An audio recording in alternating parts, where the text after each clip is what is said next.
Witness the power of Gugwa. Time to act.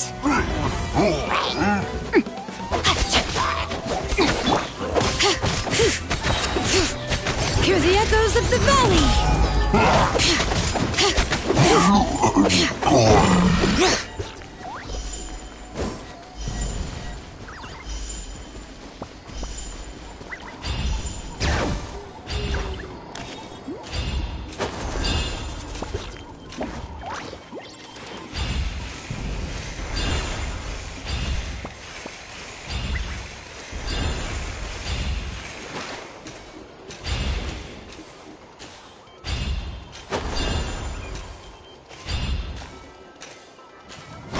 Leave. Let's do this Let then! me leave you a verse.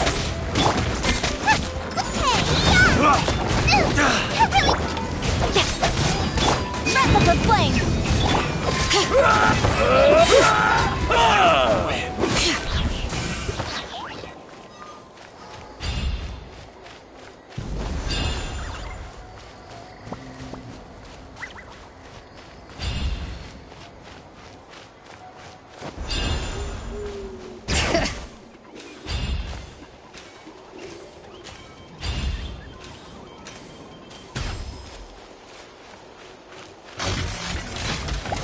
Let the mountain's veins boil!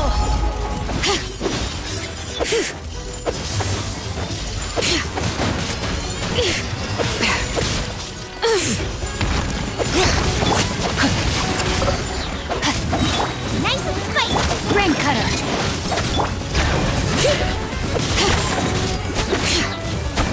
Motion to compel! Eat this! Inadmissible evidence!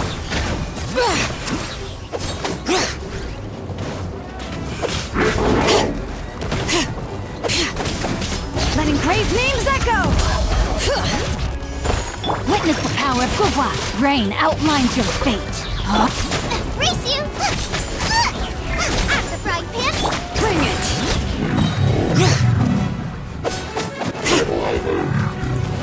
Let the mountain's veins boil! You're toast! Wrap up a flame! From boom! Rain cutter.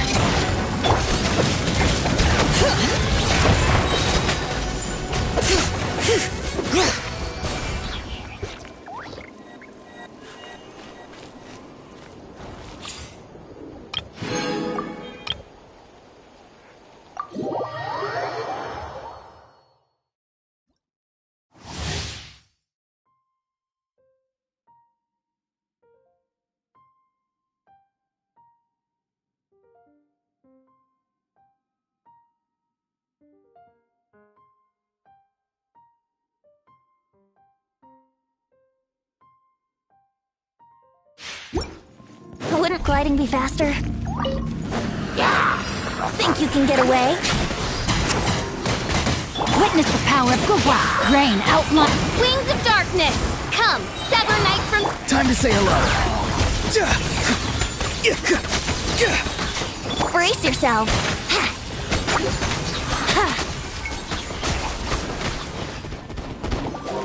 Time for takeoff!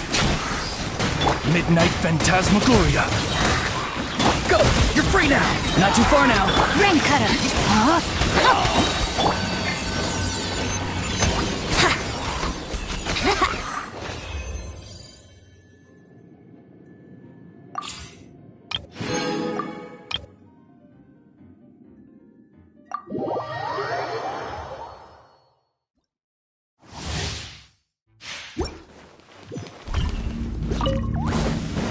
be done with this yet. Lucky today? Come on! Coward! Rain outlines your fate. Huh? Witness the power of Gugwa. The night is cold. Confess! Cold, mine to command. Too late for regret. Truth repeats its course. Dare to mess with me? Rain outlines your fate. Let me weave you a verse. Get moving! Stars, shine for me, my guiding stars. Have fun with this gift. We'll see about that.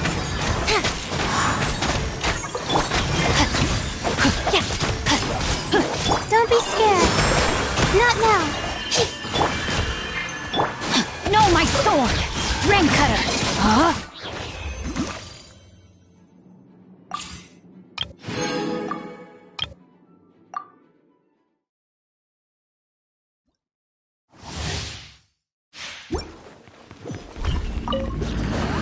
Invisible evidence! To ashes! I'm going in! Rain outlines your fate. Let me weave you a verse. Let's get down to business. Finally, to the ferry.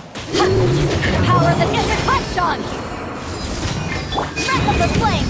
Motion to... Teamwork is dreamwork! Let's light it up! Rain cutter! Rain outlines your fate.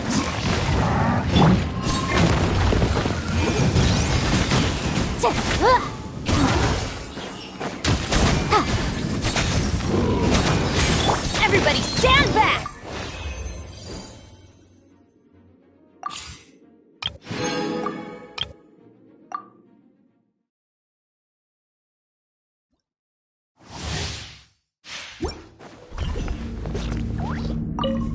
Eyes on me!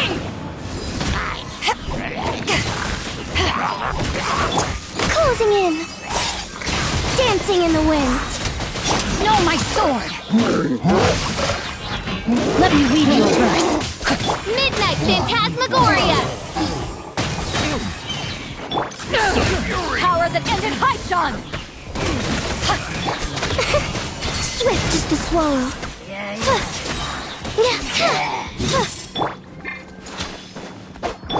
By royal decree.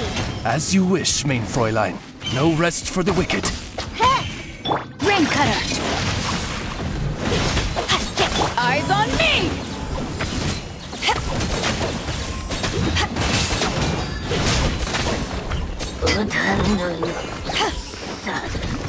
Dancing in the wind.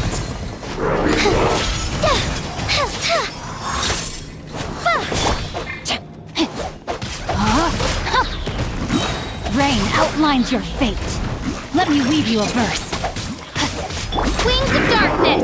Come, sever night. Back at ya! Power that ended Haishan!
Huh?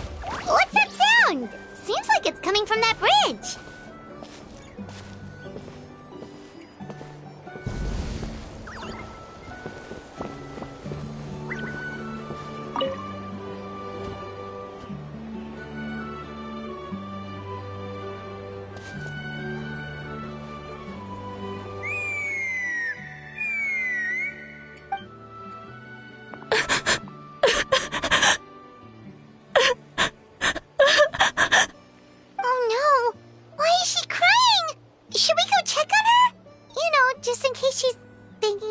Something stupid. I'd leave her be. The warriors of the Flower Feather clan are a proud bunch who never show their vulnerability in public, even if they've gone wingless. Oh, Chaska? Good to see you again, Traveler and Paimon. Before we carry on, let's get a little further away before Koyer notices us.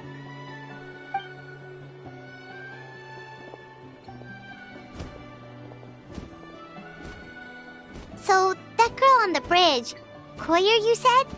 Should she really be on her own right now? With the mental state she's in, it just seems risky. Don't worry. That's exactly why I'm here. Elder Alpa sent me to keep an eye on her. If she does attempt the unthinkable, I'll swoop in and catch her. I doubt it'll come to that, though. She's a fighter. A warrior, in fact. One who aimed for the sky. However despondent she might feel now, I'm confident she'll get through it. Well, in the Flower Feather clan, there's an elite flying squad made up of Kukasaur riders. But it's an extremely selective squad. To become a rider, you need to undergo a trial where you not only demonstrate mastery of the relevant skills, but also win the approval of the Kukasaurs. Very few candidates make it through the process. Koyer has spent years training for her most recent attempt, but unfortunately she didn't pass. So it's not hard to see why she's so upset. Sometimes, after multiple failed attempts to pass the flying tests and win the Kukasaur's approval, people get so disheartened that they give up on their dream to soar the skies. They resolve to quit trying for good. We call those people the wingless. Do they get expelled from the tribe? What? No, of course not. They're still prized warriors. We have a saying, just as the Kukasaur treasures every feather on its body, so the tribe treasures each one of its children. This hits even harder in the wake of the war. All of our young warriors carry the future of our tribe on their shoulders. Besides, every Kukasaur falls from its nest before it learns to fly. It's practically a rite of passage. Likewise for the wingless, we always hold out hope that one day, when they're ready, they'll rekindle their dreams and keep trying. Until then, all we can do is quietly watch over them from a distance. Just like I'm doing now. Ah, okay. Paimon hopes she'll get back on her feet soon. Well, From the sound of her whistling, her confidence has been seriously shaken. No Kukasaur is going to respond to a call that sounds like that. Yeah, people from my tribe call to their saurian companions by whistling or blowing a horn. So it sounds like Koyer was trying to summon a Kukasaur to practice her flying.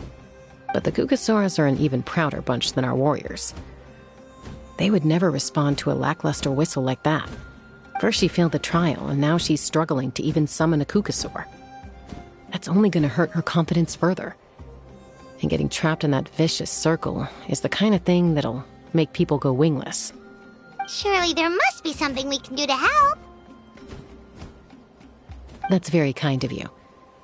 Koyer's flying skills are up to par, but mentally she's stuck in a rut. If she wants to return to the sky, she has to overcome that for herself. I'm going to lay low nearby, just in case she takes a turn for the worse. Let me give you a tour around the tribe once this is all over.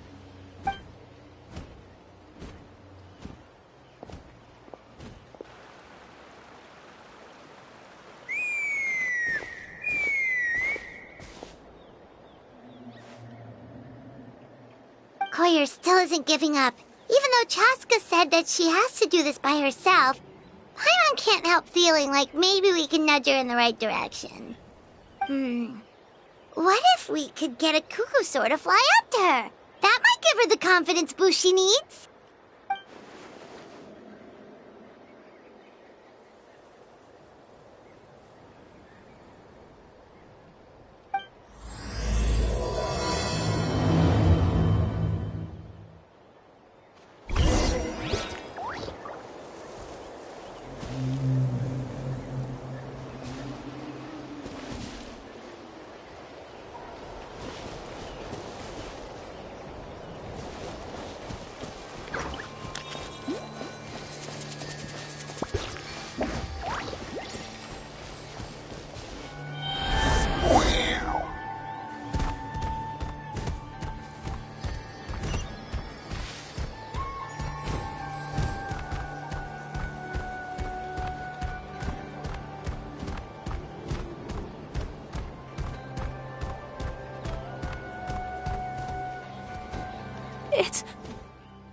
It's a Kukasaur!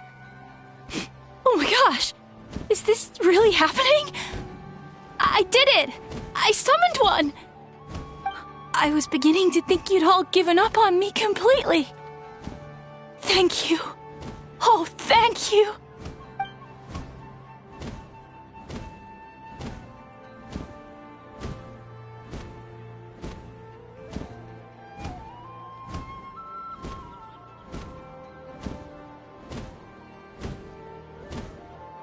Excuse me? Would you mind if we did some flying practice together? Right now? I think I know where I went wrong in the test now. I need to maintain a higher speed on my turns. So, I just gotta practice my bell tail slides and split S maneuvers.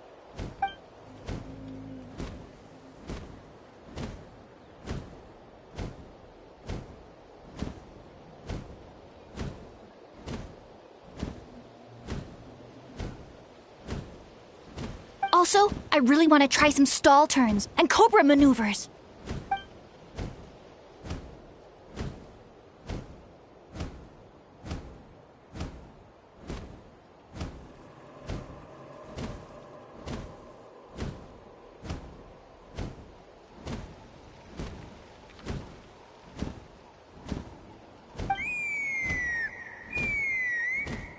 Huh?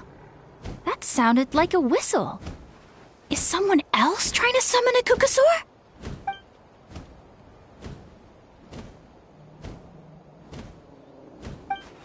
Hey! Wait!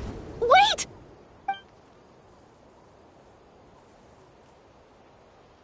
Do you think Koyer's feeling better now? Let's go back to that bridge and check.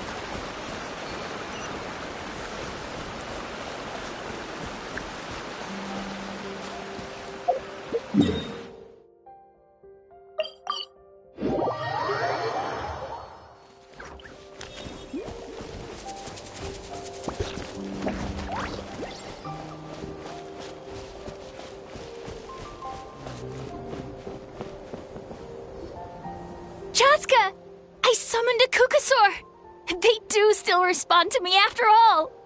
Although, unfortunately, someone else summoned it away again before I had a chance to go for a flight. Oh, really? That is unfortunate. But if you can do it once, you can do it again. Keep at it, and you'll pass the trial eventually. You're right. You know, I almost thought about giving up, but I'm glad I didn't. Hey, Chaska, how's Koyer doing? Huh? Who are you? And how do you know my name? These are my, friends. The Traveler and Paimon. You came up in conversation the other day because I was telling them about up-and-coming warriors in our tribe. Oh, the Traveler, huh? So that's you. What do you mean up-and-coming? I'm closer to being wingless than I am to passing the trial. Anyway, we haven't met before, have we? You look so familiar somehow. Maybe you saw her in the stadium? Or anywhere, really. She's been all over Natlan lately, so it's not surprising that you've seen her around. If you say so. Koyer, Chaska.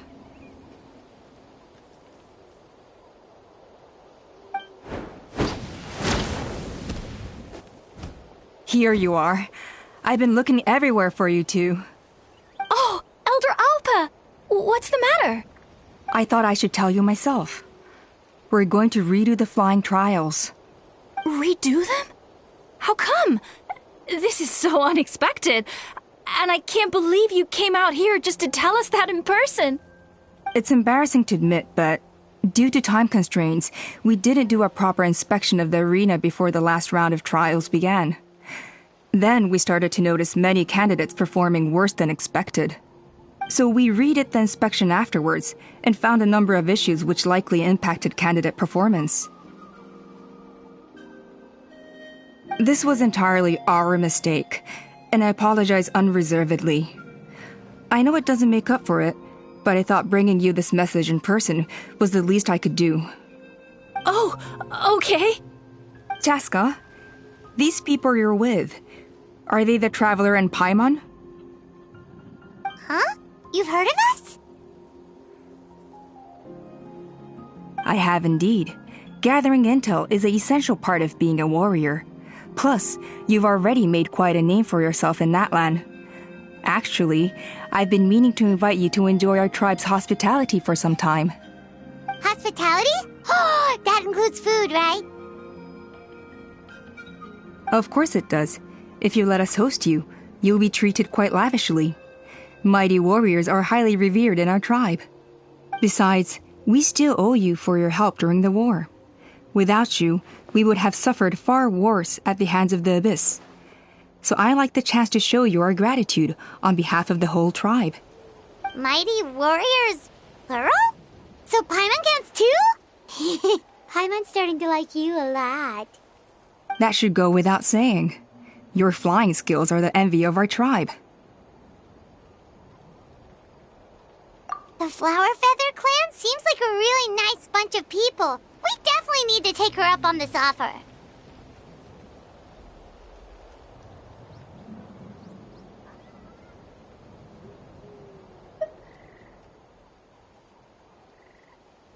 Well, I'd love to stay, but I'm afraid I still have to inform the other candidates about the retrials.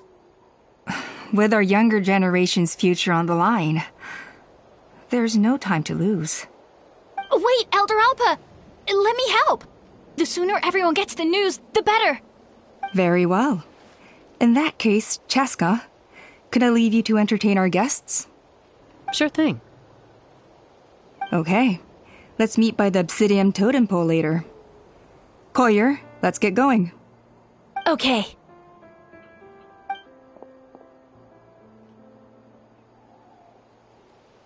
All right, they're out of earshot. That Kukasaur who responded to Koyer's call. That was your doing, wasn't it?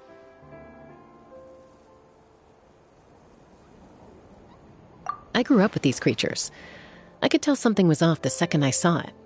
Her whole demeanor seemed less like a Kukasaur and more like, well, you. So I figure you must have been pulling the strings somehow.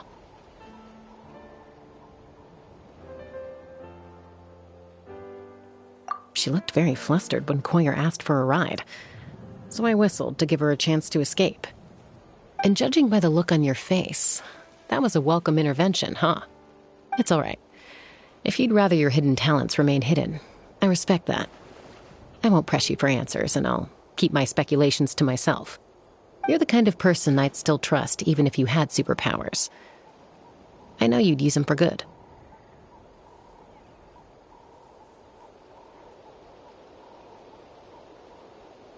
I think the ends justify the means in this case. She just lacked confidence, and you helped her resolve her internal conflict. If you hadn't intervened, I likely would have gotten my mom to help out instead. Although, having said that, there's a small chance she might have recognized her and seen through the whole thing. That would have done more harm than good. Yeah. Anyway, if you're free now, how about I give you that tour I promised?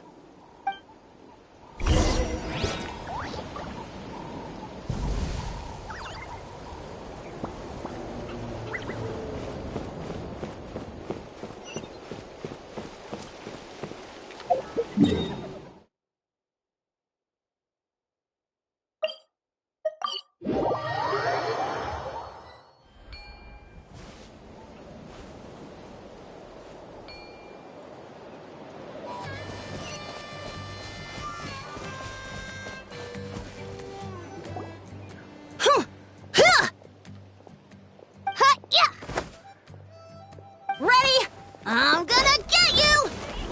Uh-oh. Are they fighting? Should we try and break them up? They're fine. Just doing their daily combat training. Combat training? A little young for that, aren't they? Not to us. We're a tribe of warriors. In ancient times, we were the most elite troops in the nation, responsible for patrolling and defending all of Natlan.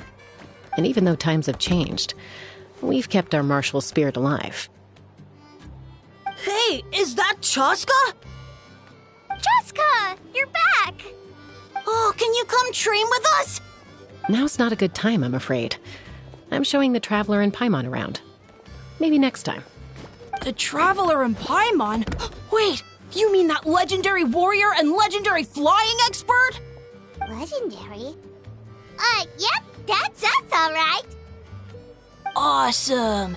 It's so cool that you can fly without having to ride a cuckoosaur. Even Chaska could only do that for short distances. Miss Traveler, can you teach me some cool sword tricks? Oh, Miss Traveler, my family's shop makes the best volcano cake. You gotta try it. Let's behave ourselves, everyone. These people are here as our guests. They're going to meet Elder Alpa in a few minutes anyway. Kotini, instead of being jealous of other people's talents, why not work on developing your own? Kapak, there's no point in trying any cool sword tricks until you've mastered the basics. Have you done all your sword drills today? And Yatlan, easy does it, okay?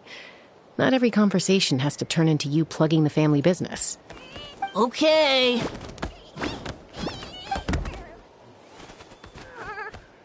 Sorry about those kids. They just got overexcited when they heard your name. Hope it didn't bother you too much.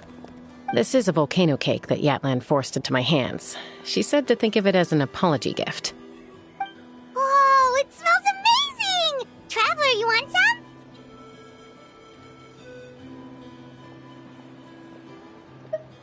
Well, that's good. Yatlan will be thrilled. By the way, Chaska, those kids really adore you. You're way better with them than Paimon expected. Paimon figured you'd be more... aloof, maybe? Aloof, huh? Well, to be fair, there was a period when I was like that. Around the time when I first joined the tribe. But it's a terrible attitude to have as a peacemaker. It tends to turn situations that could have had a peaceful resolution into a stalemate that can only be resolved by force. Yep, exactly. As long as other options are available, I try to avoid that at all costs. Someone once told me that peace imposed by force will crumble in a matter of days. But peace achieved through genuine dialogue actually benefits both sides. Even if sometimes the parties are only willing to negotiate because they're both armed to the teeth. That's true. Hey, Chaska! Uncle Cusco knows you're back, and he's coming to get you! Oh, thanks. Traveler, Paimon, gotta dash. I'll meet you at the totem pole up ahead. You can't miss it. It sticks out like a sore thumb. Wait, are you running away? First rule of conflict resolution? Grab the fan and run before the you-know-what hits. Trust Chaska to make even running away sound cool. Sorry about this. Just stall him for me, okay? I'll explain everything later.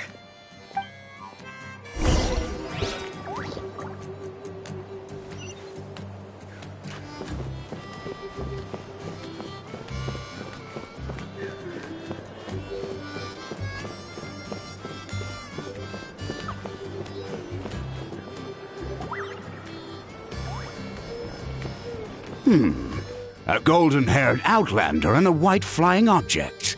You must be the Traveler and Paimon. I heard Chaska was with you, but I suppose she's run away again, has she? Sorry, who are you? Who am I? Only her father. She's supposed to go for a checkup every 3 months to see how her abyss condition is doing. We both agreed on it. But she's already missed 3 checkups this year. That's 3 out of 4. Yes. She got exposed to abyssal energy as a young child. Then her birth parents abandoned her. It's lucky those wild cuckosaurs found her when they did, or she wouldn't have made it. They took her under their wing and raised her as one of their own.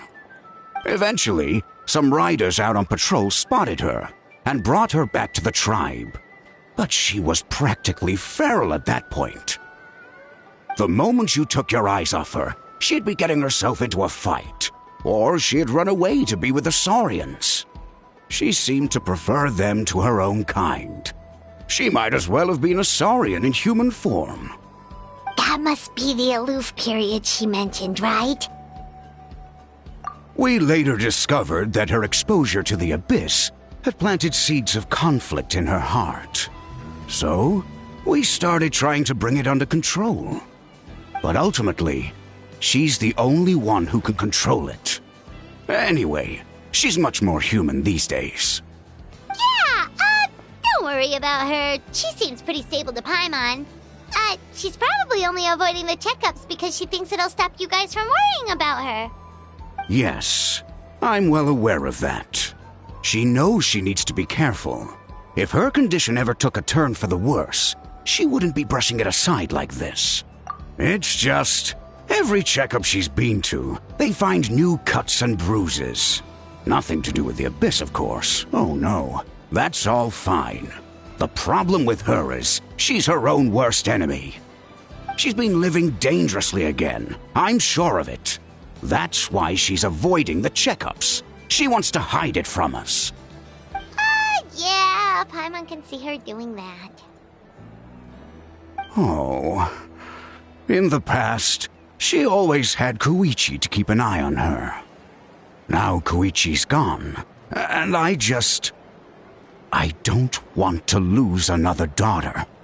Chaska's been increasingly reckless since Koichi passed. It's like she's trying to make up for it somehow. Next time you see her, please tell her to be careful for me. Even if she doesn't want to hear it. If she doesn't want to do these checkups anymore, that's fine. I just want her to stop putting herself in harm's way.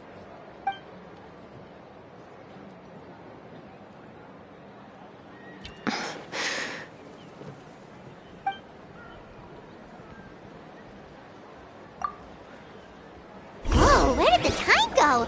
We should be back up with Chaska before it gets any later. To get to the totem pole, we need to head north, right?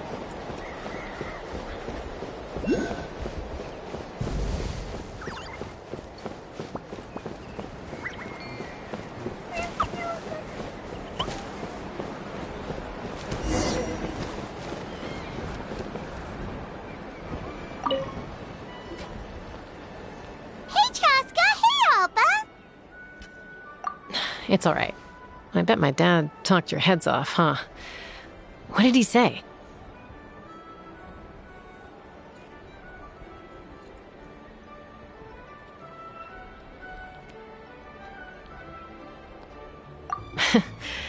I was sometimes a little impulsive back then. That's putting it mildly. The memories. It feels like it was only yesterday when we brought you back and had Cusco and his family take you in.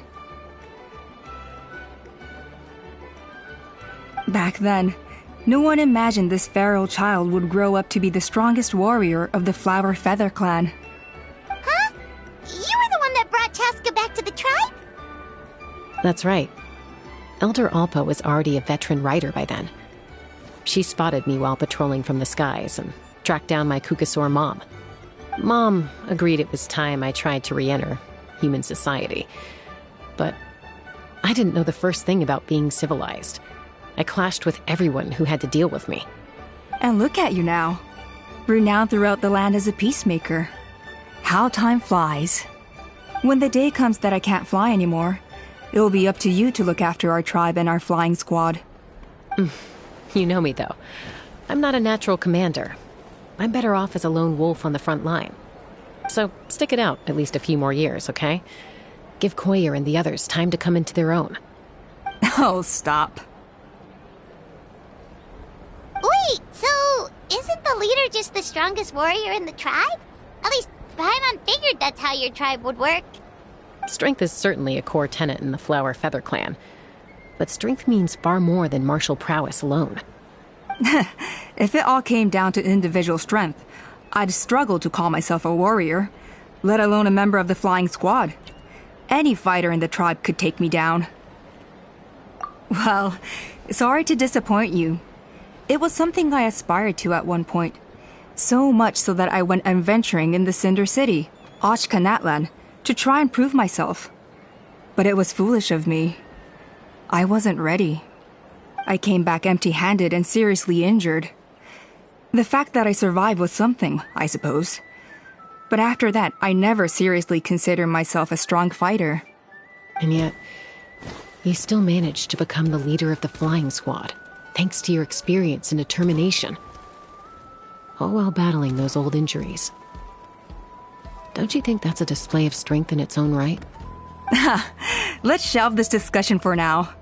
Traveler, Paimon, there are some simple refreshments on the table. Please help yourselves. Yes! Paimon was waiting for that part!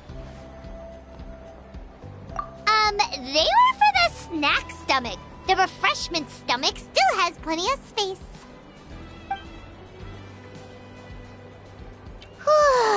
Paimon is so full. Well, if you're enjoying our hospitality, feel free to stay with us as long as you like. Elder Alpa? There's, something's come up.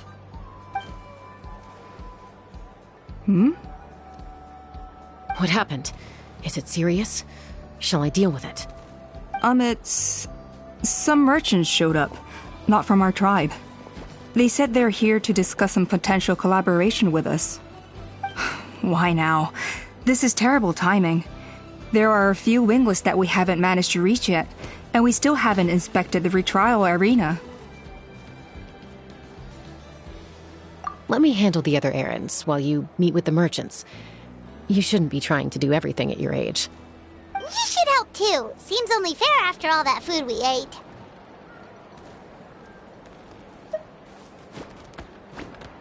Huh. Well, much obliged. Chaska, the remaining wingless are all people you know. Let's see. Pishika now manages the floating target balloons. Waska's probably still addicted to eyes on the feathered prize, and Junon spends her days up on the flying platform, staring at the Cinder City. I'll leave you to tell them the news.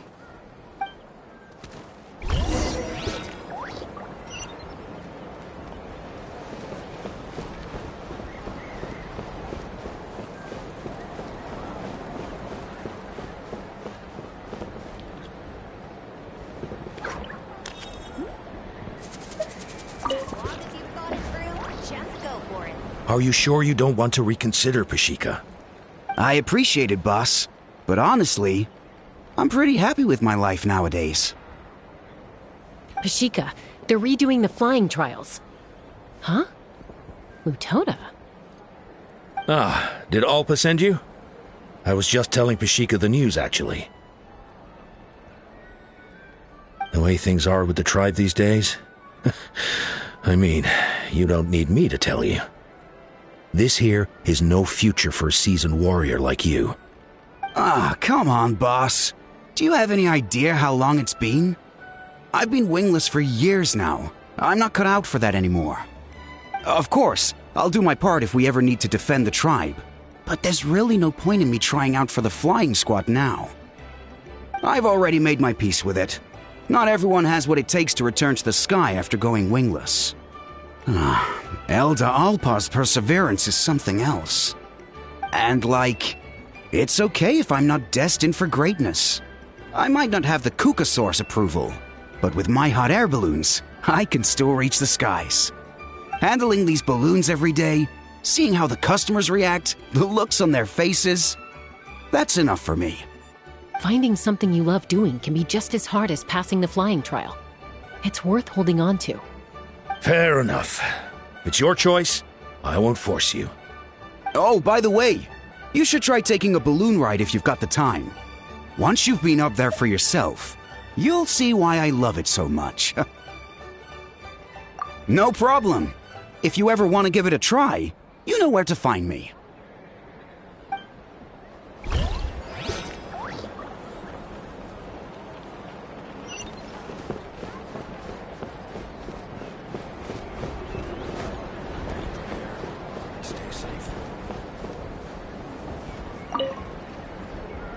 A retrial?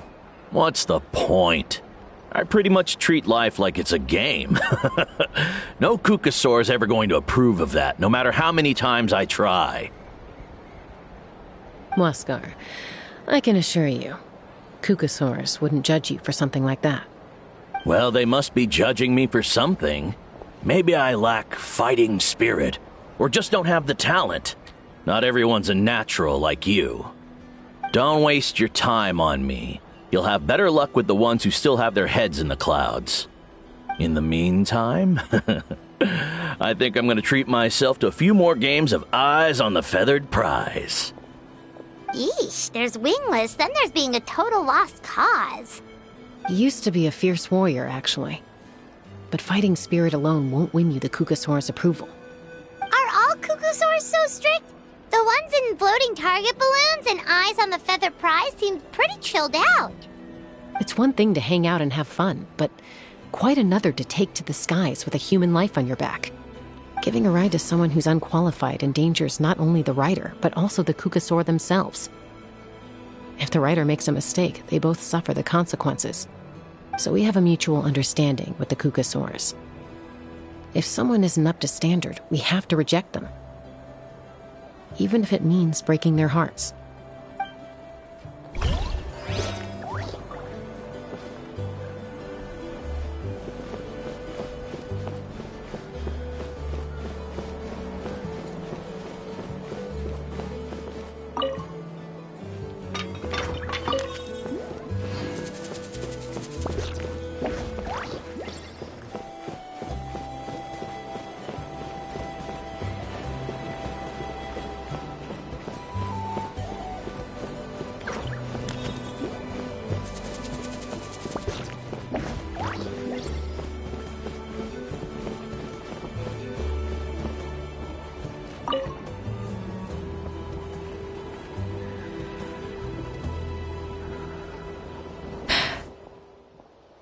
Hey, Junan. Gazing out at Ochkanatlan again, huh? Chaska? What are you doing here? Is something up? The flying squad is hosting retrials again soon. Want to give it another try? Maybe you're forgetting the definition of wingless. I've failed so many times already that I've decided to call it quits for good. I'm done. Elder Alpa always goes out of her way to come and tell me when a new trial is coming up, and it's nice of her to think of me. But nothing's gonna change. I'm not going to suddenly pass just because they're holding another trial. They're making some big changes to the arena this time, so the flying experience should be smoother than before. Koyer's gonna try again. No, forget it. If I was genuinely good enough to make the squad, the location shouldn't affect my chances. A true rider can fly confidently whatever the conditions, like you and Elder Alpa. Shunan! They're redoing the... Huh? Chaska and the Traveler. You're already here. I guess they told you already then. Come on, let's go train together. I'm gonna sit this one out.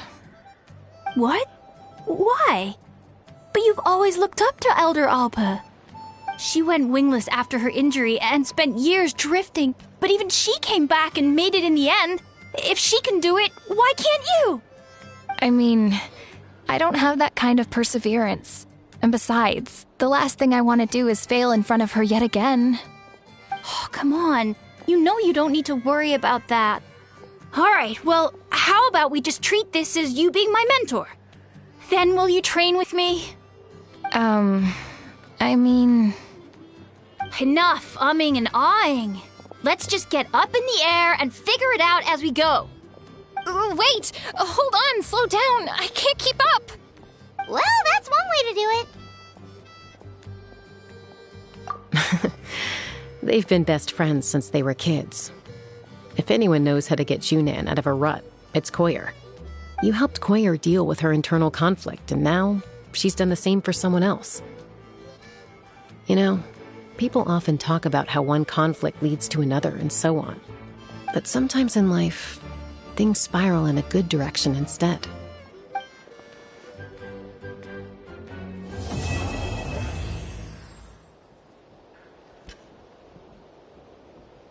We've notified all the wingless on the list now, right? Where to next? It's not like I'm not trying. The trial I'm giving arena. it all I've got. That's not far from the tribe. Keep trying. Not yet, but you will.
A reward on the road.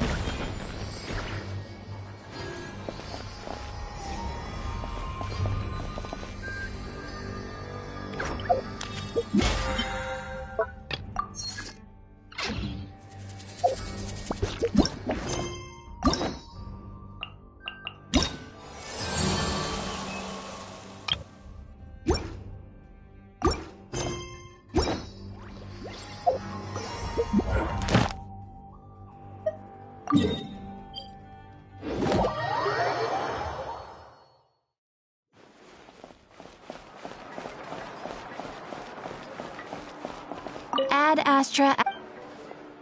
Thank you for completing to Ad Astra Abyss.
Oh, hey there, Chaska. Did Elder Alpa send you? Yeah, she's got other things on her plate right now. How are things looking here? Well, the inspection revealed numerous blockages all over the trial arena. It looks like they're the result of ley line disorders caused by repeat abyss invasions. Theoretically, we just need to clear those obstacles, and the arena will fill up with gaseous phlogiston again. But that's proving difficult to achieve in practice, for all sorts of reasons. Why don't you head on down and check things out for yourself? Feel free to ask the staff for more details.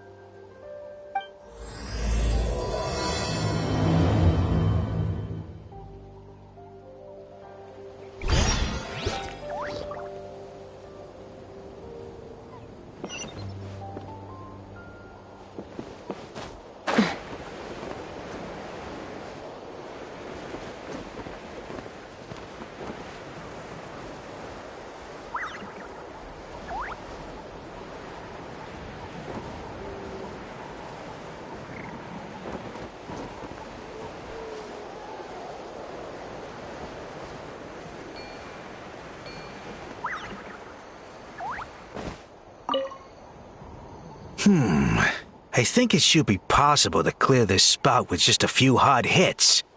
But there are signs of strange life in here. Meddling with it might be dangerous.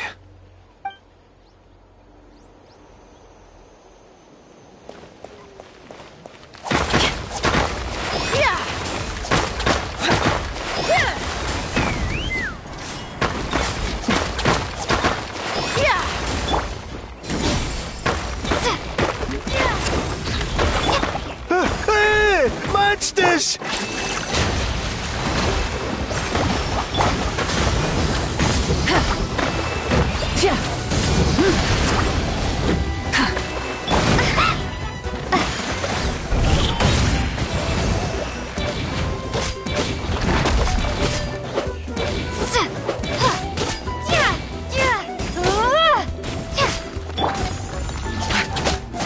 Take me up!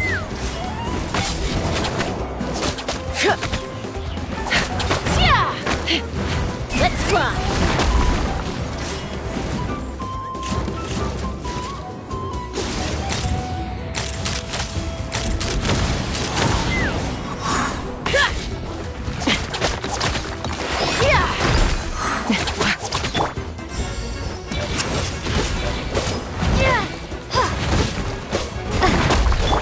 Allow me!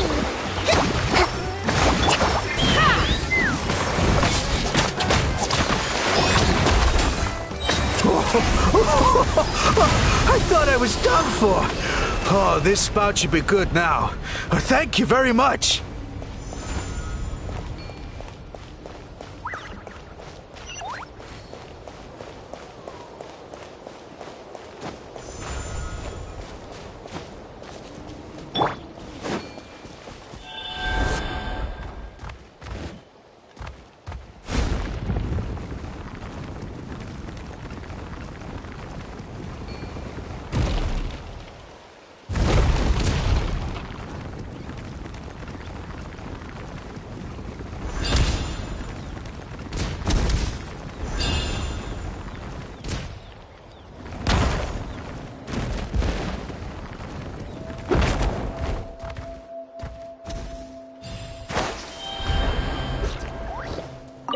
How strange. Why is there so much solid flow just in here? Well, could be from the Children of Echoes. Maybe it got swept up here due to the ley line disturbances? And I did see those strange markings on the cliff. I can't think of a way to resolve this. Short of going all the way to the Children of Echoes to borrow it to Petlisaur.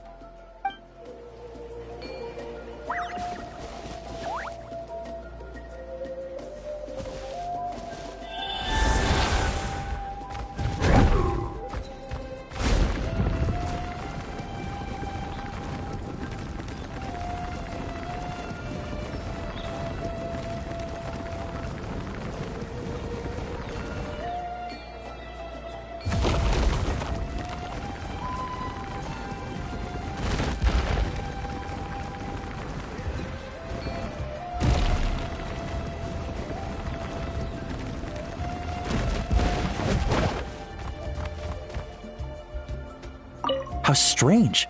Well, could be from the Children. I can't think of a...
How strange.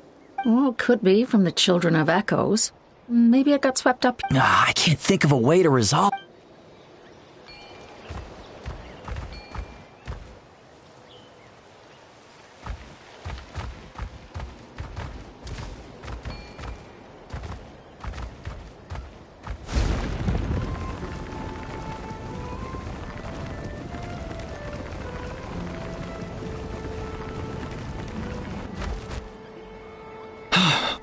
Oh, are you here to help? Thank goodness.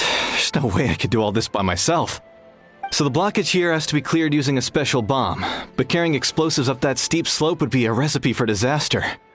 If I dropped it or slipped and fell, I'd be blown to bits in an instant.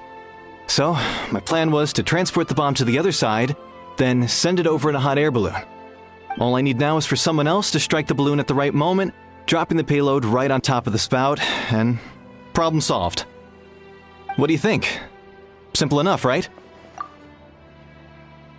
Huh? Oh, that one. No, I've got no idea who that belongs to. Or how they got it up so high. I just wish I could fly up there and check out what kind of tech they're using. Ah, well. Getting the trial arena back in order is more important. I'll head over and set up now. Let me know when you're ready.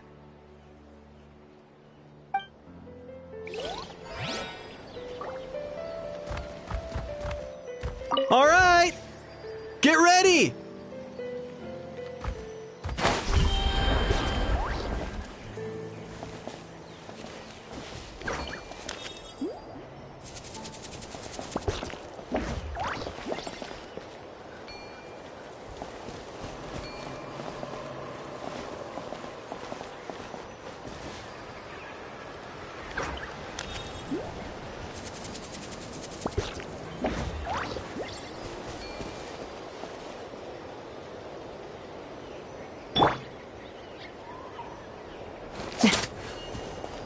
All right!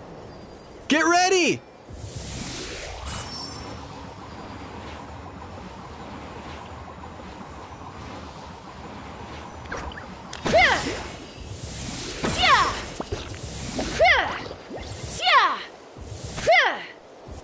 All right! Get ready!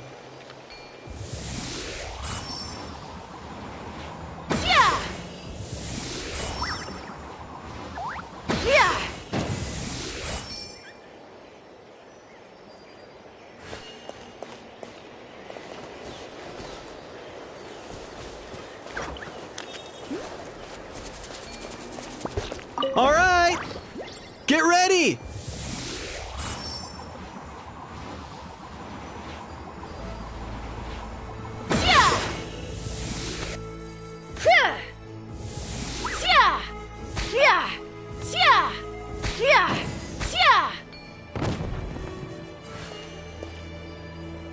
All right! Get ready!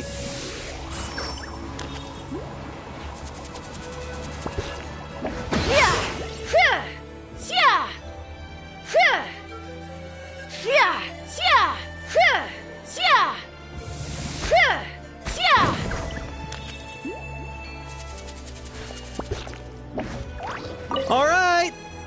Get ready!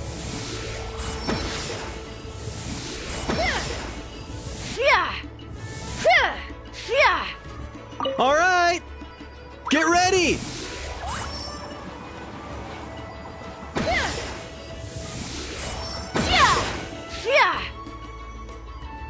All right! Get ready!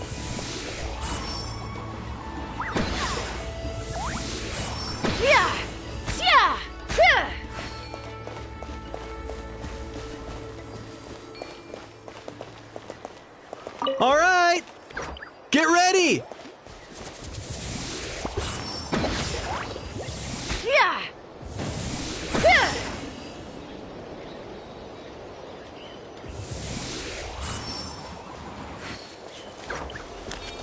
All right!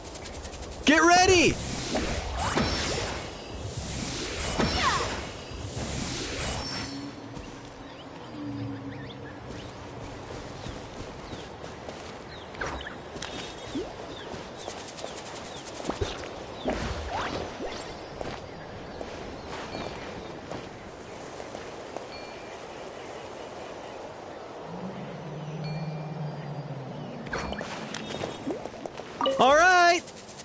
Get ready!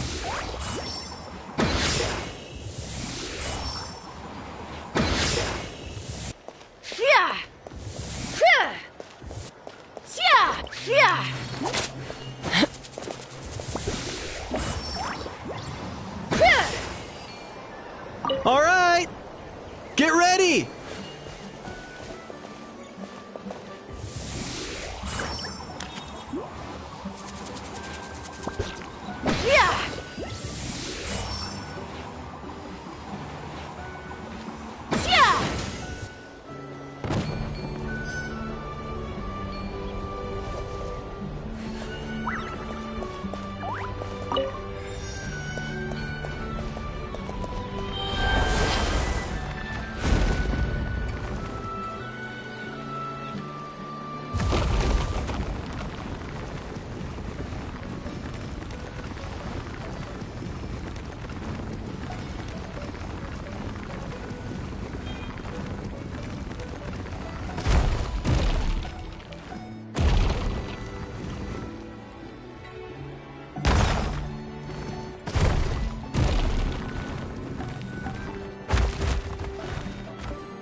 This is crazy. I put all of my strength into it, but it just won't break. Maybe Inkanak was right after all. But how am I supposed to do...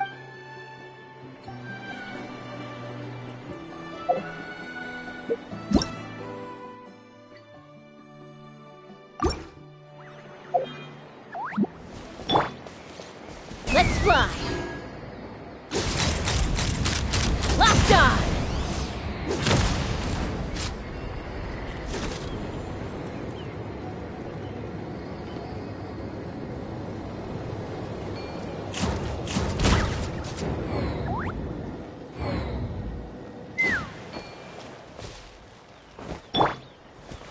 How strange.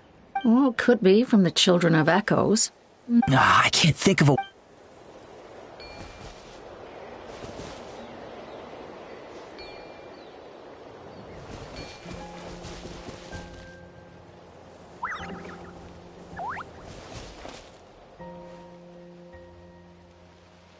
How strange. Why is there so much solid flow just in here? Well, could be from the Children of Echoes. Maybe it got swept up here due to the ley line disturbances? And I did see those strange markings on the cliff. I can't think of a way to resolve this. Short of going all the way to the Children of Echoes to borrow it to Petlisaur.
phlogiston is being replenished.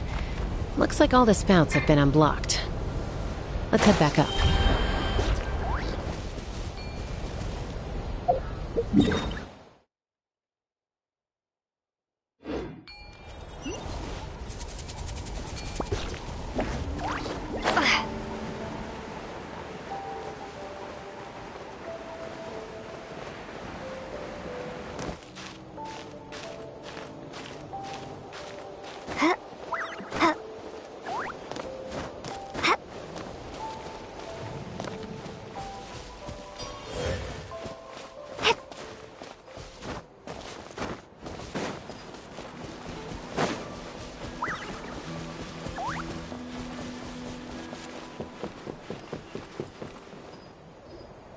Wow, you took care of everything in no time at all. Incredible work. Now we just have to wait until the gaseous phlogiston is fully replenished. Then we can kick off the retrials. Actually, Inkanak, I'd like to do a test flight first, just to make sure we're not missing anything. Could you arrange that for me? Huh? But you only just finished getting the arena ready. There could still be other hazards we're unaware of. All the more reason to have me test it out. Think of it as another inspection. I guess you're right. With your flying skills, you won't be in any serious danger, even if there are hazards we overlooked.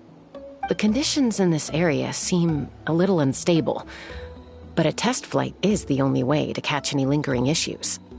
All right, I'll get things set up for you. Just let me know when you're ready.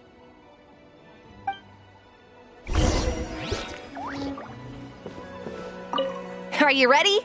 This should be a piece of cake for Chaska, but still, try to be careful. All right, then spread your wings and fly.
Are you ready? This should be a... All right.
That was amazing. Paimon couldn't take her eyes off you. No Nothing major. Give it a few days, and we should be able to conduct the trials. Help! Help me! You're from the Flower Feather clan, right? Please, come quick, you've got to help us! Catch your breath first. What's the situation? We got attacked by a Kukasaur. My friends are still stranded in the middle of the road with the goods we were transporting. Please, I'm begging you, save them! Huh? Are Kukusaurs really that aggressive? Do they usually attack groups of people unprovoked? Not in my experience, but there are exceptions to every rule. Let's go check it out.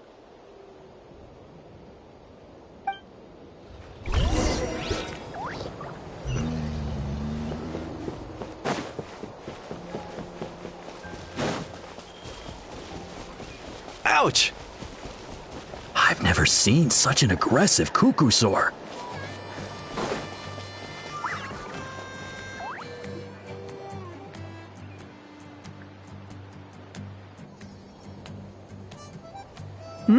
Chaska? Traveler? This is a surprise. Elder Alpa? Huh. So, where's this aggressive Kukusaur we've heard about? Already flew away. Looks like it backed off once it realized that reinforcements were coming. So why do you think it attacked these people in the first place? Was it after the food? No. These merchants are even transporting food. Ah! Thank goodness! The phlogiston wings are intact! Phlogiston wings? Thank you so much for coming to our rescue. These phlogiston wings are our most prized goods. If anything happened to them, it would ruin us. Wait a minute. Are you the merchants that were looking to collaborate with us? Wormy told me about you. Yeah, that's us. So I take it you're Elder Alpa? I am. You must be exhausted from your journey, not to mention shaking up from the attack.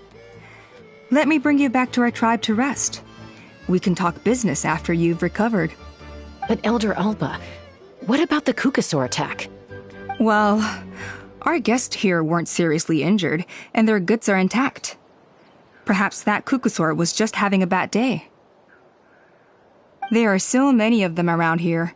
You'd expect something like this every once in a while. I don't think we need to pursue it any further.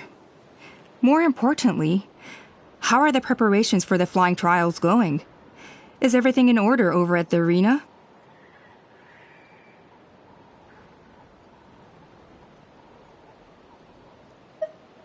Huh? Did you say flying trials? What a coincidence! Sounds like a perfect use case for our phlogiston wings. You'll be pleasantly surprised by what they can do. Oh, really? Now I'm intrigued. Well then, let's forget all about this Kukasaur attack for now. We have some serious business to discuss.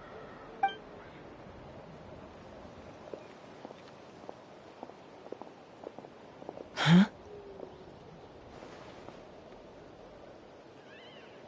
So that's it?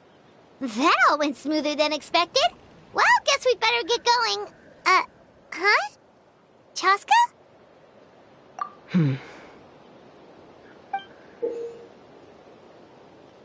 A blood-stained feather.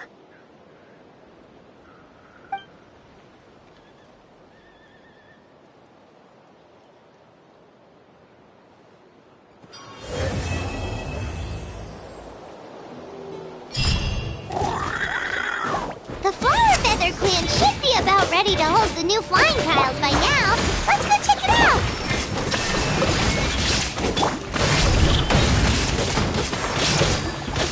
Rise with the sun! Shine down!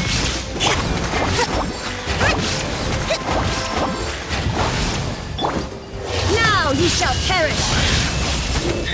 There is no escape! Ha!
Ah, Traveler and Paimon. You came. Yep, and it looks like we made it just in time. Although, can't say the same for the Cuckoosaurs. Bit of a low turnout, huh? Yeah, you'll see why soon enough. All right, get ready. 3, 2, 1, fly! Whoa! We're really flying! I feel light as a feather. I'm flying without a Cuckoosaur. These phlogiston wings are awesome! What's going on? Paimon can barely believe her eyes. How did they fly all on their own? The merchants we ran into that day were selling a product called phlogiston wings. It's a flying machine worn on the back. To operate it, you just use a handheld trackball that controls the flow of gaseous phlogiston. That's incredible. Yeah. If Natlan mass adopted this technology, it would revolutionize our mobility and responsiveness in times of crisis. Just think of the countless tragedies that could be averted. I feel like I'm dreaming. Did I really just fly on my own without the help of a Cuckoosaur? You'd better believe it! Plus, you just passed the flying trial! Right, Elder Alpa? Elder Alpa? Should this really count as a pass if we did the trial using phlogiston wings? Why not? The scoring rubric is about flying performance. It doesn't specifically say you have to ride a Cuckoosaur, does it? Yeah, maybe, but I mean, even Chaska had to ride a Cuckoosaur in a trial, right? And the whole point of the trial is to test both your flying technique and your ability to work with a Saurian companion. Well, if we can fly by ourselves, maybe we don't need to test the ladder anymore. Chaska, Traveler, what are your thoughts on this new invention?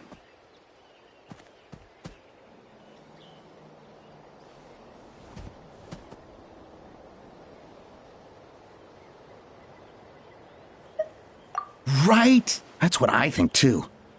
I agree that they have strategic value, but I don't think it makes any sense to evaluate candidates by the current testing standards if they're using phlogiston wings. Why? Shunan finally mustered the courage to go through with this, and now you're saying it doesn't count? We don't have any experience using these wings in battle, nor is it immediately obvious how to incorporate them into the existing systems in our tribe. Taking a longer-term perspective, I think we need to start by getting thoroughly acquainted with how these things work. Then we can develop a new trial format with new assessment criteria, tailored to candidates using the phlogiston wings. You all raise valid points. But Chaska, while your proposal sounds perfectly reasonable, it would probably take years to put it into practice. We lost so many people in that war. These phlogiston wings could be exactly what we need to strengthen our forces and boost morale in this trying time. And as for real-world battle experience, there will be plenty of opportunities to gain that. I have high hopes for you, Junon. Huh? Hey, stop staring into space! Say thank you! Oh, thank you. Thank you, Elder Alpa. You have nothing to thank me for. Remember, the way you got your wings back was by relying on yourself. Oh, Elder Alpa! Bad news! Cuckoosaurs are attacking the merchants again! Again? Okay, everyone, stay put while I... Huh? Chaska?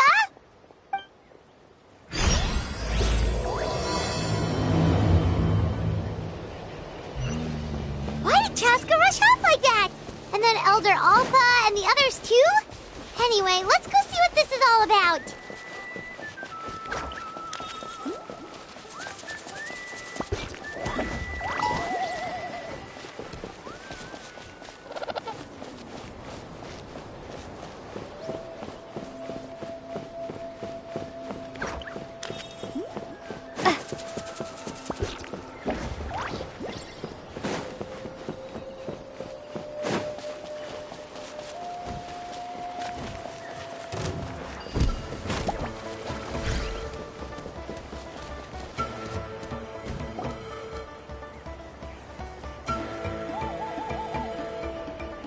Oh, it's back! It found us again! Run! Get out of here!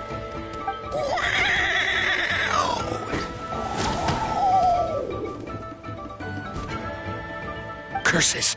She's really riled up this time. Hey! Stop running! We'll never outrun a creature with wings!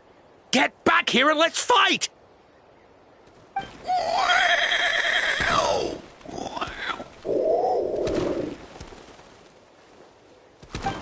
Stop! All of you! Chaska! Oh, wonderful! Quick, get rid of that thing!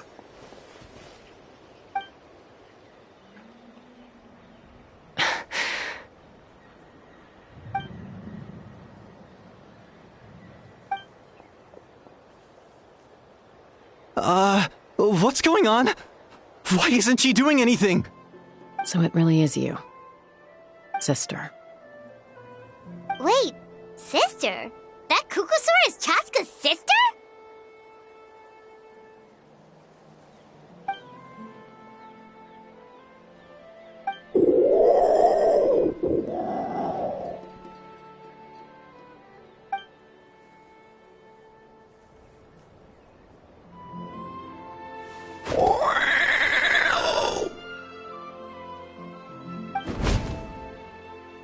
Koya, wait! Is Chaska gonna be okay? Should we go check on her?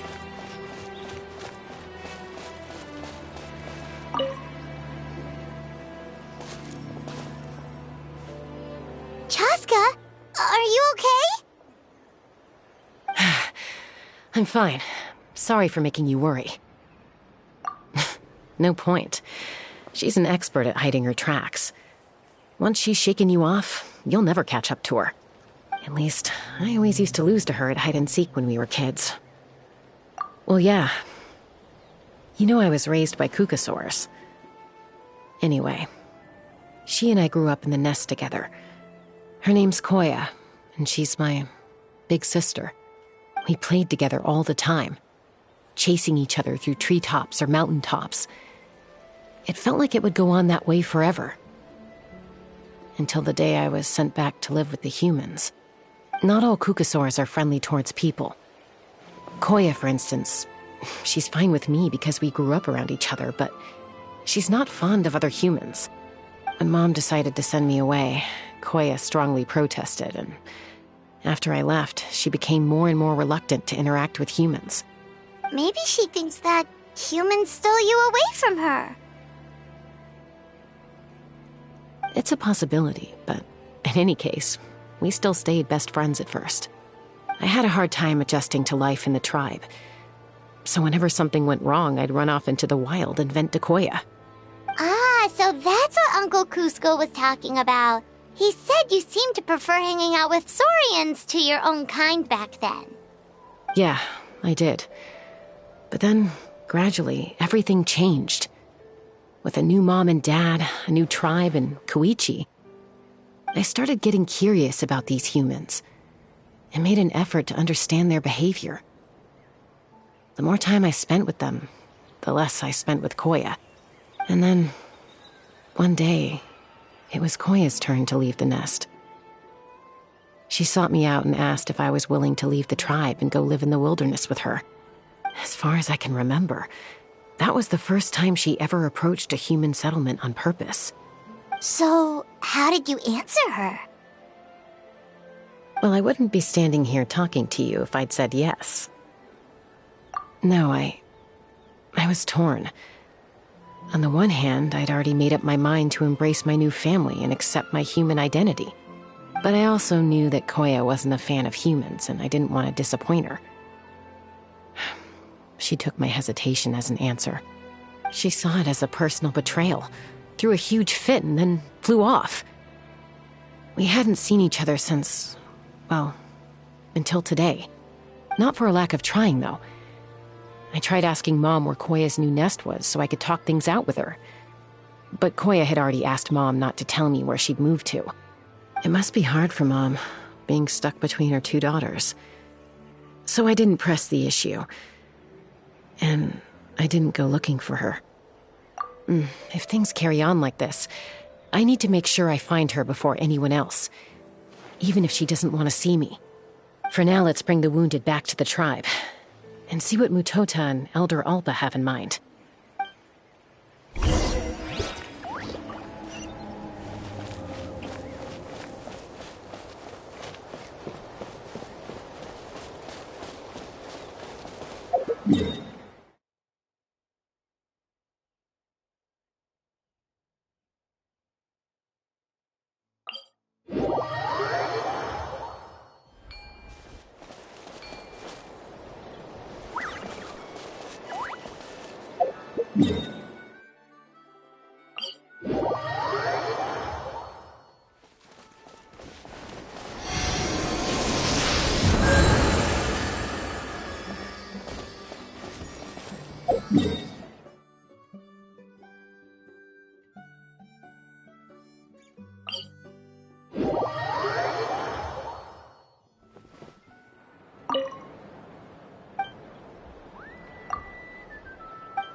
So, I hear there's been another Kukasaur attack. Ha! I knew it! They're wild animals, and they can't be trusted. Hey, show a little respect. The Kukasaurs are our partners. Maybe in the flying squad, but they don't give a hoot about the rest of us. Well, now that we have the phlogiston wings, do we even need the Kukasaurs anymore? Are you kidding? How are we supposed to protect our tribe without them? I didn't mean it like that. Huh? Protect our tribe? Or are you just scared that your precious flying squad will lose its prestigious position? You take that back! Things are changing so quickly. Chaska, there's a conflict emerging there. Aren't you going to nip it in the bud? The whole tribe's talking about this now. Breaking up a single fight won't solve anything. The real source of conflict here is the phlogiston wings, and what happened with Koya. On any other day, people would just brush this attack aside. After all, clashes between wild Kukasaurs and humans are no more common than those between people. But now that the phlogiston wings have entered the equation, it's sparked a debate over whether our tribe needs the Kukasaurs at all. I worry that we risk repeating the mistakes of the Cinder City. Back then, Lord Ochkon's hatred of the Saurians nearly destroyed the peace forged by the Pyro Archon. Chaska, to prevent things from deteriorating further, I'd like to task you with restoring peace to the tribe. I will. Traveler, you've already done so much for Natlan, and the Flower Feather clan has no right to ask more of you. But thank you. And don't forget about Paimon. Just leave this to us. This whole situation has unfolded so quickly that it's put us on a back foot. To tell the truth, it makes me a little suspicious. You think someone might have orchestrated all this? It's possible. Leave it with me. I'll look into it. Also, Chaska, could you try to keep a low profile while you're out there digging around? We don't want to give our hand away. I'll do my best. Okay, so where should we start?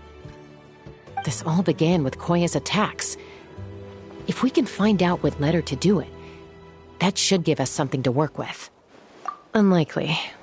Given how she reacted when I showed up, I don't think she's forgiven me. If you want to resolve a conflict through dialogue, sometimes you need a third-party facilitator. Let's go see my mom.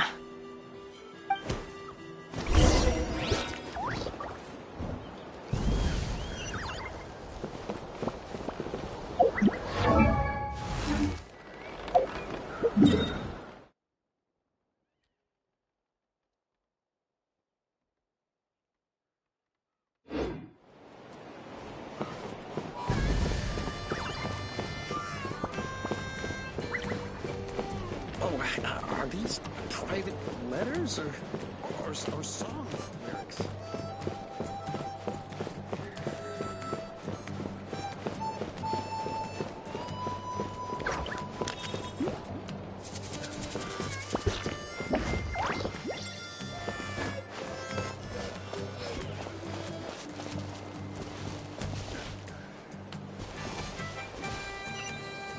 That little rascal.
Wow, so this is where you used to live as a child?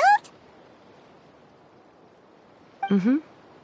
When I was little, we used to do this thing where I'd jump from the top of this tree, and Koya would fly over from the platform and catch me in midair. Or sometimes we'd both fly from the treetop together, and then after some aerial maneuvering, she'd throw me up onto that platform. After we got a bit older, we went to the nearby shores looking for even greater heights. Stop! You're gonna give Paimon a heart attack! Oh, really? I just thought it made a fun story.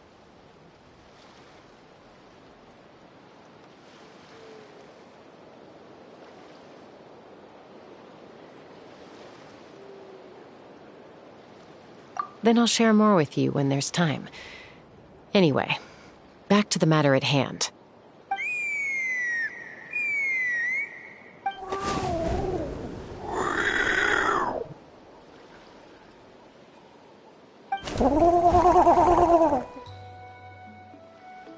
Hey, Mama Bird, I'm back.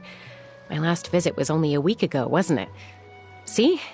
I visit you more than I visit Papa Cusco. I brought a couple of friends with me. These are the Traveler and Paimon. Traveler, Paimon, this is my mom. Her name is Chimpu. In the human tongue, anyway.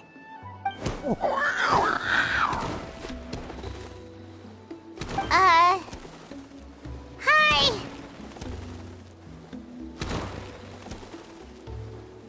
No, not really. I don't speak it as such, but I can sort of get the gist. Although only with Mom and Koya, since I spent my formative years with them. Even then, it's basically a best guess based on their sounds, body language, and expressions. Seems to work about 9 times out of 10, anyway. As for whether Mom understands me, I can't always tell. But somehow we still manage to communicate. Call it the family bond, I guess.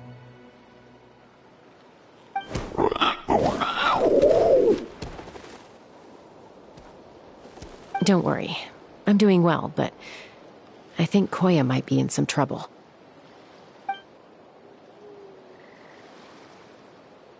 I know she's never been a fan of humans, but she's never deliberately attacked them before either. What's behind this sudden change?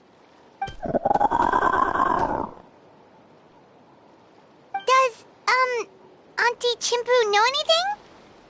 Doesn't look like it. Koya hasn't visited her in a long time. Then, could you please tell me where she's living nowadays? I really need to talk to her. If this animosity between her and the tribe continues, then the next time there's an incident, I don't know if I'll make it there in time.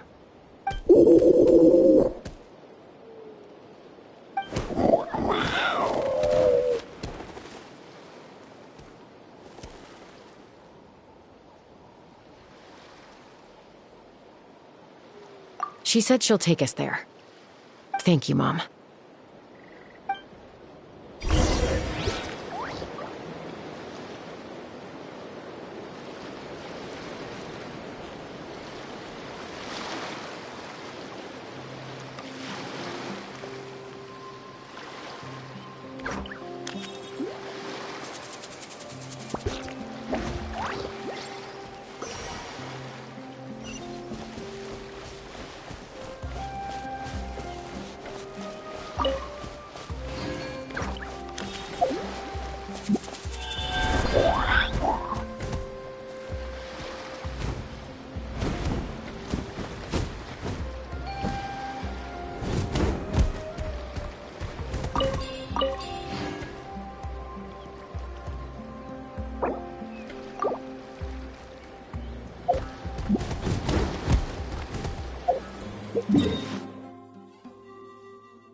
This is a really remote location. Guess she was trying to get as far away from humans as possible. We stay here? Okay. Got it. Traveler, Paimon. Mom says we should stay out of sight for now. She'll talk to Koya first. Koya is very hostile toward humans right now. So if we show up unannounced, it might just make things worse.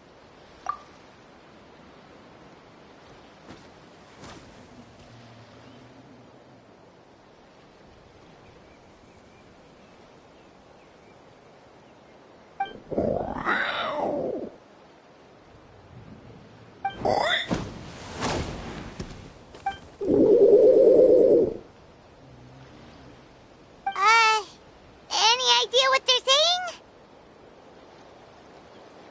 saying? Sounds like things are more complicated than I imagined.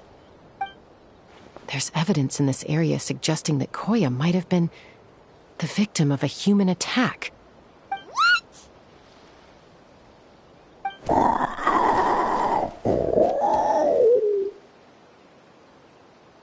What? No. It's Chime, Koya's child. The attackers kidnapped her. They came over the sea, under the cover of night, and they took Chime.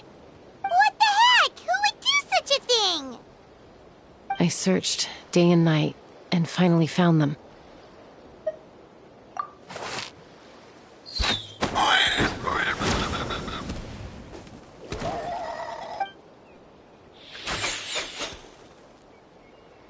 Oh, yeah! T'Pol's contraption is working like a charm! Got her in one! Hey, there's another one! Wait, is that the one that got away last time? Who cares? Just get them all! T'Pol pays us per catch.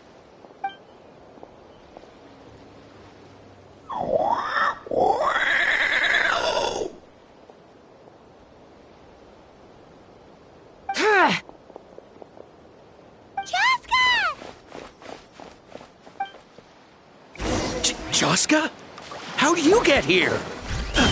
Quick, stop her! Don't you even think about running away!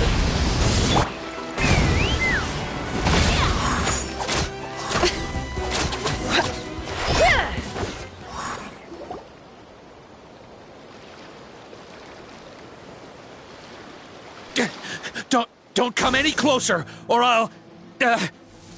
Go, Phlogiston Wings! Take me out of here! Uh-oh, looks like it malfunctioned! This is bad. Mom and Koya are already injured. And if that thing explodes right next to them... Help! Elemental energy suppresses it! Please, someone! Get back!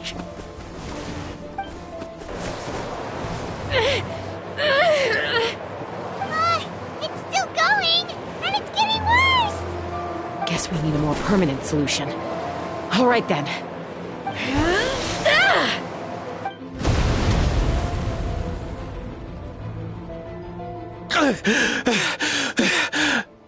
That was too close. I thought I was gonna die.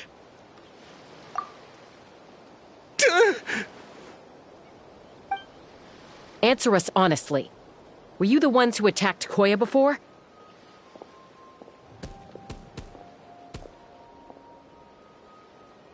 I am... No, it was...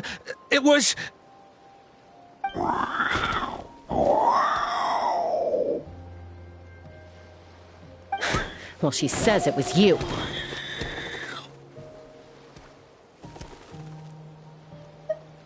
Just tell me, who sent you here? It was T'Pol. He told us to catch all the wild Kukasaurs we can find. And he also said that this Kukasaur has become a thorn in his side, so it needs dealing with urgently. T'Pol? Huh. Sounds familiar. But where from? Well, he tends to send his orders in writing.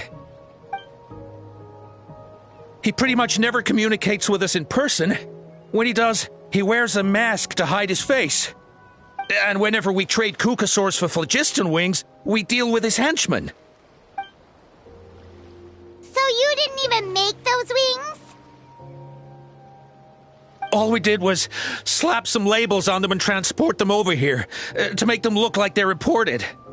To make it harder to trace their origins. I don't know, honest! Well, that's mighty convenient, huh? What about if I held a gun to your head? Would that change your answer? No need. I'm sorry. I'll tell you everything I know. T'Pol doesn't tell us much, but he always stresses that he wants them alive. So that gives us some clues. This is just a best guess, of course, but we suspect that the gaseous phlogiston stored in the track balls is drawn directly from the Kukasaurs. What?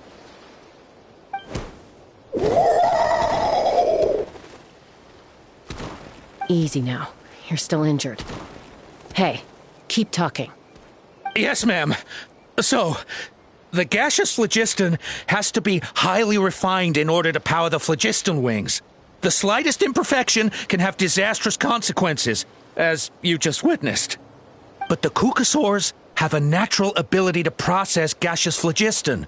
So, if you use them as an intermediary, then...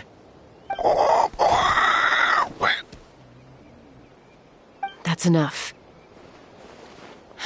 So the Kukasaurs you took, where are they now? T'Pol should have them. But no one knows where he's based, apart from him and his henchmen. We've tried looking for it ourselves, even followed them a few times. But we always end up losing track of them. Random thought. Maybe they're hiding up in the sky? T'Pol. I'm sure I've heard that name. Maybe it was... Chaska! Traveler!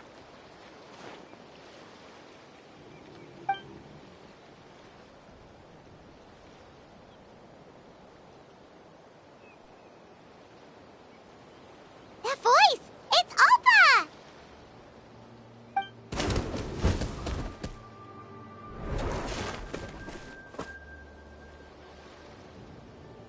Elder Alpa? What brings you all the way out here? Well, I was patrolling nearby when I heard the sound of an explosion. What's going on?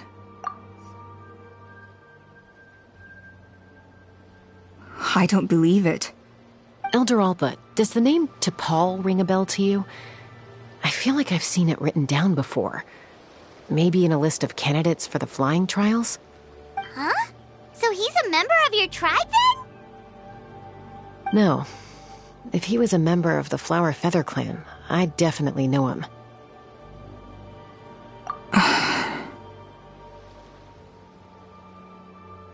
Now that you mention it, I do remember a young man from outside our tribe who came to participate in our flying trials once. You were away on a mission at the time, which is probably why you don't remember him. He was a craftsman from the Children of Echoes, but he'd always dreamed of soaring the skies, so he wanted to join our flying squad.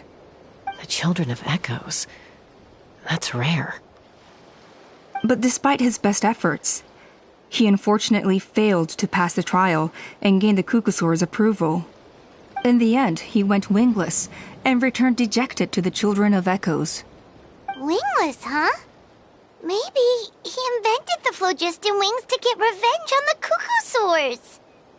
Perhaps. Or maybe it's simply his way of dealing with his regrets over his past flying endeavors. Either way, it doesn't excuse his abuse of the Kukasaurs. I'm gonna take these guys back and expose the truth to the tribe. It's time for this conflict to end. Easy, Chaska. Remember what I said about keeping a low profile? The ringleader still hasn't shown himself, and this man's allegation about powering the phlogiston wings with Kukasaurs is only speculation. Bringing these men to the tribe now won't win over any current supporters of the phlogiston wings. In fact, it may even escalate the conflict further. After all, many are mistrustful of the Kukasaurs after recent events.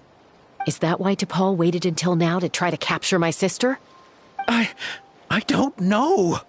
I mean, he did tell us to spread negative rumors about the Kukasaurs and slip some mora to anyone opposed to them, but... But Koya only attacked humans because they stole her child! Nevertheless, we will be hard-pressed to change people's minds while emotions are running high. Unless we have irrefutable evidence. Bravo! My thoughts exactly. In the meantime, leave these men with me. I'll escort them back to the tribe. I'll take the other members of their crew into custody, too. They won't get another chance to stir up trouble. Fair enough. I guess finding T'Pol is going to be the key to resolving this conflict. Let's hope the Children of Echoes have some info on him.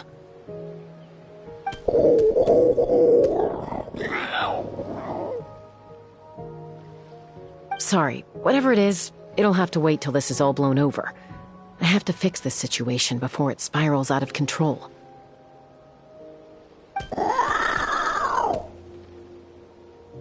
Mom, Sis, rest up and get well soon. I gotta fly.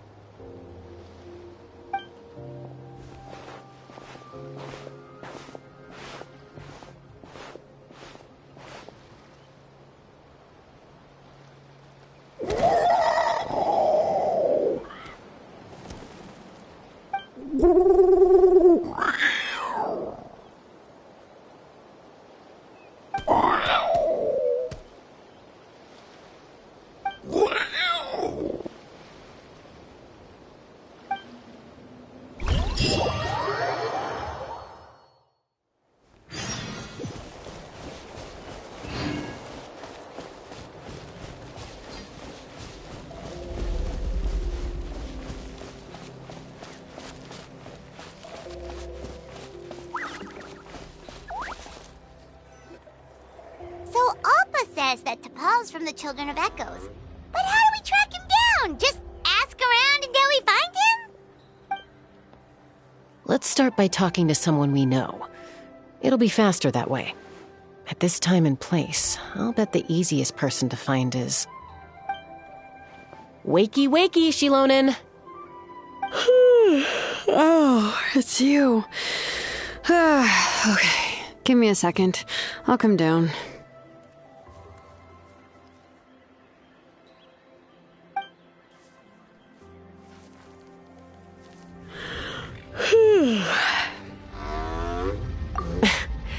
I climb trees to fly further and see farther. I don't usually stop for a nap. Well, we're not all like you. Always full of energy, even after flying around all day. Yeah. So, you've come all this way and interrupted my precious nap time. Might I inquire as to, why? I'm sorry, Shilonen, but it couldn't wait. Does the name T'Pol mean anything to you? He's a craftsman, apparently. Huh. T'Pol. Yeah, that rings a bell. I think that's Puma's child.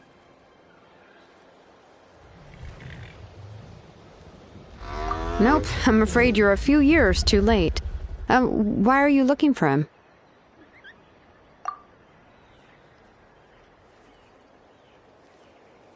Huh, phlogiston wings. Wow, okay. The kid actually pulled it off. Well, looks like, no more rest for me today. Pulled it off? You mean he's tried making something like this before? Yeah, he started trying to build a flying machine right after he got back from the Flower Feather clan. So right after he went wingless, then. Was this flying machine anything like the gun you made me? You mean your gun that's harder to tame than the proudest Kukasaur? No, he wanted to build something that allows anyone to fly freely, even if they're not naturally gifted. But he never got very far back then, though. Blew up his workshop a few times and barely made it out alive. I never really kept up with him after that. His parents traveled a lot in their youth and only returned to the tribe after he was born. But they settled in a remote area and don't interact with other people much. Which means most people in the tribe don't know them very well. Your best bet is to chat to his direct family. I'll, go get Puma. Wait for me in front of the workshop. I won't be long.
I'm back. Allow me to introduce T'Pol's mother, Puma. Hello, we're... Oh, save the pleasantries. I don't want to spend any longer talking about that boy than I have to. Huh? I disowned him long ago. He is no child of mine. All he cared about was his pipe dream of reaching the sky. Oh, we tried to talk sense into him, but he was obsessed. And then when he left us, he spat spouted some nonsense about building a workshop in the sky to avoid the constant criticism of us ground dwellers. He left his notebook behind. Whatever questions you have, you can look for them in there. I am done talking about him. He's no son of mine. He never called me Mom anyhow.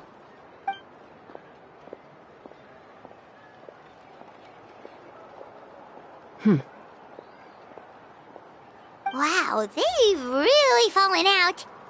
I'm sure wasn't expecting that. Her husband, T'Pol's father, he passed away recently, and T'Pol didn't even bother to show his face at the funeral. If you ask me, that was probably the final straw for Puma. I'll go keep her company. If there's anything else you need, just come and find me. Thank you. Okay, so this notebook is the only lead we've got now, right? What's in there?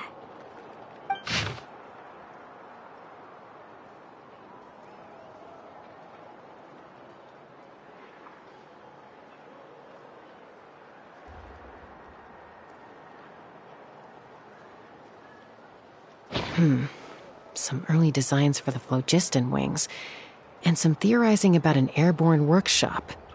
Ochkanatlan, the Cinder City. Looks like that's where he got his technological inspiration from. So, was he serious about the workshop in the sky? But that's such a big project for one person. Do we think he actually pulled it off? Oh, yes. The one from the trial arena that was super high up. That balloon has been there for a while, and everyone's been wondering how it got up there, but what if that's the wrong question?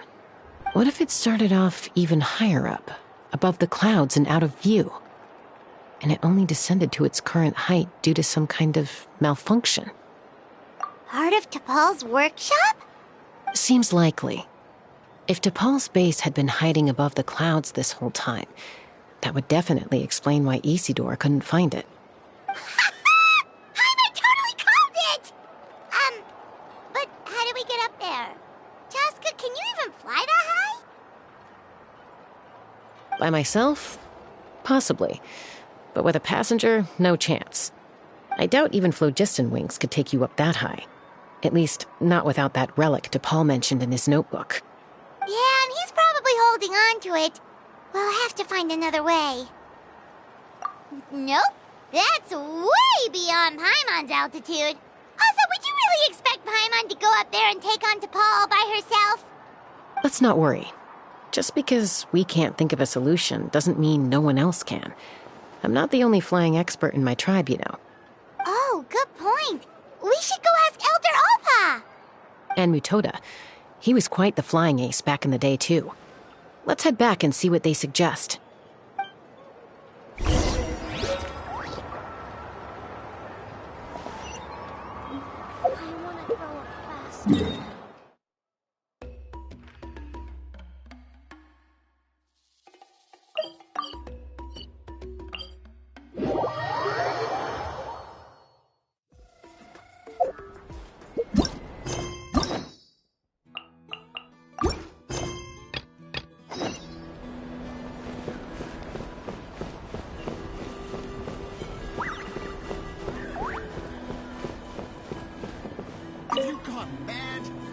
Chaska, you're finally back.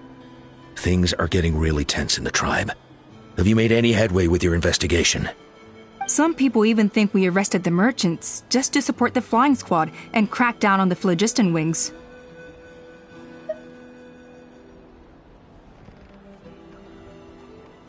We found some promising leads, but there's a major obstacle standing between us and the irrefutable evidence we need.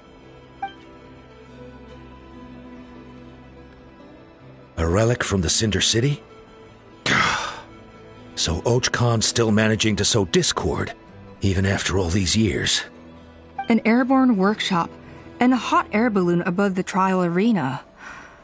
And that's where you're trying to get to now?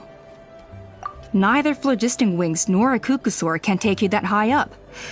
Do you really think that's where T'Pol is hiding? You know what? There might just be a way. Really? Do you still remember those spouts in the arena? When they were all blocked, the gaseous phlogiston was trapped and unable to flow. But now, it's flowing freely. If we were to block them up again... You mean all of them except the one at the very top of the arena? To build up the pressure there? Precisely. With all the gaseous phlogiston flowing through one spout, it would create a high-pressure wind current. And then we just ride it up into the sky! Yes, it has its risks, but with Chaska's abilities, I think she could manage it. It's an extremely risky approach, but I agree that it's feasible. If you want to give it a try, check with Inkanak at the trial grounds. She can explain how to block the spouts. Chaska, if anyone has a hope of seizing this evidence from the high heavens, it is you.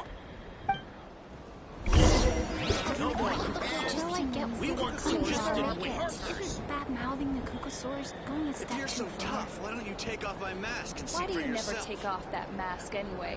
You got a huge scar or something? Have you gone mad? But without the phlogiston wings, although I never make it.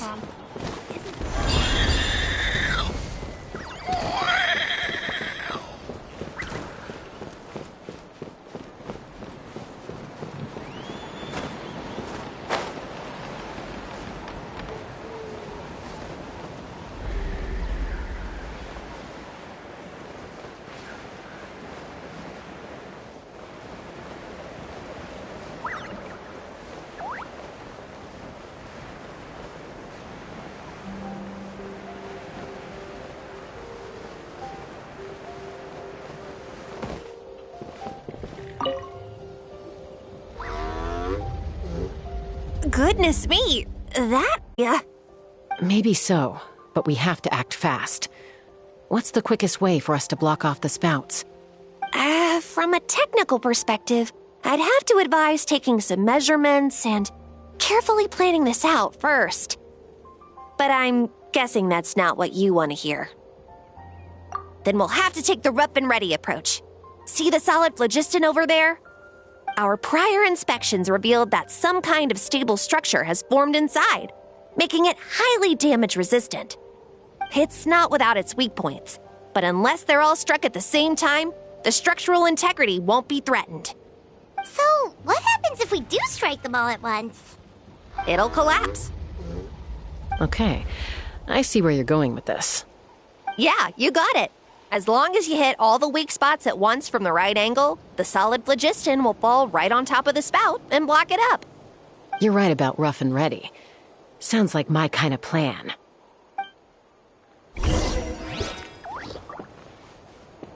Take me up!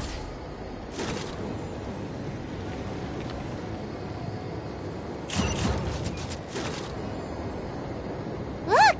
There's a chunk of solid phlogiston right over that spout!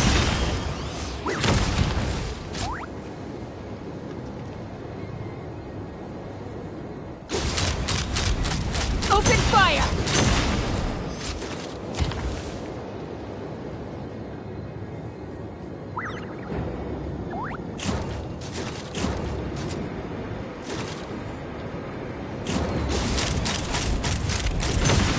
Locked on! Mama! Bird!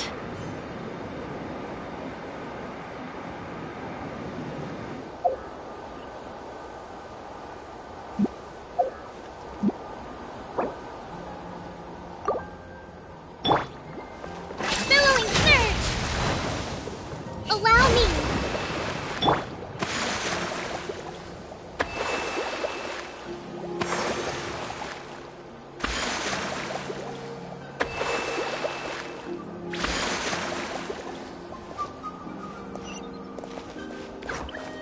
Let's fly!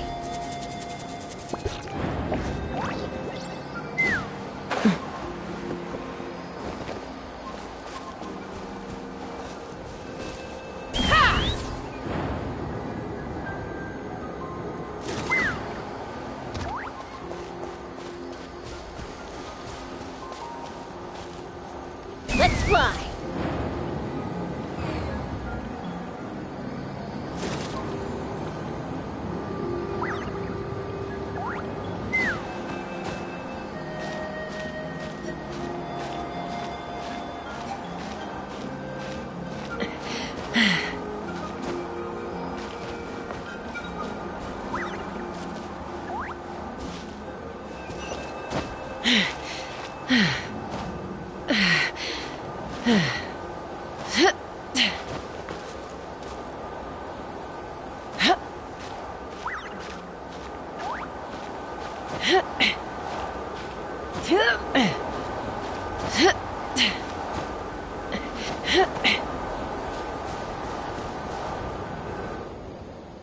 actually worked! But wait, how are Paimon and the Traveler supposed to get up there? Koya can give you a lift. She's actually been following us this whole time.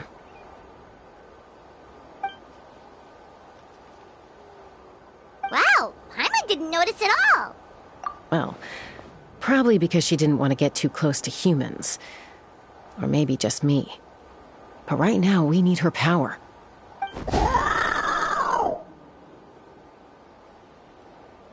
Whoa, you didn't even have to summon her.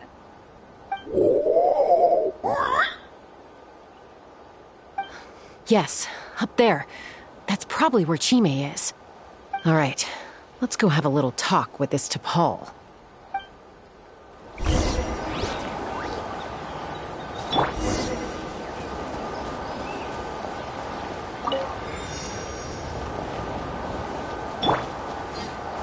Take me up!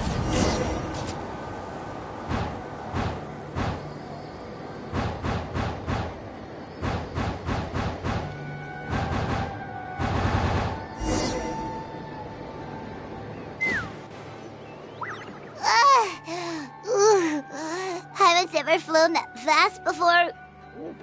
She feels so ready to throw up. Aha. Just as I thought. It might look like a regular hot air balloon from the outside, but up close, it's clearly been heavily remodeled. And sure enough, it only descended below the cloud line because the custom-built machinery malfunctioned. I should be able to figure it out with T'Pol's notebook. Thankfully, I know a little DIY from fixing up my guns when they're having issues. That should just about do it. Now all it needs is a nice hard kick. Maybe that works on your guns, but, huh? We're really moving!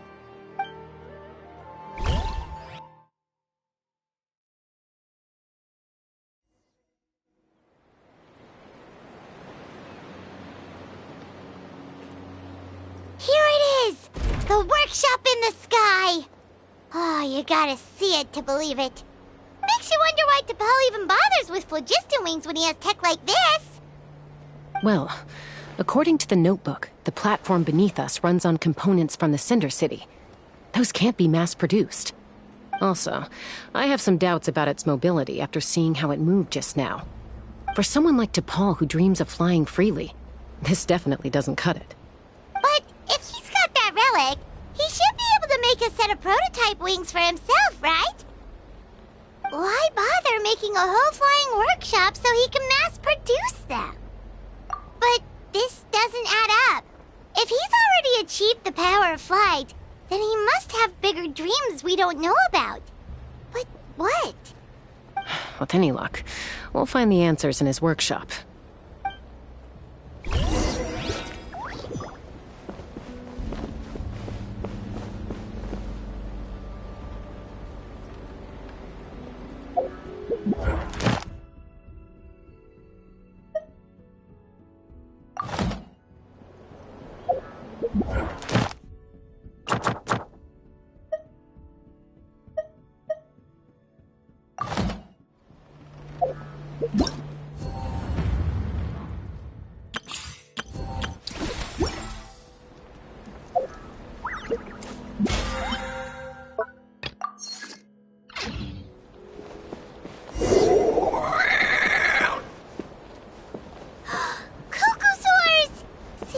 Merchants were right.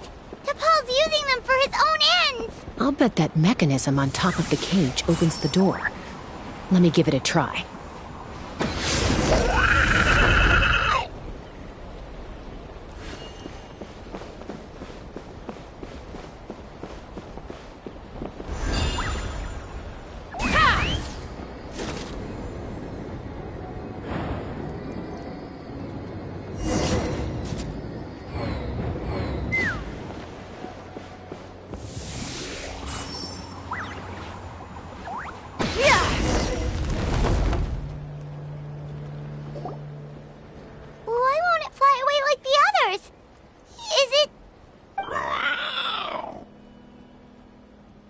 She's still breathing, but barely. By the looks of it, T'Pol was using these cages to extract phlogiston from the Kukasaurs. Once a Kukasaur is drained of phlogiston, it becomes too weak to move.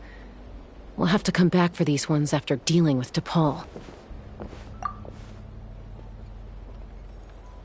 Let me see. Looks like a record of his phlogiston research. Log number 330. With the support of... I was finally able to launch the airborne workshop. Even though it relies on the relic for 80% of its power supply, I've at least taken the first step. Log number 348. Research on the relic is progressing well. I should be able to replicate the technology and scale up production very soon. Has proposed a name for this groundbreaking invention: the phlogiston wings. I think I'm getting close. Soon I will achieve my dreams. Log number 377. Encountered some issues with the new smaller model phlogiston wings. The gaseous phlogiston showed some volatility during the refinement process. Thinks we should proceed at a more cautious pace with the refinement experiments. But after so many past failures, I have to prove that I will succeed this time. Log number 114. Ran an experiment using Kukasaurs to refine gaseous phlogiston. It was a success. Log number 117. I have started recruiting merchants and hunters to capture wild Kukasaurs. Log number 121. Major breakthrough in the efficiency of phlogiston yield. Huh? So many parts have been crossed out! Yeah, probably the contact he alluded to in his other notebook. Guess he has a benefactor. Did anyone else notice how the numbering system in this notebook suddenly changed halfway through? We haven't got time for textual analysis, I'm afraid. Grab the notebook and let's press on.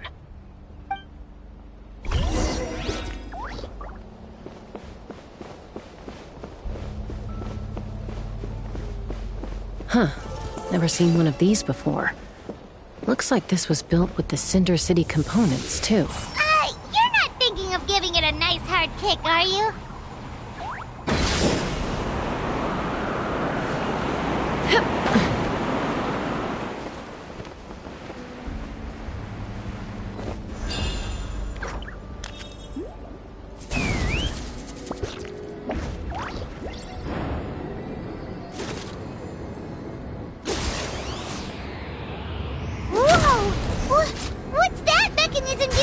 It's asking for a nice hard kick where it hurts. Aim for the weak spot.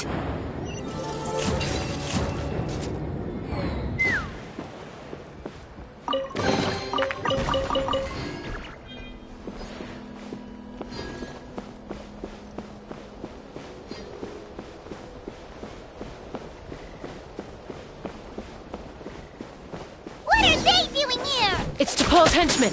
He must have brought them here using the relic in his prototype wings. Watch out!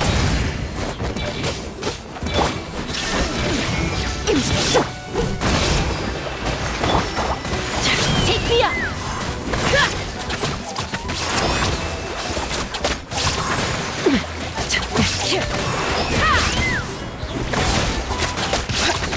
Light of the blazing sun! Torn to oblivion! There is no escape!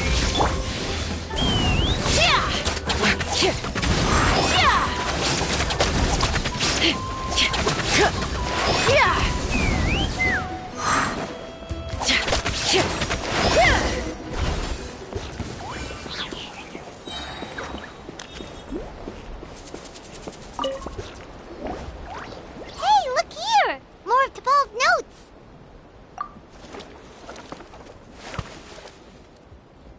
Log number 403. Introduce me to some new comrades who fully support my ideas. I told them that some Saurians are blessed with wings, and some people with natural gifts, while the less fortunate among us can only look on longingly as they seize the skies. But I also told them that progress can erase individual differences. Think of the tools humanity has made to fight back against wild beasts. The law we have put in place to even the playing field between the strong and the weak. I promised them that our research will be the new frontier of human progress.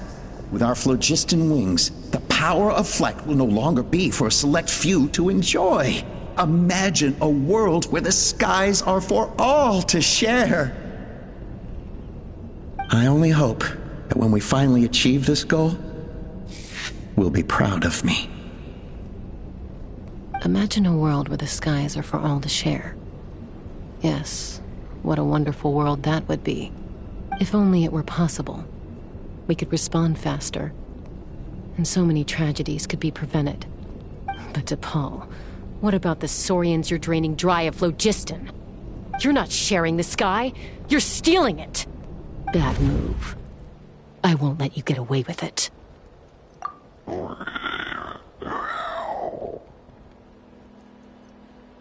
I'm fine. Let's keep moving. I don't think we'll find anything else here.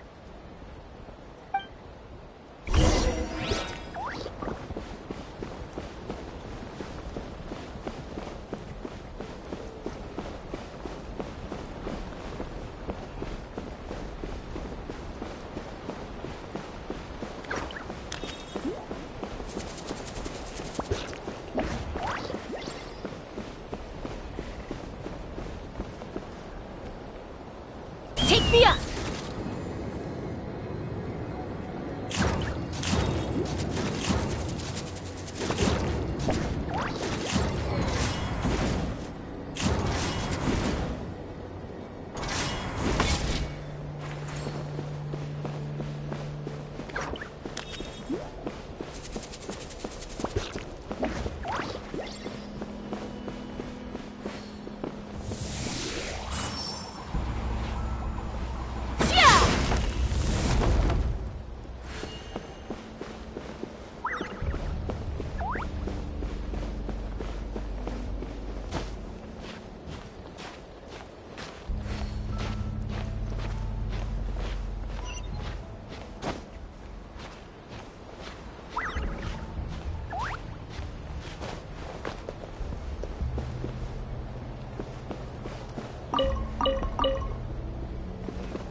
Let's fly!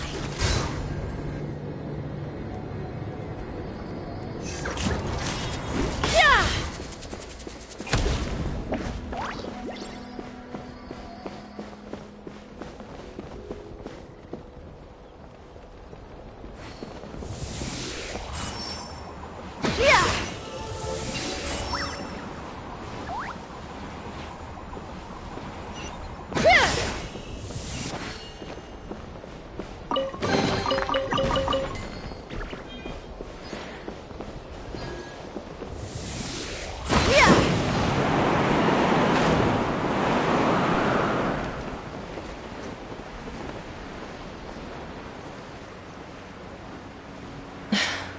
I can't believe he captured so many Kukasaurs.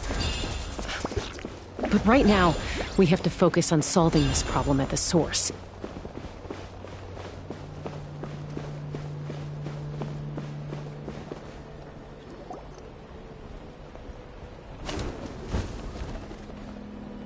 Looks like we've reached the center of the workshop. And still no sign of Koya's baby.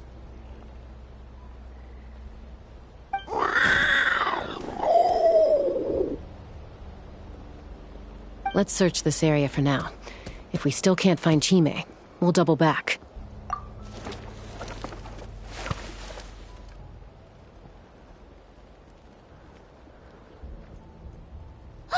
Chaska, Traveler, come quick! What is it? Did you find Chime?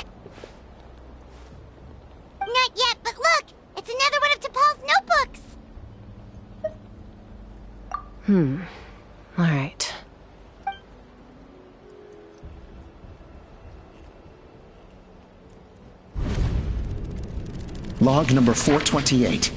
We decided to restart the experiments on phlogiston refinement, but without telling.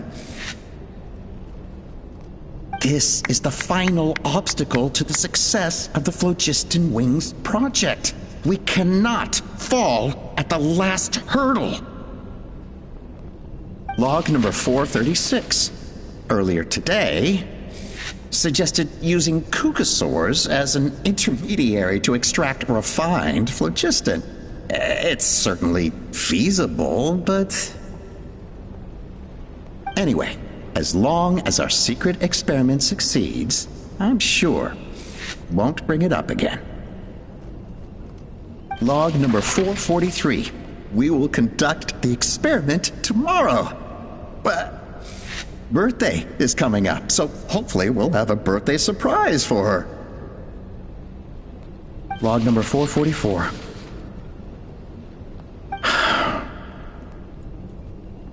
Huh? Why is this log empty? I guess whoever wrote down the log number was prevented from recording the results.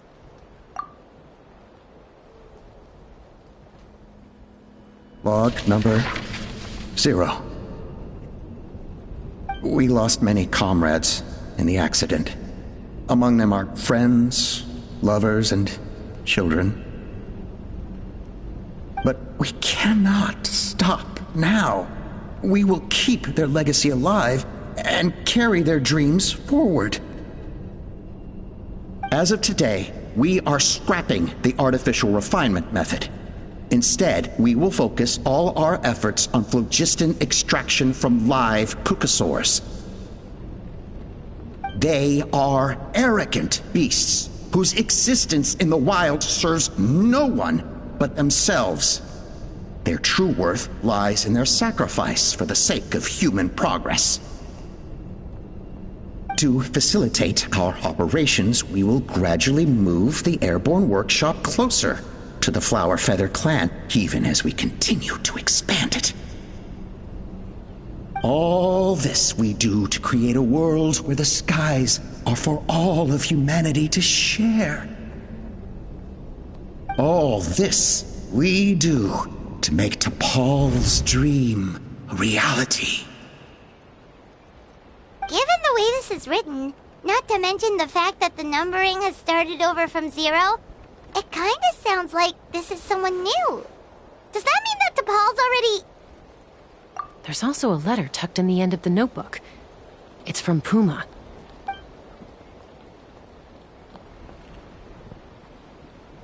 T'Pol, I don't know where you are right now, so I don't know how to reach you.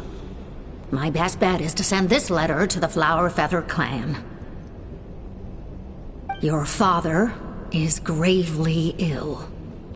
Oh, I know we've had our differences in the past, but he is still your father. Won't you come and visit him? Please. I know you never liked him and cared even less for me. All you ever yearned for is the sky. And your birth mother. But we'll still be waiting here for you if you do come back. This may be the last chance you'll get to see your father. So Puma's not T'Pol's real mom? Huh. Well, she did say he never called her mom, but I might assume she was just venting. We know that T'Pol's father passed away quite recently, and this letter looks recent. By contrast, the writing in this notebook is old and faded. It looks like the real reason T'Pol didn't attend his father's funeral is because he'd long since passed away himself.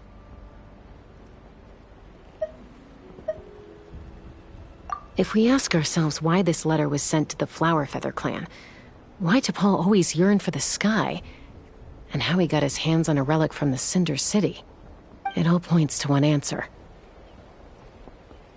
That's right. T'Pol was my child. He was born during my days as a wingless wanderer. His birth gave me new hope. I wanted to become the kind of mother who spent her days as a valiant rider, soaring the skies. Not an aimless, wingless nobody. But his father wanted to settle down, to give his child a safe, sheltered life in his tribe. We fought about it constantly, until the love we once had for each other was gone. He started a new family, with another traveler who was also looking to return home. And I went back to the Flower Feather clan, alone. Alba? I had no idea that despite being raised among the children of echoes, my child still harbored dreams of the skies. Can you imagine, Chaska? The joy and surprise I felt when he showed up at my door, asking to join the flying trials. Or how proud I was when he said he wanted to prove his own worth, rather than relying on my position as elder.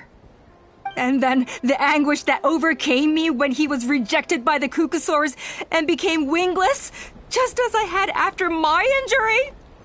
You've got a lot of nerve showing your face here. Don't take this the wrong way, Chaska. I'm not here for a fight. I just want to talk. Isn't that your preferred way to resolve things? I trust you've learned of Tepal's wish on your way here. A world where the skies are for all of humanity to share. If only his dream can be realized, no one will ever have to lose their wings again. Our aerial prowess will be greater than ever before. War will never again come at such a great cost. The loss of Koichi is a tragedy that need never be repeated. So tell me, Chaska, do you really wish to see the phlogiston wings forever grounded and gathering dust? Nothing you've said excuses all the conflict you've caused. You mean the argument back at the tribe? It was a necessary measure. Sometimes this is the only way to accelerate the pace of progress.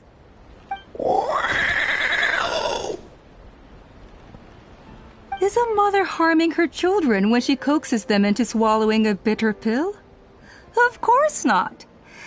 It is a brief moment of suffering for the greater good, and the child would come to understand this in due course. The phlogiston wings are that bitter pill. We will never progress as a tribe if we cling to the scraps the Cucusaurs offer us. Once the people have embraced the phlogiston wings, they will never look back. Even if they learn how the refined phlogiston is sourced. They will convince themselves that the sacrifice of a few Cucusaurs is a small price to pay for our dominion over the skies. But this I had not anticipated. I barely had the chance to introduce the phlogiston wings to the tribe before you found this place. Your plan was hardly foolproof. Yet, it can still be salvaged. Chaska, traveler, you are the hope of humanity. I'm sure you have your doubts about my methods, but know that my love for humanity and for Natlan is genuine. You know me, Chaska. And you know that I've always treated everyone in the Flower Feather clan as my own children, as fellow humans. Surely you can understand my perspective. Alpa, Natlan doesn't belong to humans alone. And truthfully, neither do I.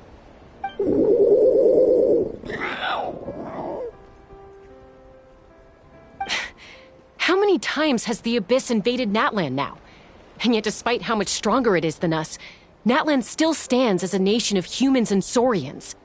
Peace imposed by force will crumble in a matter of days, because social bonds are what hold a civilization together. Weren't you the one that taught me that? And yet you would break the bond we share with our Saurian companions to take more power for ourselves? That's as stupid as hacking your own arm off to use it as a club. They are wild beasts, driven purely by instinct. How could they possibly understand human social bonds? How did someone like her ever become a writer?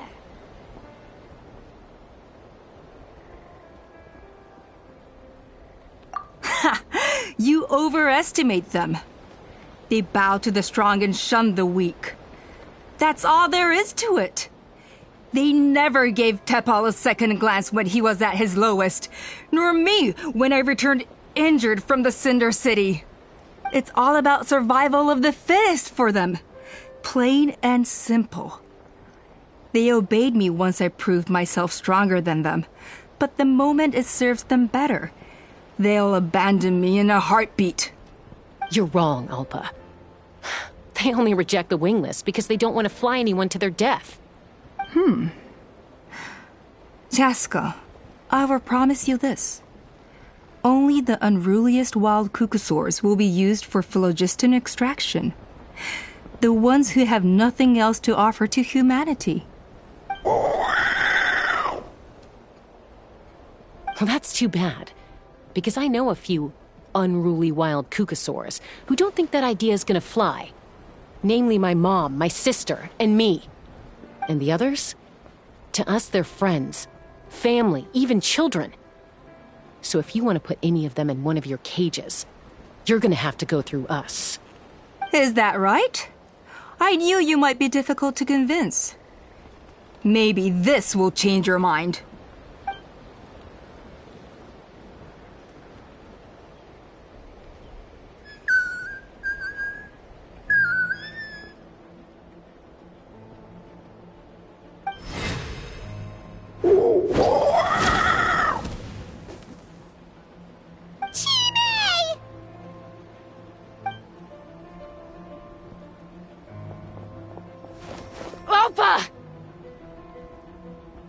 Careful!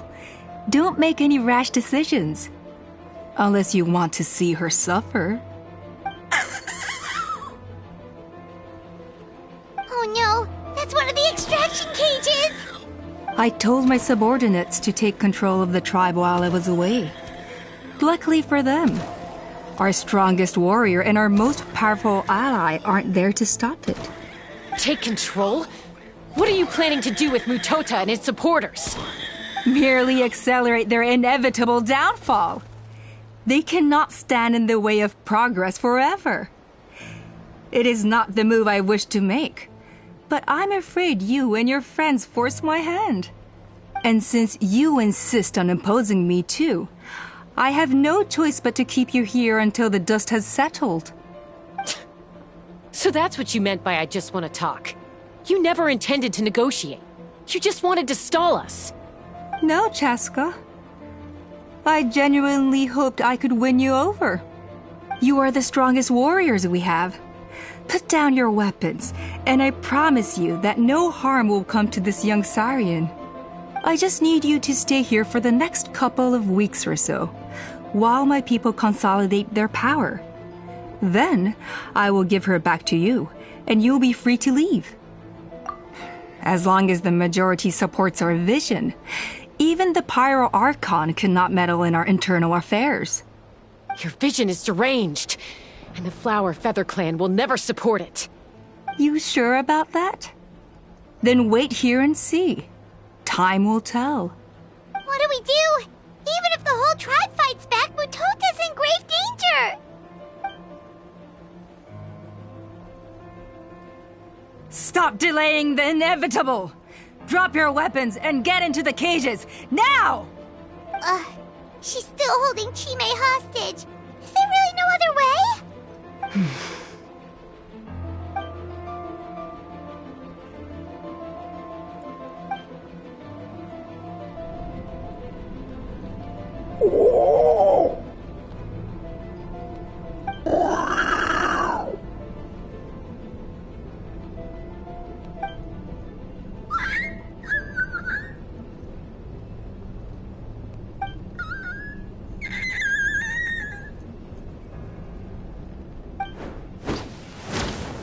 Koya? Huh? What are you yapping about? Stand down. Drop your weapons, now! This instant!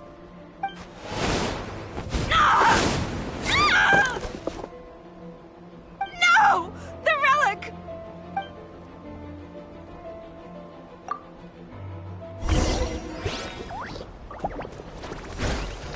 Hold on to your hats. Take me up! Wrath from the sky! Full throttle!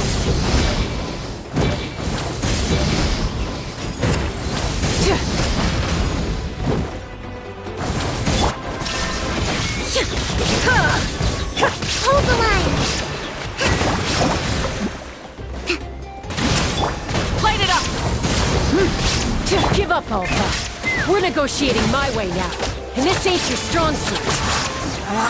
Just shut up! No! Help! Anybody? Try and stop me! Demolished! Allow me! Knock him down. Take me up! Aha! I got it! Let's fly! Notch.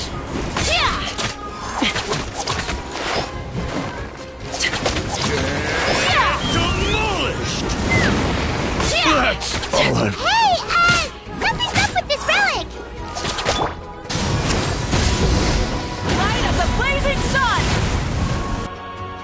Ah!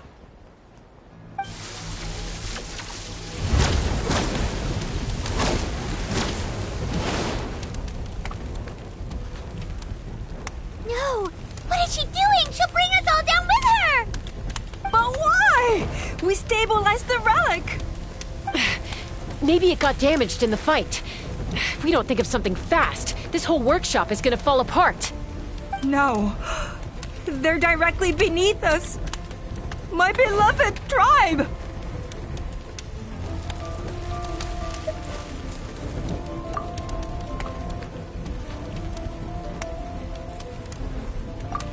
Okay,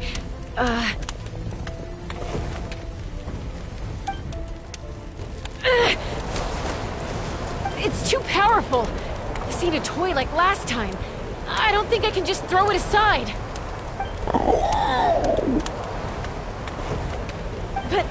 But we need to get it far away before it explodes. Then the tribe will be safe, and so will this workshop. Koya, remember when we were kids? Come on, let's take this thing high up into the sky.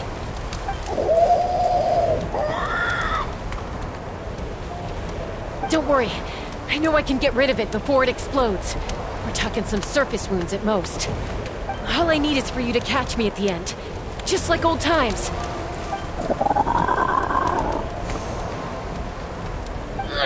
I can't hold it back anymore. We have to go. Don't be insane! Alpa! What are you... You're a fool, Chaska! Why would you choose such a risky solution? We cannot entrust the safety of our tribe to this wild Saurian! I'm the fool. You really think you can stand a better chance than me? Sure, it may be asking too much for an ex-wingless to escape the blast radius in time.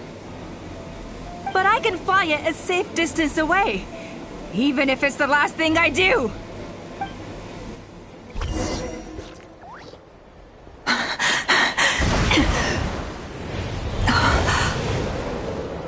Here, this should be high enough to save the clan. What? You don't get to die a hero today.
Koya, are you hurt? Let me take a look at you. What do you mean, I'm fine? Didn't I tell you to catch me on your back? Why did you try to shield me from the blast?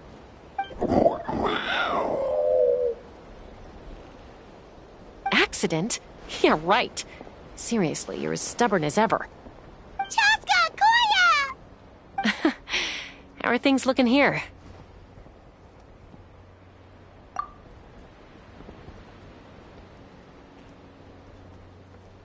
I think that's putting it mildly. I owe you one. Again.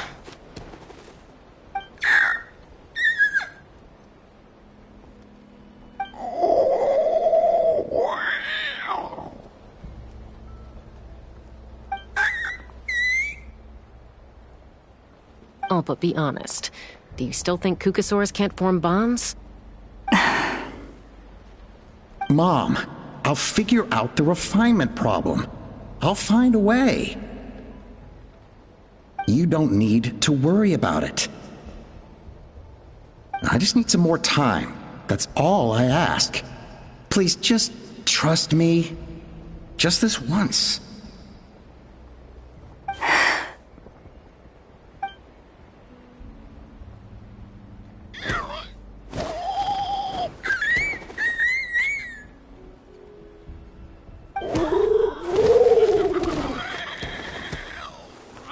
The Flower Feather Clan yield to the strong. And it's up to the winners to define what strength means. So it looks like it's my turn to yield.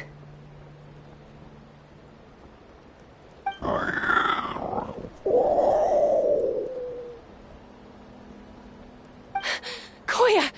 Koya!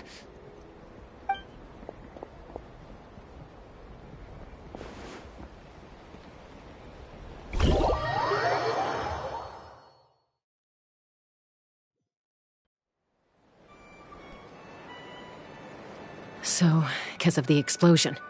Yes, for the 10,000th time, I'm sure. The blast barely touched her. The reason she fainted was old injuries playing up, compounded by overexertion in recent days.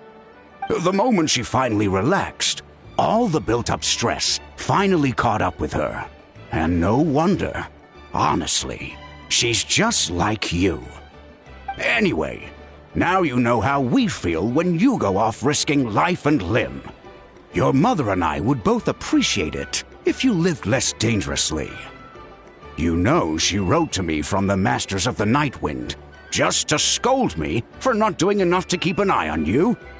If she wasn't so busy with work, you can bet she'd come back here and chew us both out in person.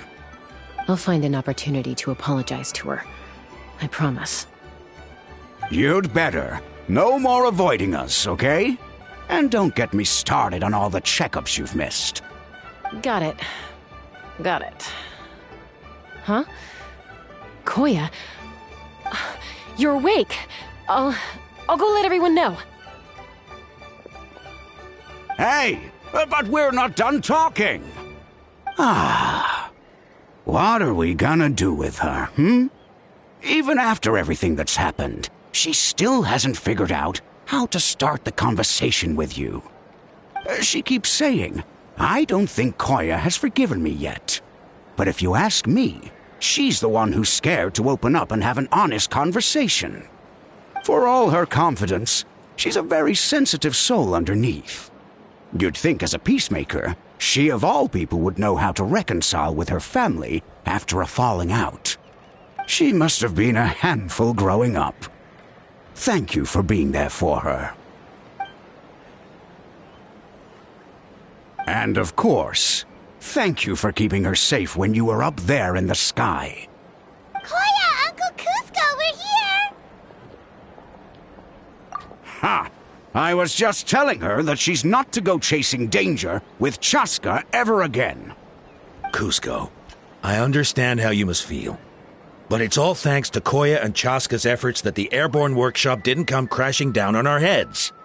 Oh, Paimon almost forgot to ask. They didn't hurt you while we were gone, did they? Thankfully, when her co-conspirators tried to arrest me, I was out coaching Koyer and Junan. The two of them were a huge help. They took care of things while I went around rallying the resistance. So, in the end, Alpa's would-be revolt didn't really get off the ground. And as it turns out, not all of the wingless want to see our dear Saurian friends replaced with phlogiston-powered gizmos. I'm so sorry you got mixed up in this, by the way. We should have caught on to Alpa's scheme sooner. We could have saved so many Kukasaurs from getting hurt. Most of the airborne workshop has now been dismantled. We've just left one small, harmless part intact, and repurposed it as a jail for Alpa and her cronies. Let's see how they like being locked up in a sky prison! So, it looks like there's just one last conflict left to resolve. Peacemaker, you're up.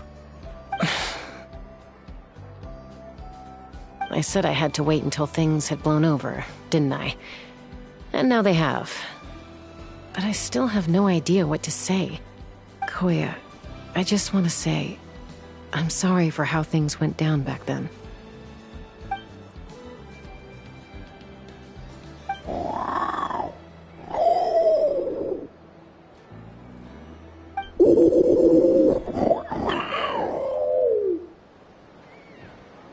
Huh?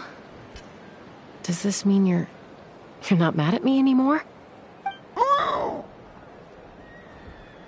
There's that family likeness coming through again. But that day, when we ran into each other...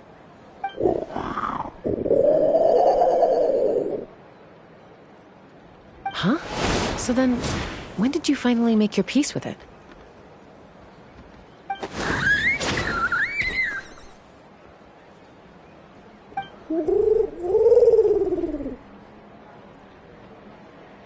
Oh, it's Chime and Chimpu! They're here too!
Ad Astra Abyssos. I am sorry, but you...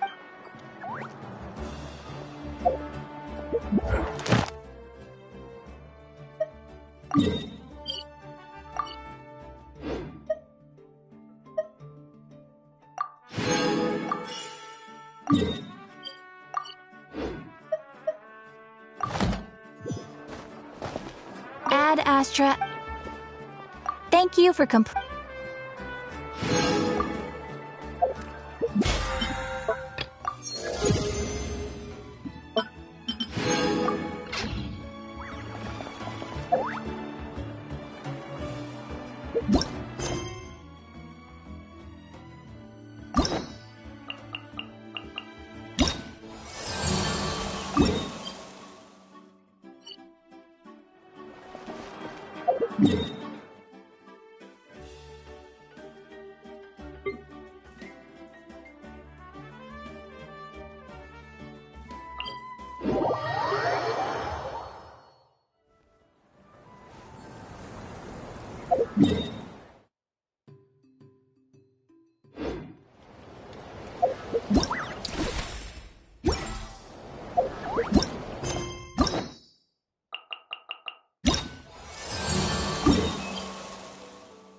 escape!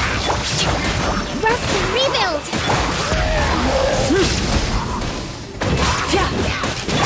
Torn to oblivion! Illusion shattered! Turn!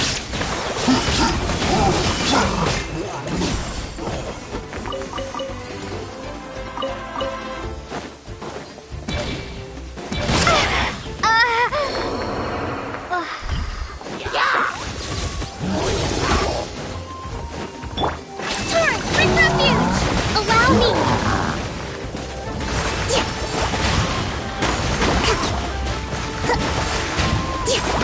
Wrath from the skies! Full throttle! Inazuma shines eternal! Shine down!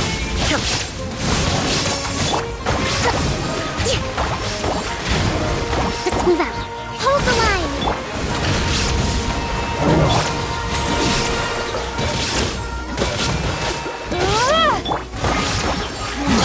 Uphill battle!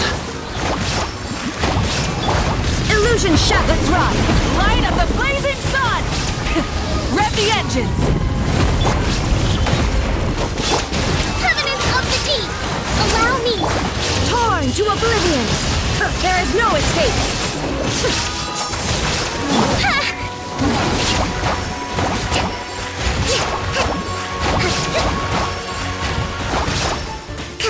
Let's move out.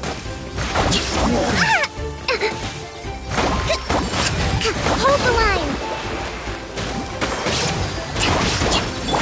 Full throttle! Illusion shattered!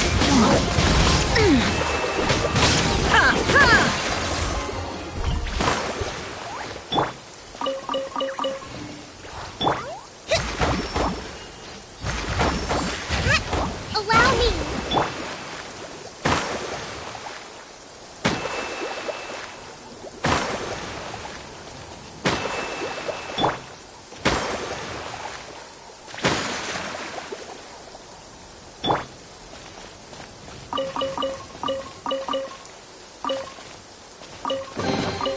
A reward on the road.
Let's ride!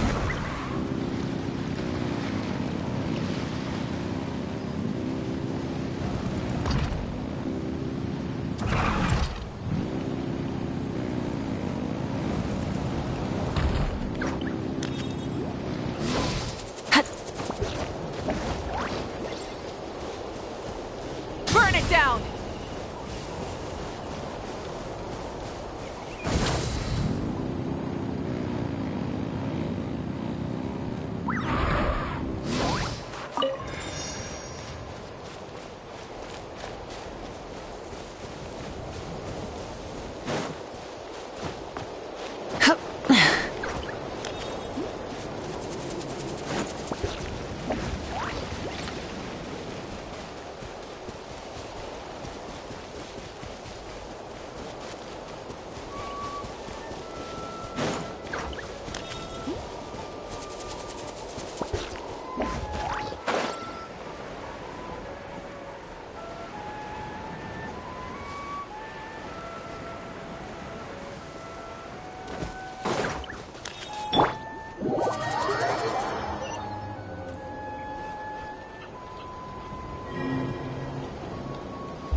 You're the Traveler in Paimon!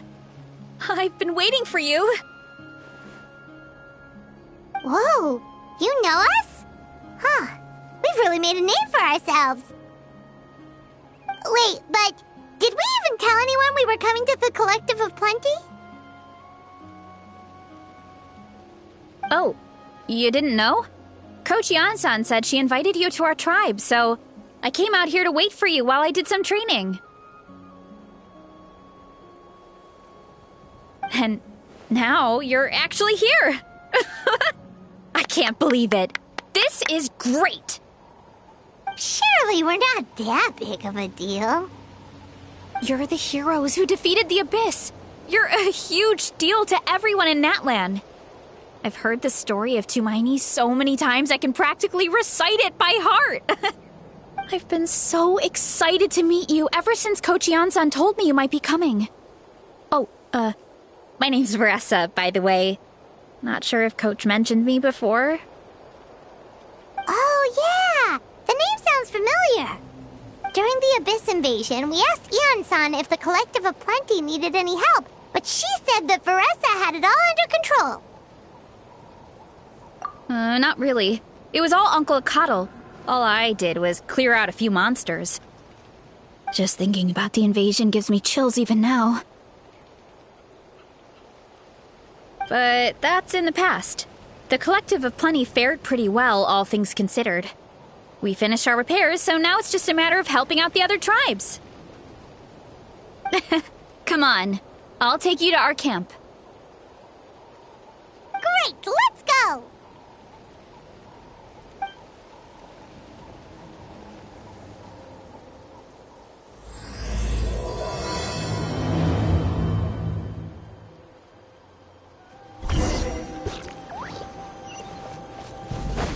Oh, just a heads up. The volcano sometimes sends rocks crashing into this area. Oh, here's one. Want to give it a try? Not in a million years! You can use your shoulders if you want. Or your feet. Or even your head. That doesn't change it! See? There's nothing to it. Whoa! There's treasure inside these rocks! Okay, so maybe a little pain isn't too bad?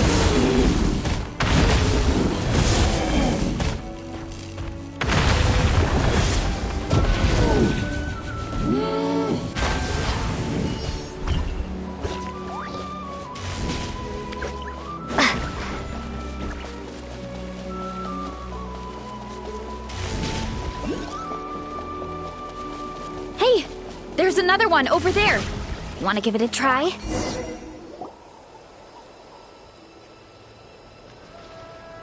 Huh? What's this wooden plank doing here? Oh, it's a piece of training equipment. I use it all the time. Training equipment? Yeah, it's kind of hard to explain. Let me show you instead. Here goes nothing.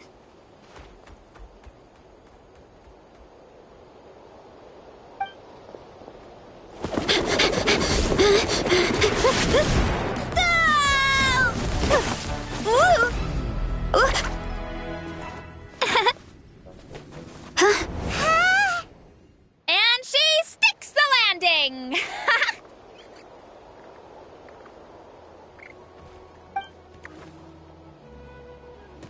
Whoa! You jumped over that huge gap just like that?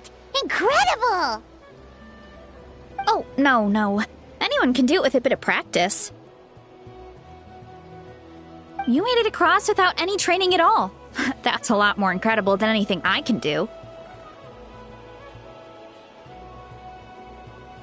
Oh, well, Paimon can fly, but you've got a point.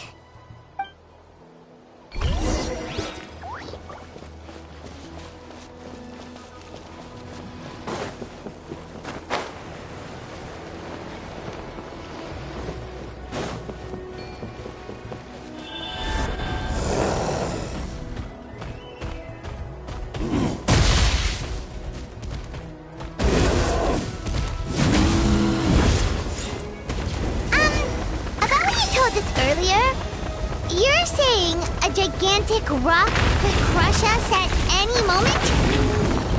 Well, not at any moment. It's a pretty rare phenomenon. Many adventurers come here and never even get to see it, so I wouldn't worry too much. Yeah, okay. It's not like we're that unlucky.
It was nothing.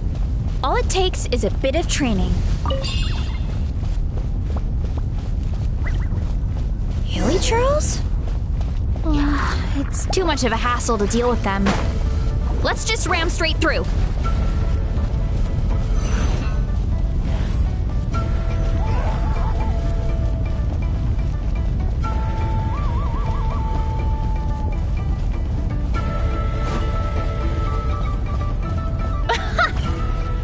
We can call that a success. Wow!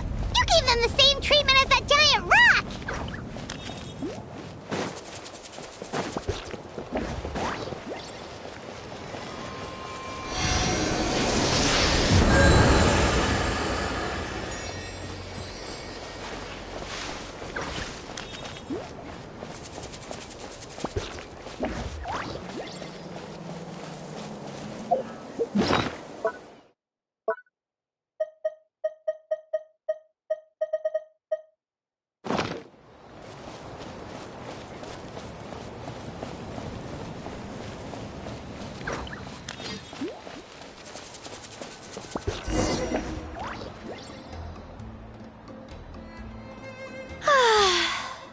Sweet home. We made it! Welcome to the Collective of Plenty.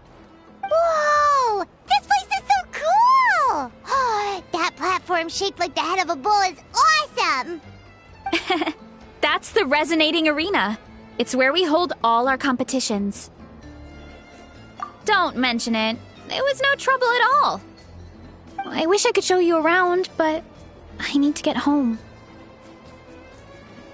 Oh, did you remember something important? You really hit the ground running when we ran into those hilly trails back there. Oh, no, not at all. We made it in time. There's just something important I have to do. The most important thing after training. The post-workout meal. Otherwise, I'll be a lethargic, dizzy, hunger-addled mess. The perils of an empty stomach. It's terrible. Anyway, I'm sorry, but I gotta get some food in me. Like, yesterday. You should grab something, too. We can meet back up at the arena. See you soon. And she's off. Wow, talk about whiplash. 1 second she's chill and laid back, and then the next she's charging headfirst into danger. Literally. The spirit of youth.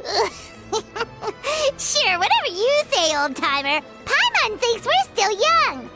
Anyway, why don't we take a look around in the meantime? We can head to the arena in a little bit. The view must be amazing from up there.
Better get these tidied up for starters.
You're here already!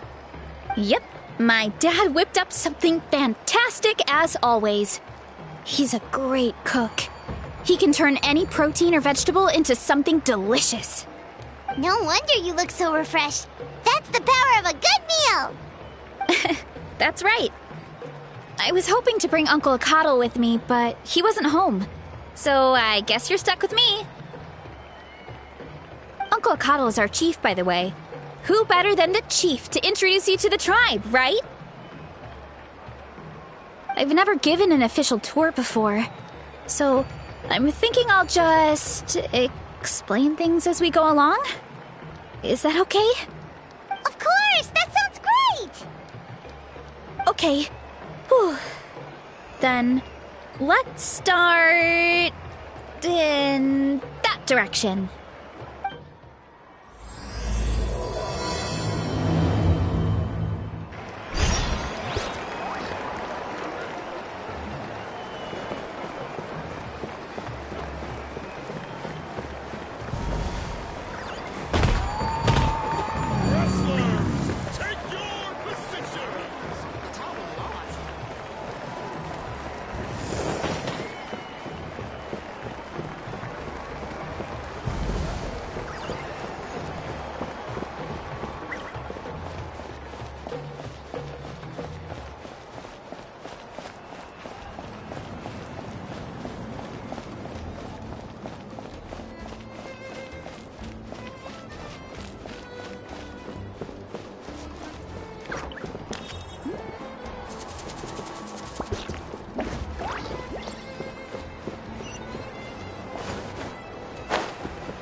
My place is over there.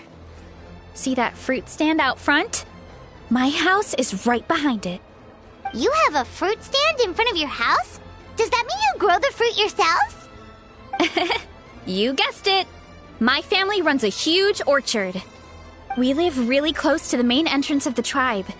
So every morning, I wake up to the sound of all the people and carts on the road. That's also when my parents start work. So that's how I know it's time to get up. And then you all work in the orchard together. Well, knowing it's time to get up and actually doing it are two separate things.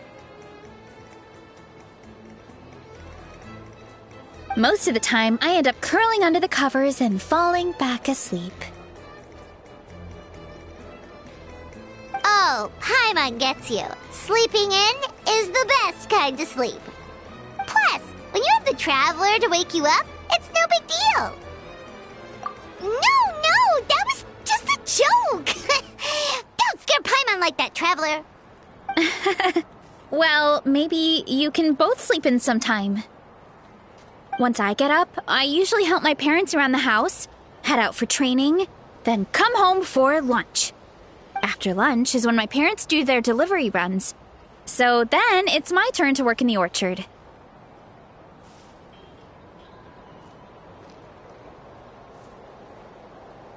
Oh, Paimon would love to see the orchard. Can you show us? Sure thing! We'll go right after this. But first, come with me.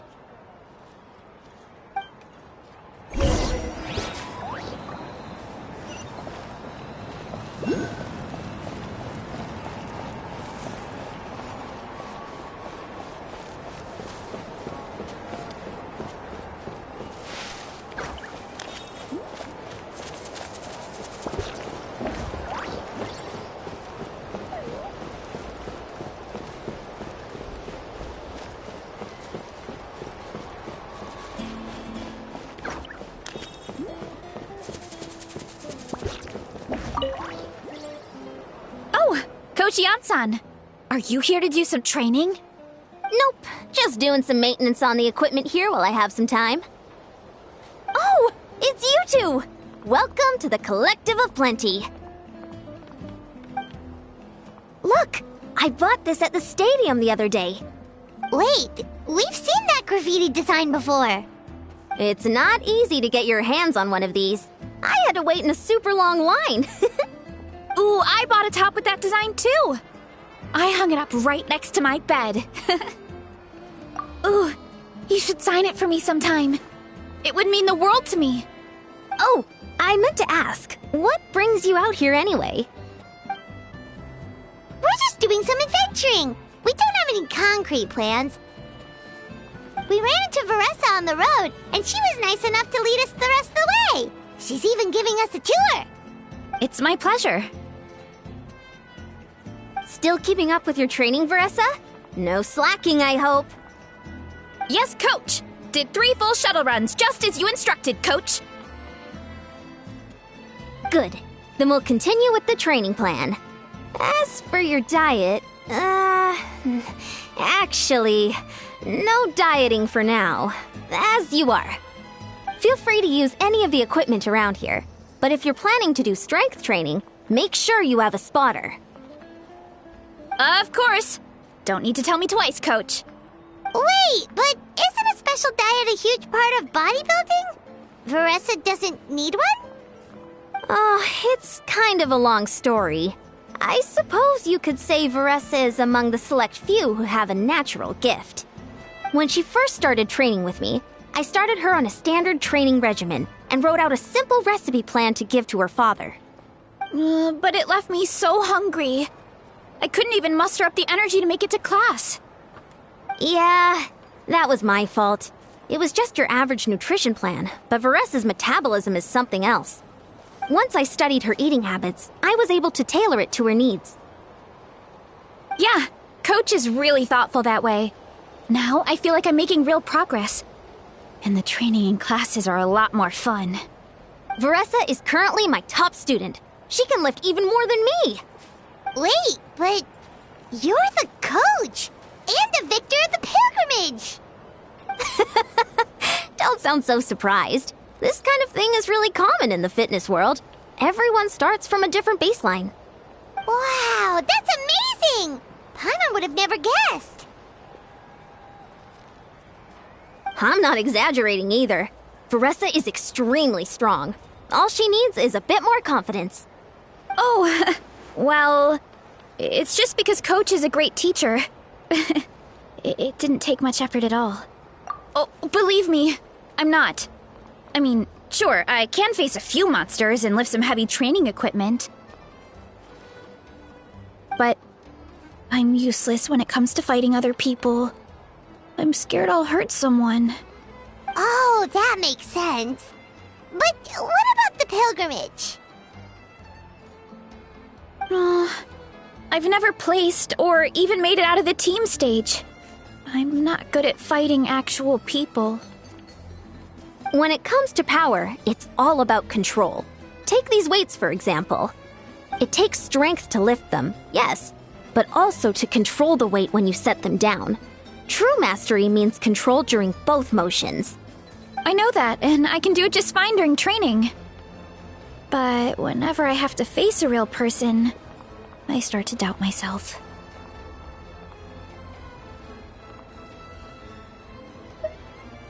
Thanks. I appreciate the support. As long as I keep training, I'm sure I'll get it eventually. Well, we should get going, Coach.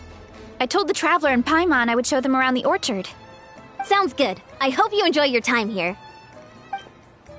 If I want to see results, I gotta put in the work.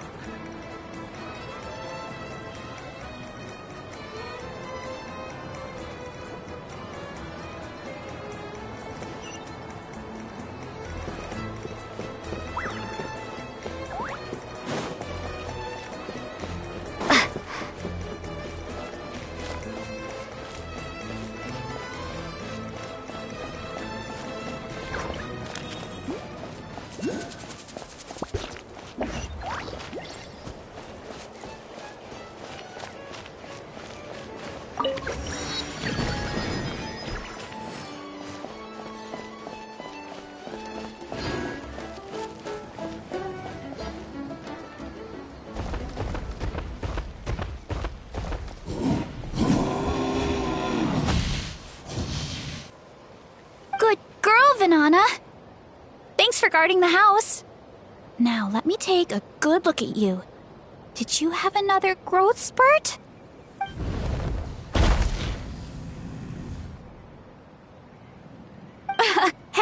I was just taking a look, not inviting you to wrestle. Next time, okay? Oh, this is Vanana.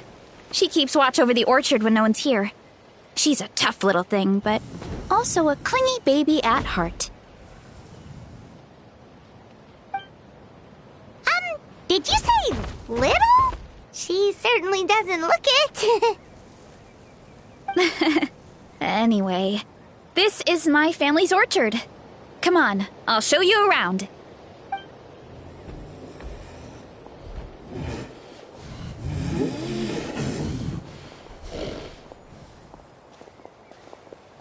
Whoa!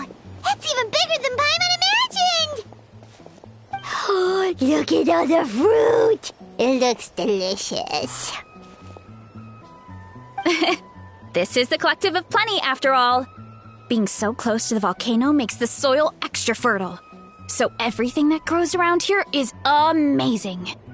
Especially the fruit. We sell a lot to the other tribes, give some to family and friends, and keep the rest for ourselves. Well, if you have to live next to a volcano, at least you get something good out of it. That's right. Since we're here, why don't we pick some and have ourselves a little snack? Wait, but didn't you just eat? Yeah, but there's always room for dessert.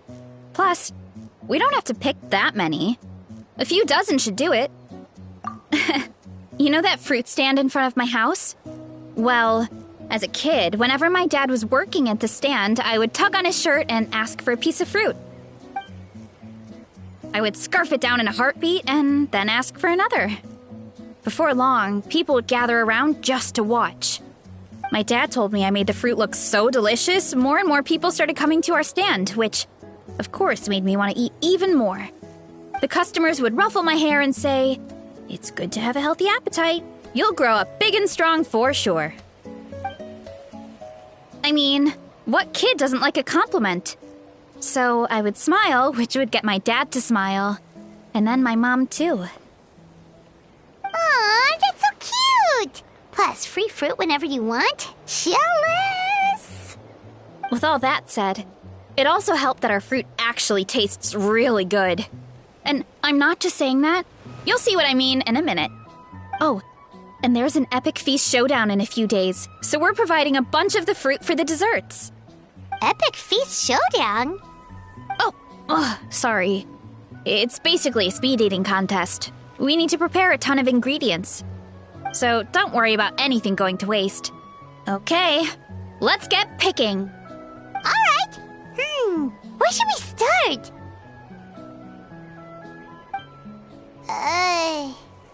Why is there a mushroom over there? Oh, that kind of mushroom. They kind of appeared out of nowhere when we first planted the orchard. They grow really fast and don't require any water or fertilizer. Oh, and the flavor is amazing. You can grill them, stir-fry them, or even eat them raw. The flavor has almost a fruity taste to it. A mushroom that tastes like a fruit? That's a... Yep, that could be. Anyway, as far as I'm concerned, if it tastes like a fruit, then it fits right in. Who cares where it came from? Go ahead, pick as much as you want. Might as well get some mushrooms too, and I'll whip up something to eat. I'll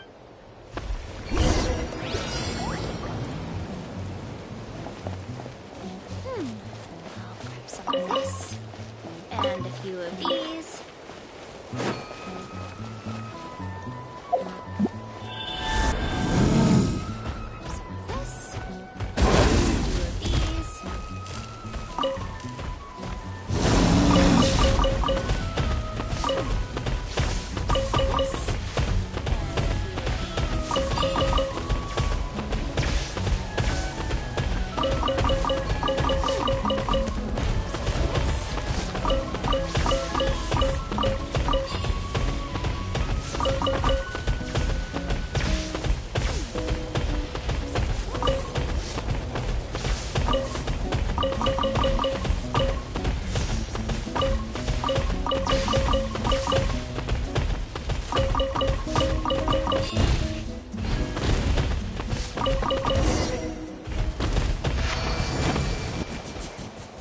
Whoa, that's quite the haul. Well, you need a bunch of ingredients for the eating competition, right? Thought we'd give you some help. Oh, and you were right about the fruit. Paimon tried one, and it was one of the sweetest, juiciest pieces of fruit Paimon has ever had. You must sell out every time. Also, Paimon tried one of the mushrooms, too. In a weird way, it really did taste like a fruit. We should call them berry shrooms. Oh, wait. Something tells Paimon that's not a compliment. Well, thanks to your help, we can call it early today. Oh, I promised you a meal, didn't I? I'll be right back.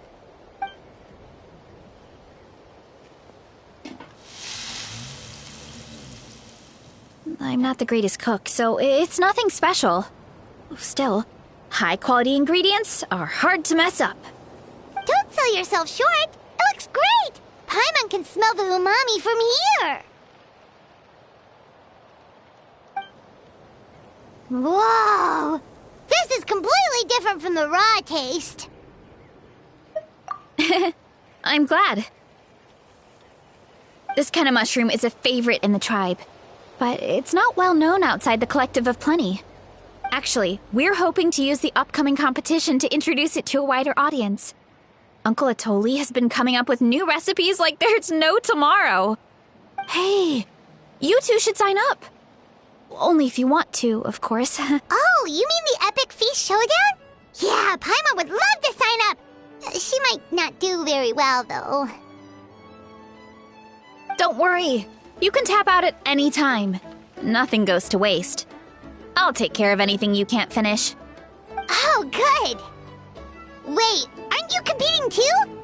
Oh, then Paimon doesn't stand a chance. You never know until you try. Oh, besides, from what I just saw, it looks like you can hold your own. Well, anyway, winning isn't the point. Just think of it as an opportunity to try our local delicacies. Oh, good point. Nice! Then let's sign up together! Time for Paimon to show these people what she's made of!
Hold the line! Let's move out.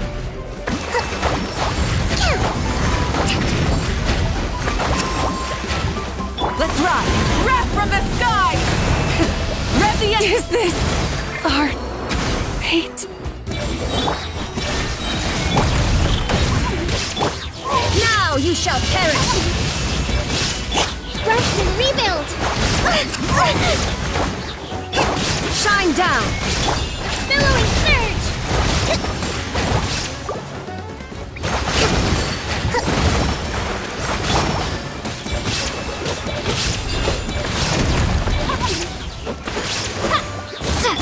There is no escape! Hold the line!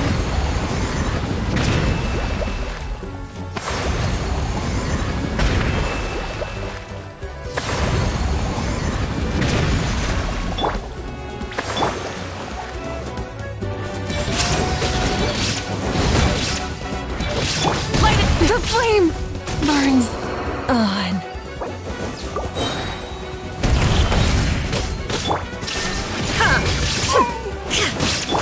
Rest and rebuild!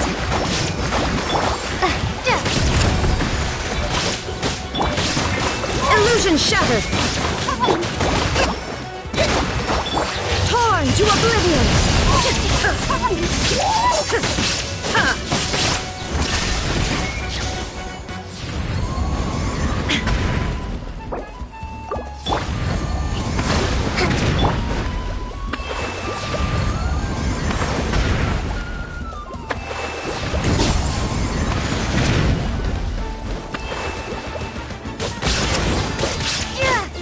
There is no escape!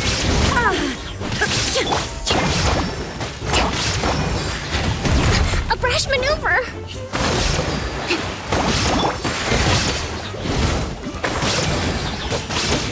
Shine down!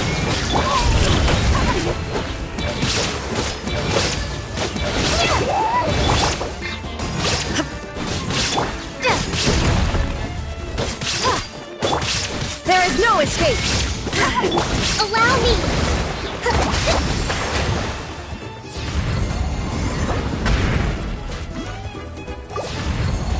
Torrent, bring refuge!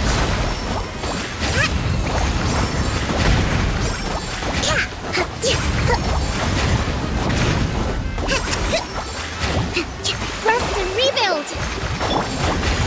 Inazuma shines eternal!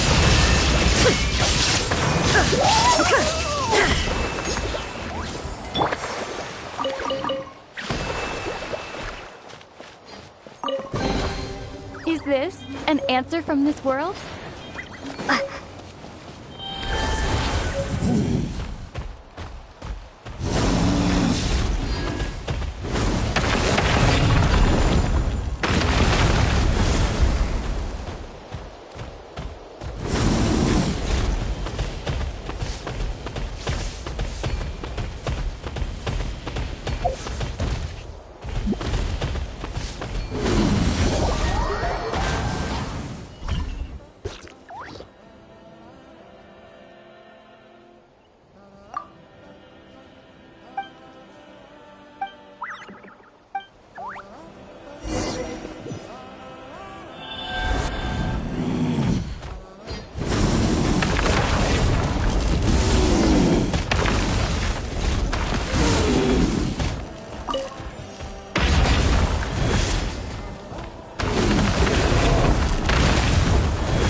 oblivion! Illusion shattered! Pyroclastic surge! Rev the engines!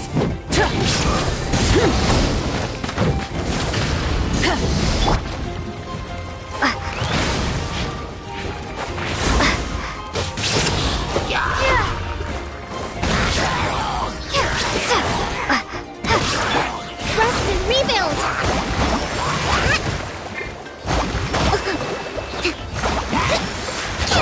Try and stop me!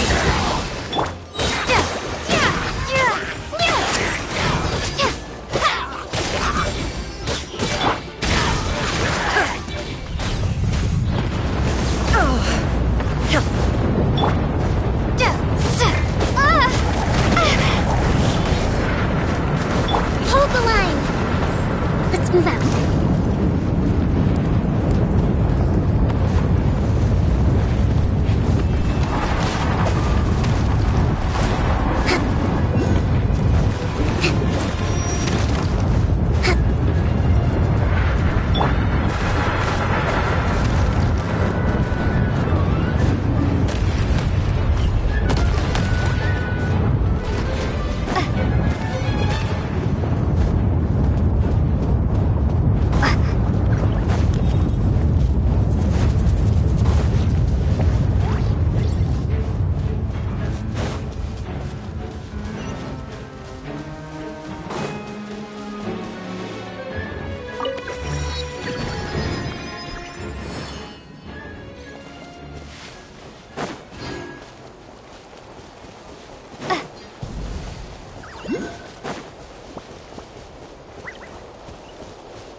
No escape!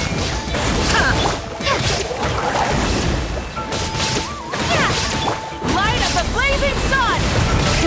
Rev the engines! Turret, bring refuge! Now you shall perish! Shine down!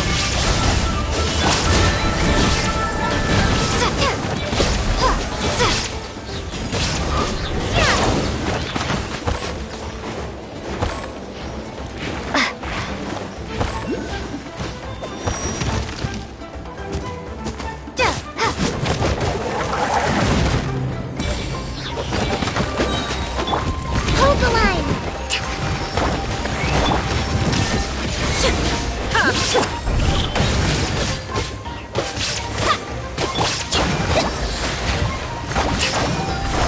Pyroclastic surge! Full throttle!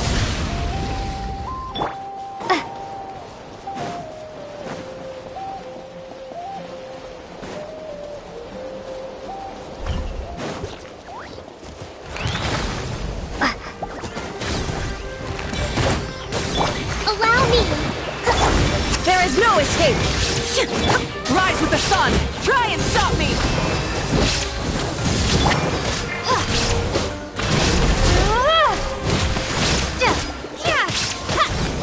Illusion shattered!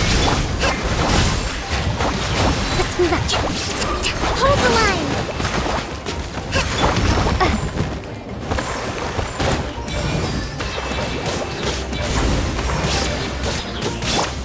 Inazuma shines eternal!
I'll keep this close.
I'll keep this close.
Hey, you're here. It's been a while. When Veressa told me you signed up for the Epic Feast Showdown, I could barely believe it. Sounds like Veressa might finally be in for a challenge this year. Honestly, I'm not even that good. What's wrong? Sounds like you're still half asleep. Just, hungry. It's competition day, so gotta show up with an empty stomach. Not much longer, Veressa. Atoli's firing up the ovens as we speak. Got it.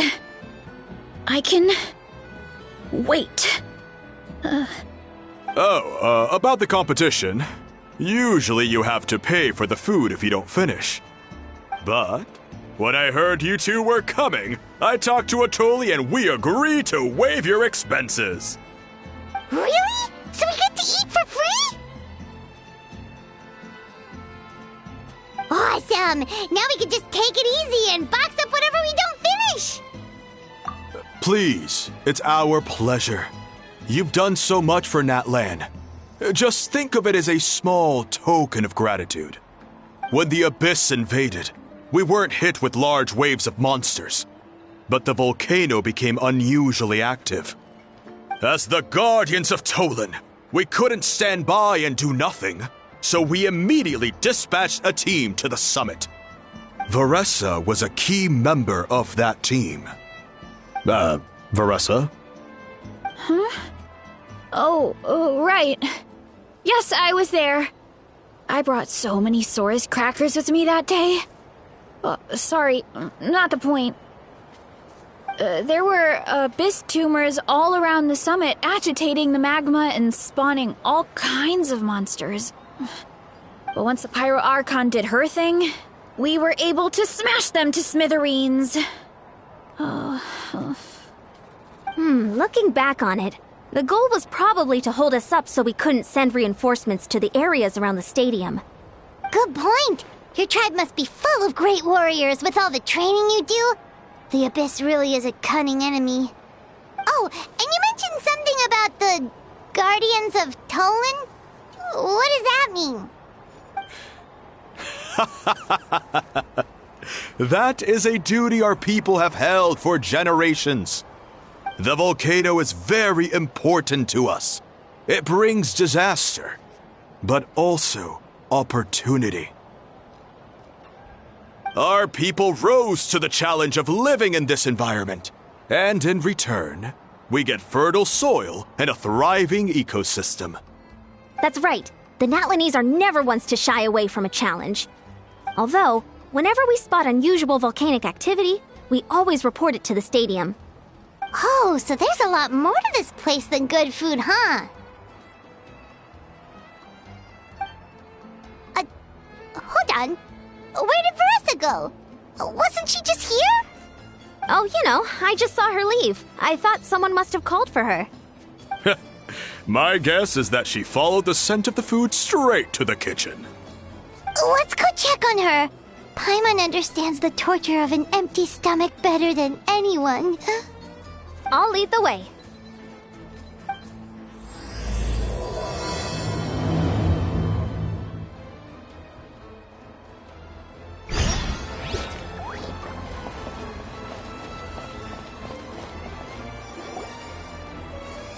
Oh, that smell. So delicious. Juicy mushrooms, melted cheese, mouth-watering steak. Ah, look who it is. I thought I felt an intense energy around here. I know better than to get between you and your next meal. The food just needs a few more minutes. Here, this should tide you over in the meantime. Wait, is this priest meat stew? Thank you, Uncle Atoli!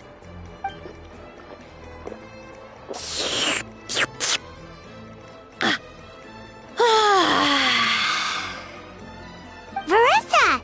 You really did head straight for the kitchen. What's up? You seemed lost in your own world just now. Oh, it's you. Sorry. I completely spaced out just now. The next thing I knew, I was all the way over here with a bowl of stew in my hands.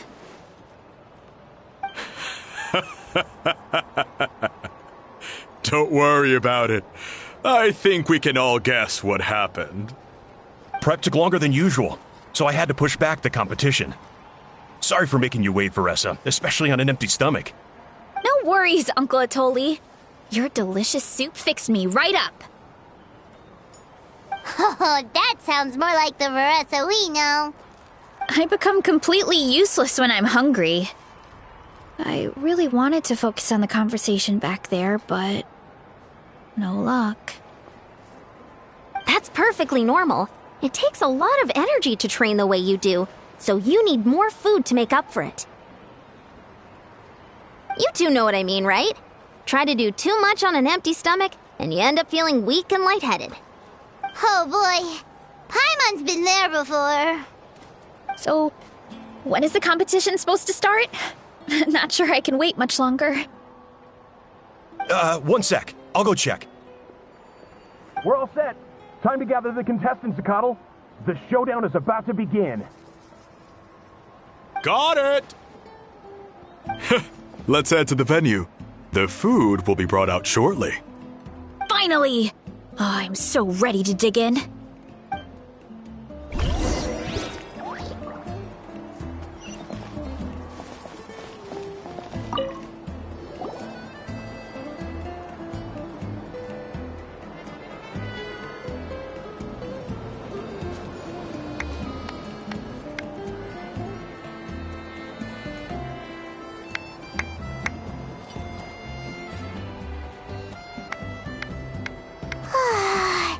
It smells so good! Veressa had the right idea. It's definitely worth the wait. Yeah, we could maybe finish one portion between the two of us. And even that's a stretch. But one portion each? There's no chance. Time to dig in. Thanks for the food, Uncle Atoli. Whoa! Hold on! Veressa's plate looks completely different than ours! I forgot to mention, The competition actually has 2 levels. The regular challenge and the Veressa challenge. The Veressa challenge is only for people who have completed the regular challenge in the past. It's named after Veressa because, well, so far, she's the only one who's been able to finish it. You're kidding. You had to invent a whole new challenge just for her?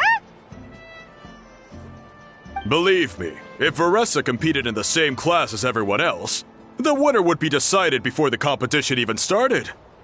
What's the fun in that? Only one other person has come close to beating the Veressa challenge, and that would be the Pyro Archon herself. Of course, she breezed through the normal level, but the Veressa challenge was still too much, even for her. Back then, it was all part of an investigation.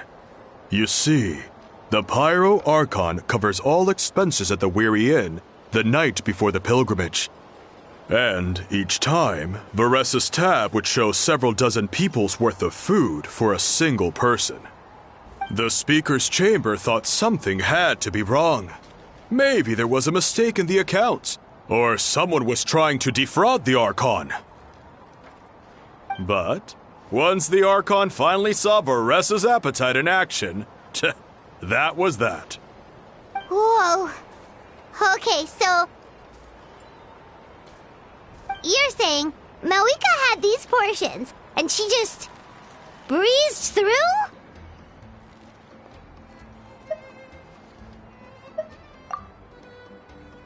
You're right. Let's go. Paimon's gonna defend her honor with everything she's got! Whoa!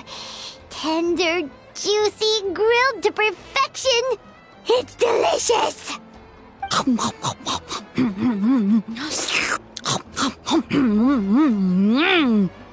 Oh, you gotta try this one too, Traveler! It's amazing! Oh, and this!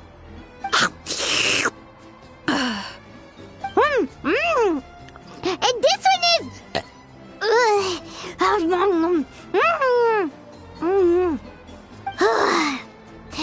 Alright, that's it.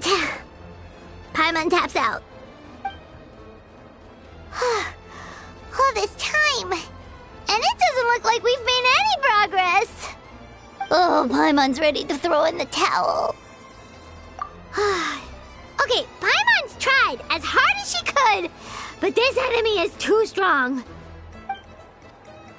You know what? There really should be a Paimon challenge. Paimon's smaller than the rest of you. It's no fair for her portion to be the same.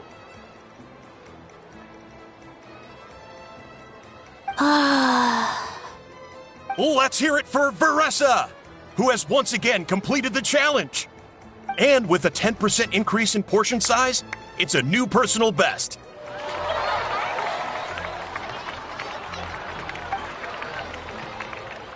Well done, Veressa.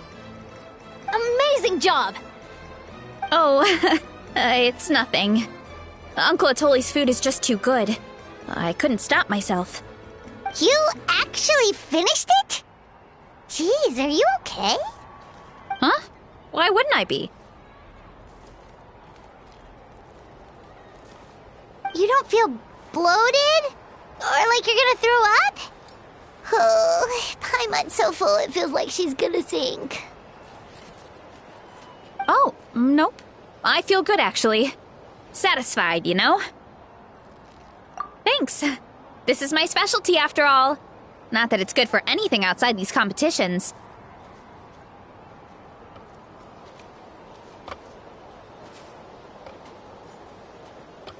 If I'm honest, I'd rather be like you or Kochian-san. A hero brave enough to stand against the abyss. Aw, don't worry, Veressa. For someone as talented as you, it's only a matter of time before you shine in the arena. Ian-san, did you beat the challenge too? Of course. The regular challenge is easy for me. I've attempted the Veressa challenge a few times too, but never even came close. Okay, there has to be more to this than just appetite. Is there some kind of trick? By the end, it was like the meat turned into one big greasy blob, and it was so hard to keep going. Oh, that's when you balance it out with some mushrooms. The ones from my orchard. Well, that's what I did anyway. As soon as the food came out, I set a few mushrooms to the side so they wouldn't soak up too much oil. Or get too mushy. That way, you have something fresh and fruity to balance it out. Oh, so that's the secret! Use the mushrooms to cut through the heaviness! That's right. You tried them yourselves, remember? If it tastes like a fruit, might as well use it like one. I think more people from outside the tribe would beat the challenge if they knew about that mushroom.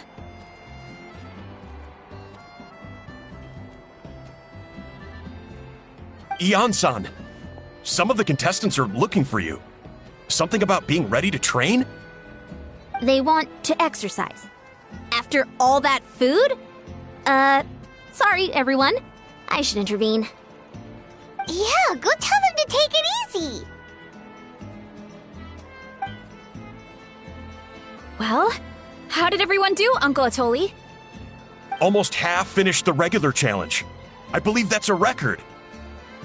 Either the contestants are getting more experienced, or my cooking was extra good this time. Everything was delicious, especially when it first came out all hot and steaming. Thank you. When cooked at high heat, that mushroom has a special fragrance that really brings out the flavor of the other ingredients. Oh, and since you're new here, I should mention something else about that mushroom. It's an excellent addition to any dish, but there are actually two varieties. Red, which is the most common, and green. There's not much to note about the red ones. Sell them, eat them, do whatever you want. But if you see a green one, it must be picked and eaten right away. Huh? Why's that? That's just what a scholar from Sumeru said when the orchard first opened. No one knows the reason. We just do as we're told. Whenever a green mushroom pops up in the orchard, I pick it and eat it. The flavor is identical to the red ones. Okay, because that's not weirdly specific at all. Well, of course. Who wouldn't be intrigued by something like that? But curiosity isn't always a good thing, right? Oh, by the way, Veressa, I'm almost out of red mushrooms. Could you run to the orchard and grab some more for me? Of course, Uncle Atoli. I'm on it. Want to come with you too? What do you think, Traveler? Paimon wouldn't mind working off some of that food.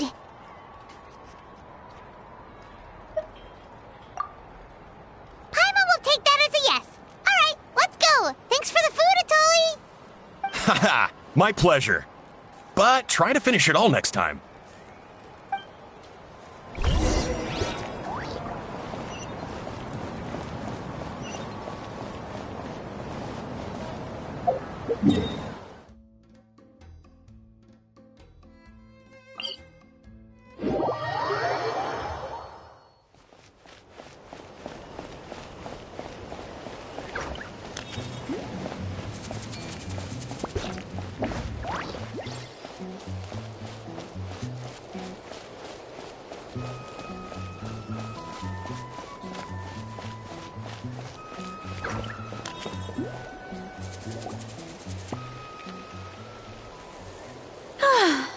After that meal, I'm ready to tackle anything.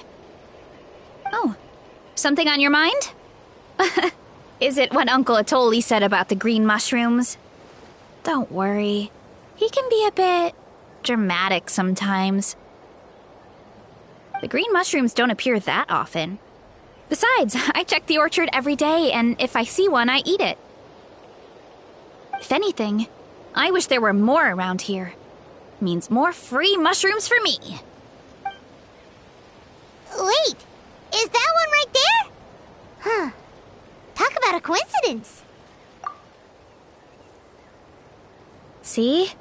There's nothing special about it except the color. Give me 1 sec. I'll start a fire and grill it right up.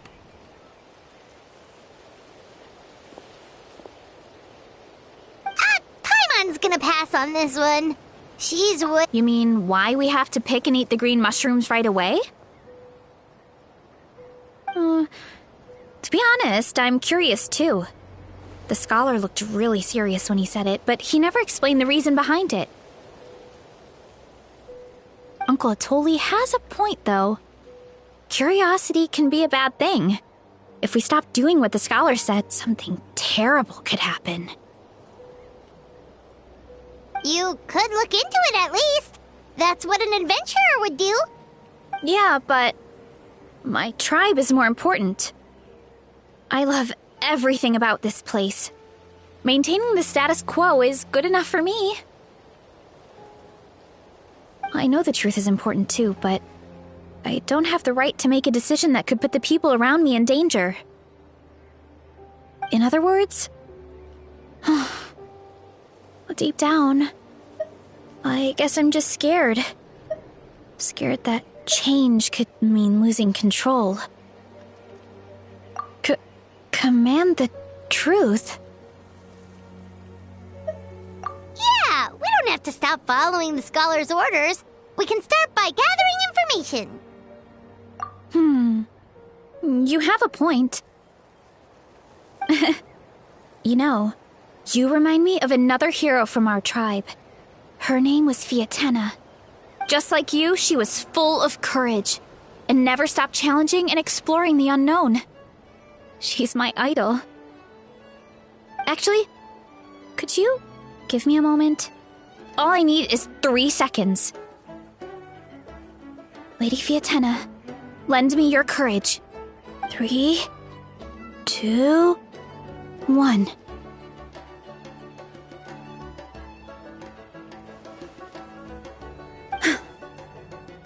You're right. I can't keep running from the truth. I want to command it, just like you said. So, where should we start with the investigation? You probably have a bunch of experience. Oh, the green mushroom, you mean? The taste is the same as the red ones. There's nothing special there. Well, the Traveler is a lot more perceptive than most people. She should at least give it a try. Oh, I see. Well, then I'll grill some up right away.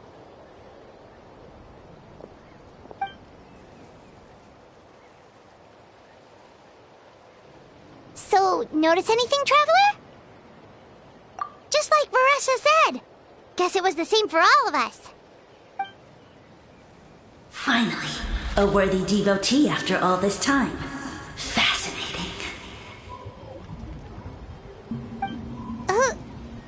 Who said that? No need for alarm.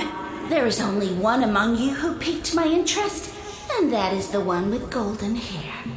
Seeing as you all appear to be acquainted, I allowed the rest of you to hear my voice as well. Now, I shall grant you all the honor of becoming my first subjects in this era. Now, you were the ones who wanted to learn more about my origins. I merely granted your wish. Origins? Wait, you're the green mushroom? So you do know how to use your brain, young one. You'll excuse me if I have no interest in you, craven and dull-witted as you usually seem. Hey, watch it, buddy!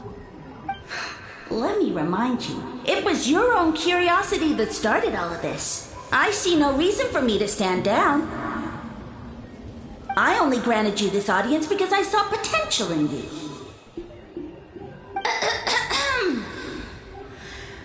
I am the Sage Lord of Fungi. Serving me is a great honor, as well as a once-in-a-lifetime opportunity.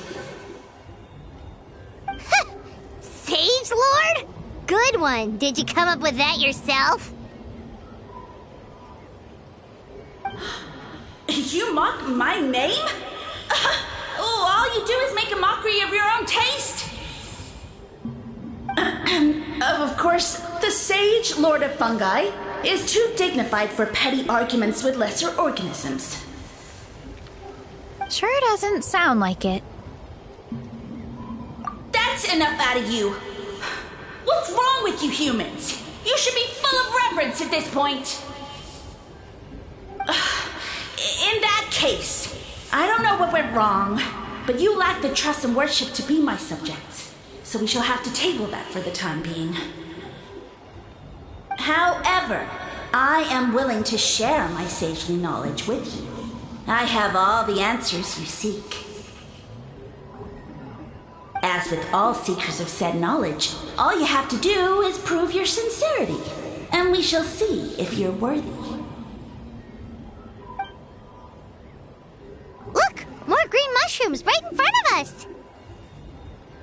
These clones are my most loyal subjects, as well as the keepers of my secrets.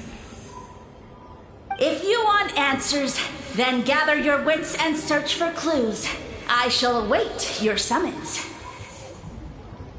It might be advisable to brush up on your devotion in the meantime.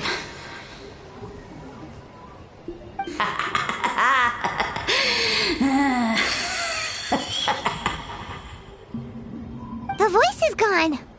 Finally, Paimon had enough of that racket. Talking in our heads without permission, spewing a bunch of nonsense. Even a How is better than him. So, do you think what he said was true? About being the Sage Lord of Fungi and all that? Maybe, but most of it sounded like hot air to Paimon. True. That conversation in our heads definitely was real. And it proves these mushrooms aren't regular mushrooms at all. Something fishy is going on. I guess this is the beginning of our hero's journey then. So let's make like heroes and get to the bottom of this. So we can command the truth and this mushroom. Okay. That sounded a lot cooler in my head. Well, we have one thing going for us. We've faced mushrooms before, and they're pretty pathetic as far as enemies go. Such insolence! Did you hear that? Sounds like someone's mad. You're spying on us? No response. Guess he's not gonna admit it. Well, he said his subjects hold the clues to his secrets. Who knows if he was telling the truth? But we can't just ignore the green mushrooms, so let's start investigating.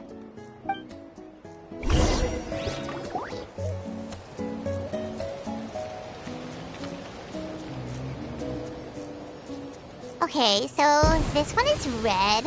Ah! Fungus! It turned into a fungus!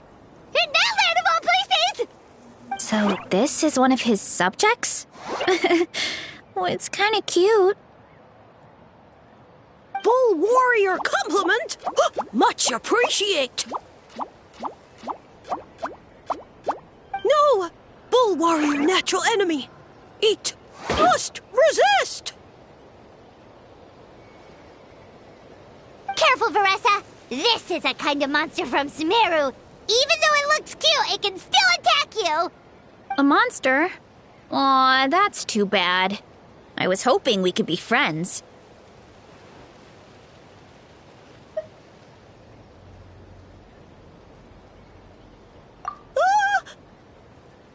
Mercy! Mercy! Food is sacred! Everything else, waste!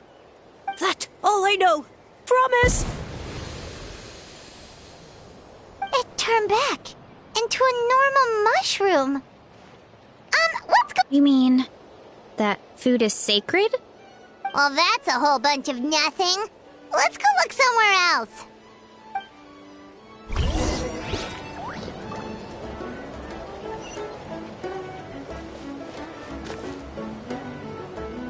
Oh, a green mushroom! And it turned into a fungus! Nice try, but you're not scaring Paimon with that one twice!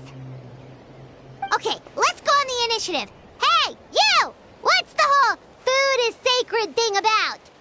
As our Sage Lord stated, you must demonstrate your wits to receive the answers you seek. That means I should be the one asking the questions, not you. Okay, so it turns out this one can talk. Fine. What do we have to do? Solve a riddle or something? Riddle? Oh, I'm not good at that. Could you, give us an easy one? That sounds like a problem for your friends. Besides, did I say this was up for negotiation? Enough chatter. Time for my question. Why are all the mushrooms in this orchard willing to become the subjects of the Sage Lord? Aw, man!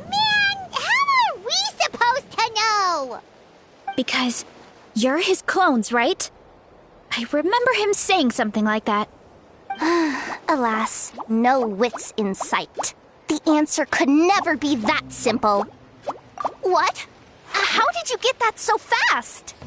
Oh, it's that kind of riddle. Sumeru mushrooms! Of course! Paimon can't believe she didn't think of this possibility. Wait, does that mean everyone in Sumeru is into puns? Huh. Is it because the people are so clever? No, we just, have a lot of experience with these kinds of jokes. Well, since you have proven your wits, I will now answer your question. The act of eating is not only a physical necessity, but also a sacred ritual. Mushrooms like us are the Sage Lord's intermediaries. Incinerating our flesh forges a spiritual connection between you and the Sage Lord himself. Oh, so that's why he could speak to us in our heads. So you're saying if we want to talk to him again, all we have to do is eat more mushrooms? No, wait, don't turn back into a regular mushroom! Oh, too late. And all we have is another cryptic message. Well, if eating is a sacred ritual, maybe we need to perform some kind of ceremony with special tools or something. Oh, good thinking, Veressa! Let's try and ask the other mushrooms! Oh, but we should probably pick this one first since it's a green mushroom.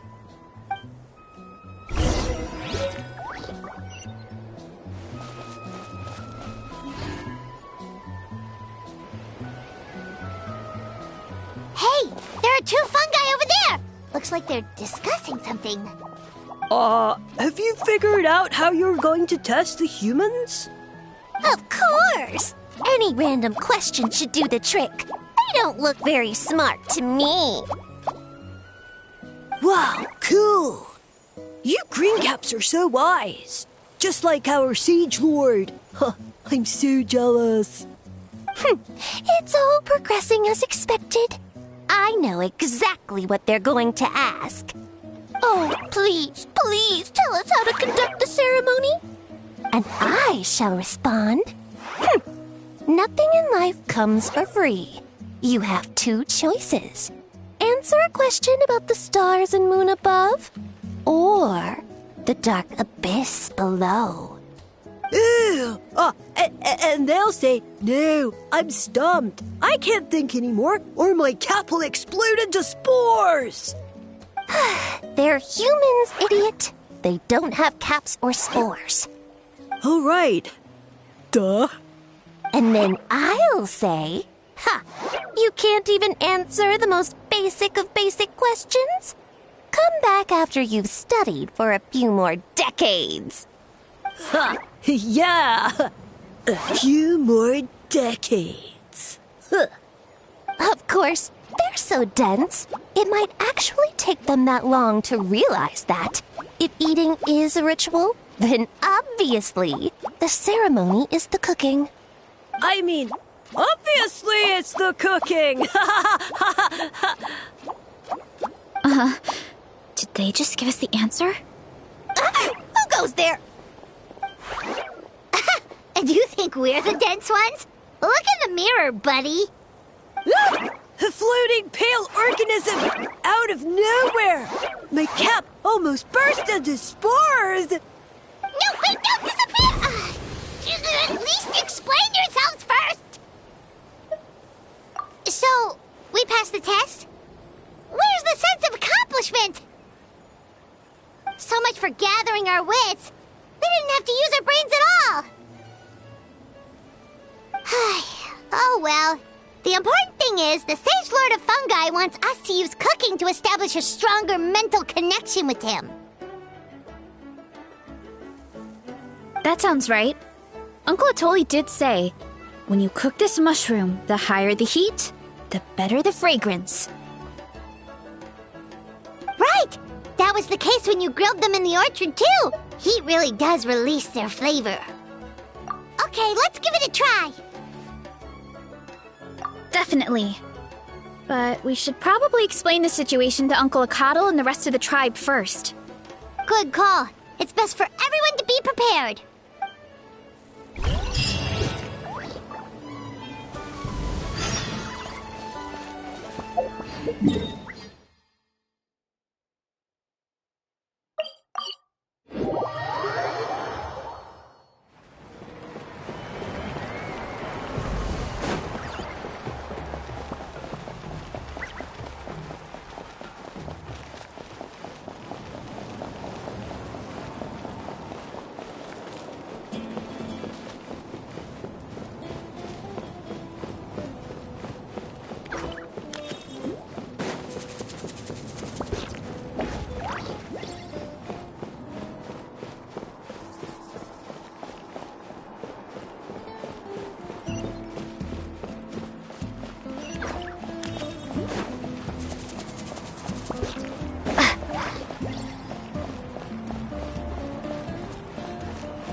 Huh.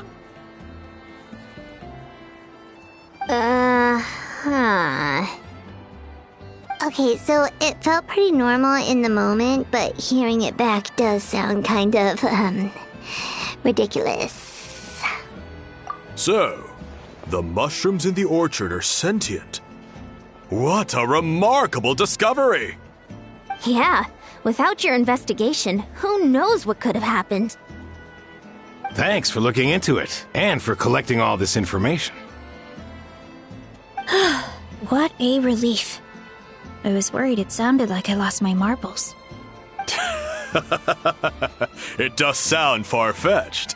After all, none of us have ever spoken to a mushroom. But we know you're not one to lie, Varessa. Besides, the origin of the green mushrooms has always been a mystery to us. Thanks to you, we now know something sinister could be going on. So, we should do our part to help. Yeah, just let me know if there's anything I can do. Wow, that didn't take much convincing. Oh, wait! You said the mushrooms needed to be cooked at high heat, right? I can do that for you right now. I'll be quick.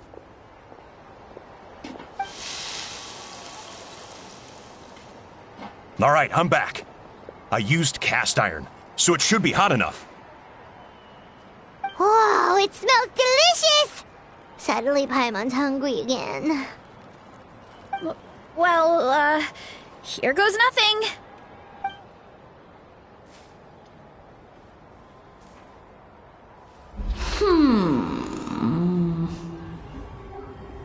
Wait, that's his voice! Looks like you stumbled upon the right path. But this temperature does not demonstrate even a fraction of the sincerity I require. Did you really think some common stove could generate enough heat to earn the acknowledgement of the Sage Lord? Humans are such a disappointment. You can solve my riddles when the answers are handed to you on a silver platter. But as soon as there are no more hints, not a shred of intelligence in sight. Do try and use your brain this time. How did it go? Did you hear the voice? Annoying menace of a mushroom! The Sage Lord of Fungi said the heat's still not high enough. Sage Lord of Nitpicking, more like! Not high enough, huh? I guess that means we need a more powerful source of heat. Attention, everyone! We need items that can generate intense heat. Anything you can find. I'll see what I can do. Leave it to me. We should take a look too. Definitely. We're not super familiar with this area, though. Do you have any ideas? Nothing concrete, but we could check around the volcano. It spews out all kinds of stuff. Maybe there's something we can use. Awesome! Let's go! Paimon's gonna find something scorching hot and then throw it in that stupid mushroom's face!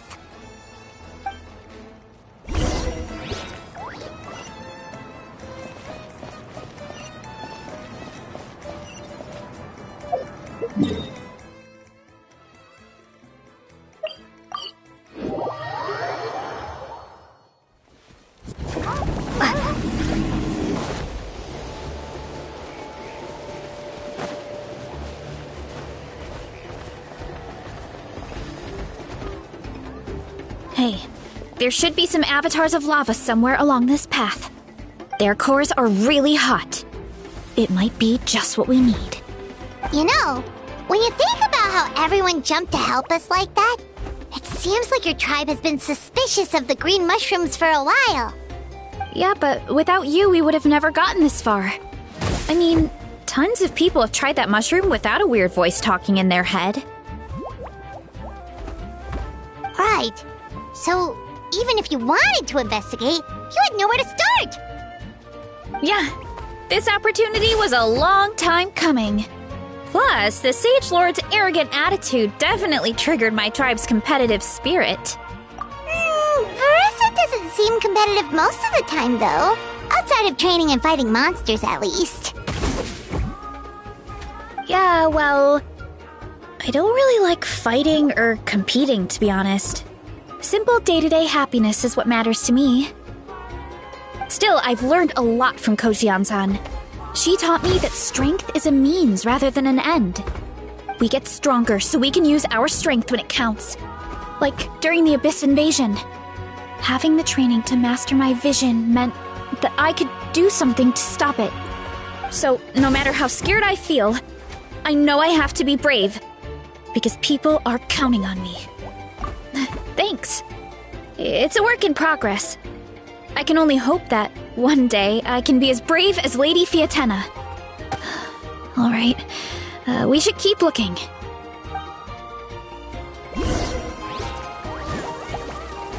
Oh, looks like we can make this jump. Uh-oh! A falling rock! That avatar of lava pushed it down. Come on, let's charge! Charge? Gotta steer clear of other people.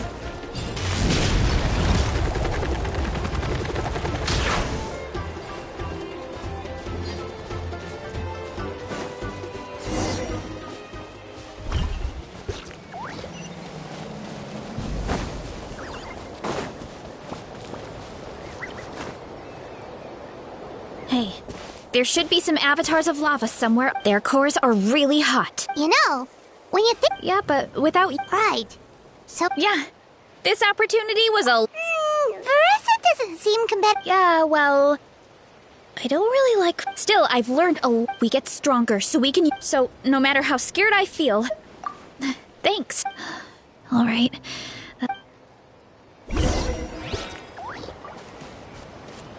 Time to roll! Oh, looks like we can make this jump. Uh-oh! A falling rock! That avatar of lava pushed it down. Come on, let's charge! Charge? Rise with the sun! There is no escape! Rust and rebuild! Why me?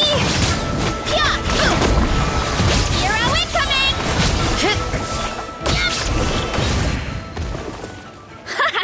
Done and dusted. This core should be perfect. Look, the phlogiston inside it is still active. Oh, let's see! Woo! Hot! A few more chunks like this and we should be good. Come on, let's keep heading up.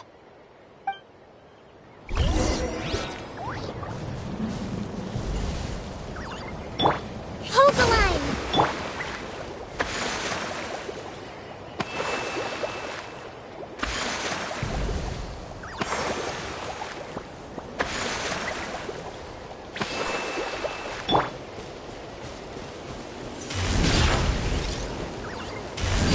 Careful!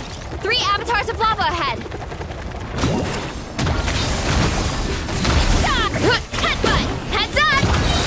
Charge!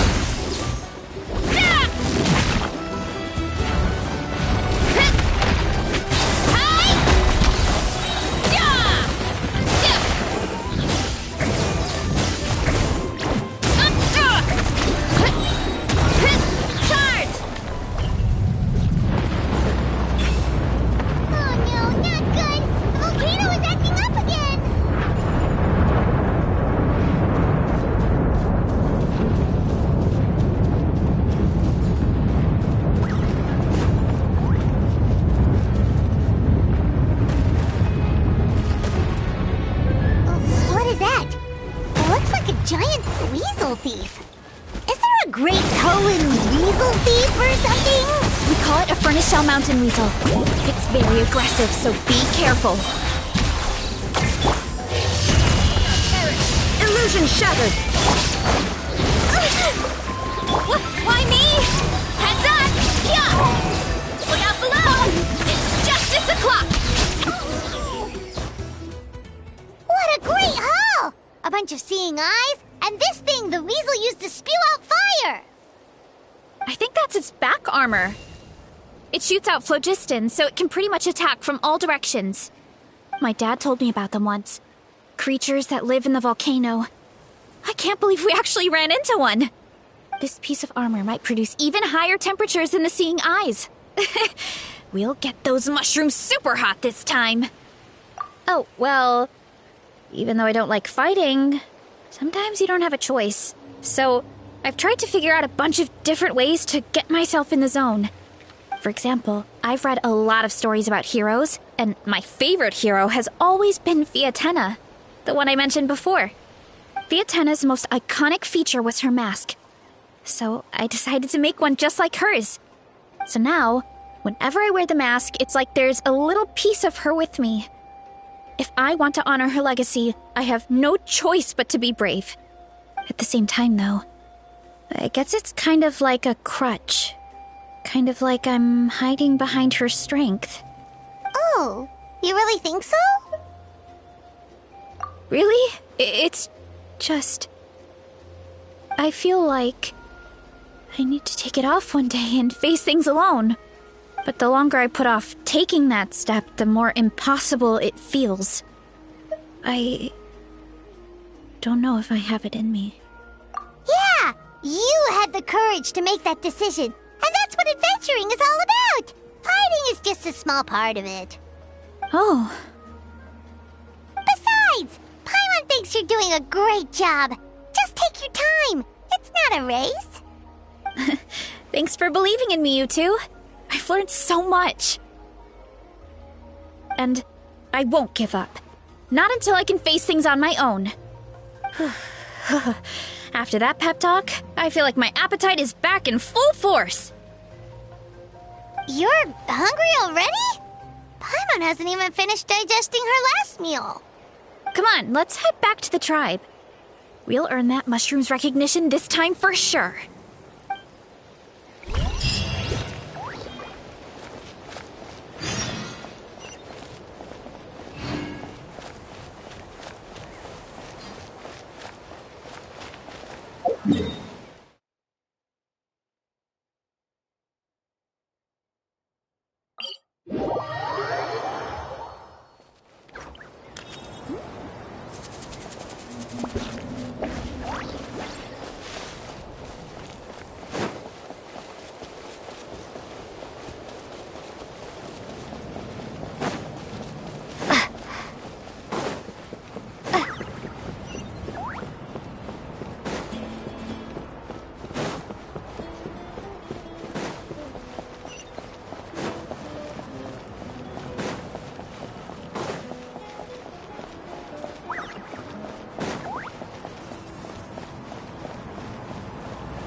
We found a bunch of stuff to use! Great! We're almost done with the preparations at our side, too. I've managed to get these iron chunks red hot. We should be good to go. Yeah, And since we need really high temperatures, I brought the best stove I could find. And I got a bunch of buckets of lava on standby if we need more fuel. Yeah, but the things we brought aren't your typical cooking utensils either.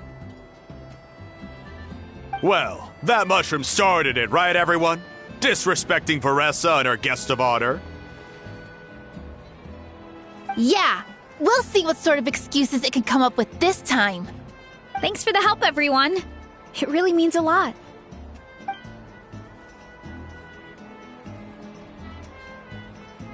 All right, let's see what we have here.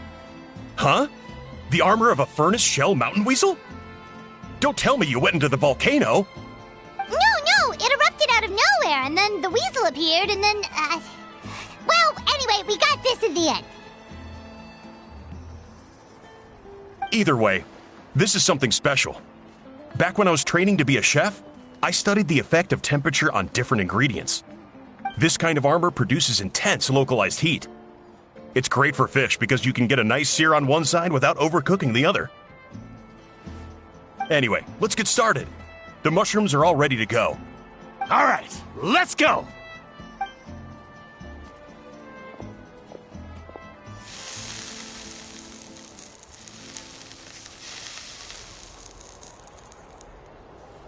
Whoa, the fragrance is so much more intense. And what's with this weird mist?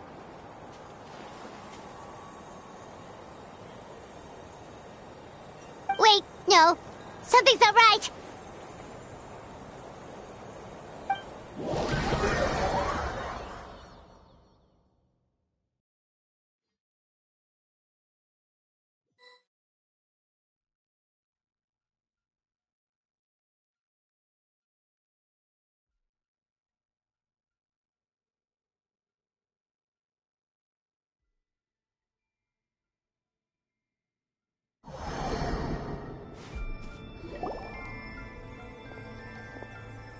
Where are we? Where did everyone go? I have no idea. We just showed up here. I can't see the others anymore. Huh? Is something wrong? That's a cuddle! Chief, we don't know where we are! What? I know it's hard to see through this mist, but aren't you here at the tribe with the rest of us? No. What are you feeling?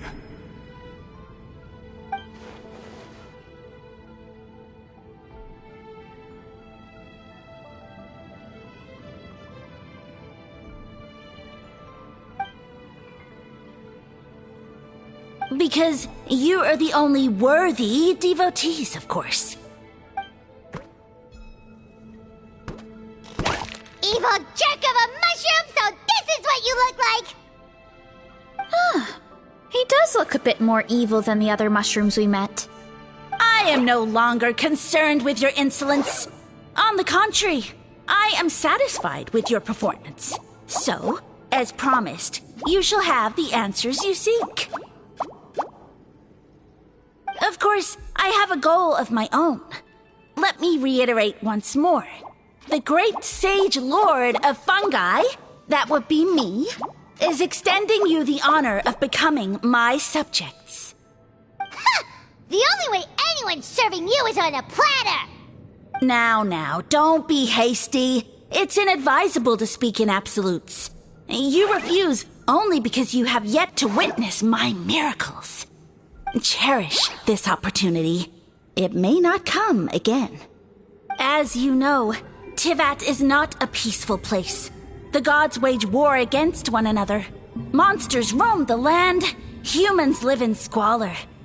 But then, humanity discovered me and learned that I could grant them unlimited power to fell even the most fearsome of enemies. If we want to become strong, we just have to eat this! Woohoo! Those monsters are no match for me! And so, the humans worshipped me as their savior. And in return, I revealed my identity as the Sage Lord of Fungi. You really expect us to believe that? Besides, as far as enemies go, a few puny fungi aren't that fearsome. Such arrogance! Take that back and apologize before I lose my temper. You wish! I mean, those monsters really don't look that scary. Not the kind you'd need a miracle to defeat, anyway. You insignificant mortals boast of strength? Very well. Then prove it!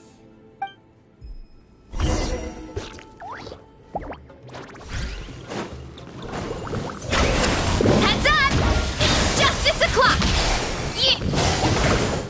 Too strong!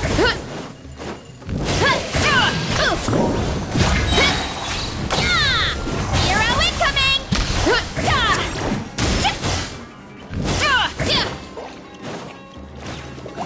Headbutt! It's justice o'clock! There is no escape!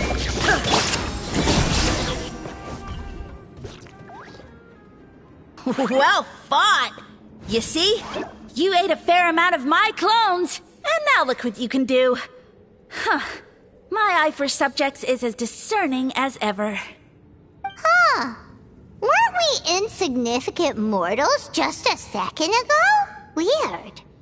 I'll admit, you're not entirely useless, but my miracles are even greater than you can imagine. No, don't just... another cryptic one-liner and another disappearing act? It's gotta be a mushroom thing at this point. Well, what should we do? Follow him? Yeah, let's go. I think he's trying to tell us a story, although I'm not sure if I like the plot.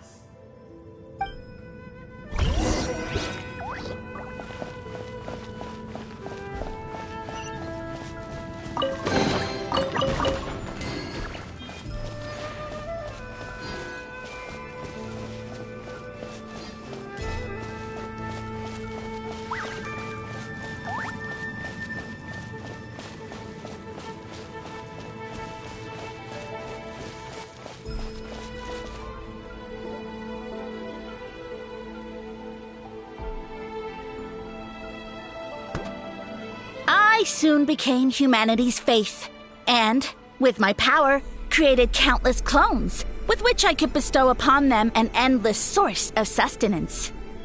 Food is a scarce resource.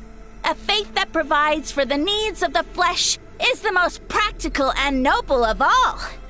And as my subjects gave themselves in service, either as civilians or warriors, I rewarded them with mushrooms in proportion to their contribution. The most exceptional among them could receive as many as 20 mushrooms a day. That's it? What are you insinuating? Are mushrooms not enough? Well, it's possible people couldn't afford to be picky back then. Yeah, but now even Saurians have more options than that. Sustenance and strength. Such are the pillars of faith. So what do you think? A pretty enticing offer, wouldn't you agree? Once you become my subjects, all you have to do is build a civilization dedicated to the mushrooms. And then... What do you mean, what happened next? Right. If the humans dedicated themselves in service to you, then shouldn't you have your own tribe at this point? Or even your own nation? But I've read a lot of woven scrolls about the heroes of Natlan, and I've never come across anything about some kind of mushroom savior. Of course not. I was in a different nation at the time. I don't suppose you know their history, too. Yeah, and we didn't hear anything about a mushroom civilization. I never said it was Sumeru. I have no idea where that assumption is coming from.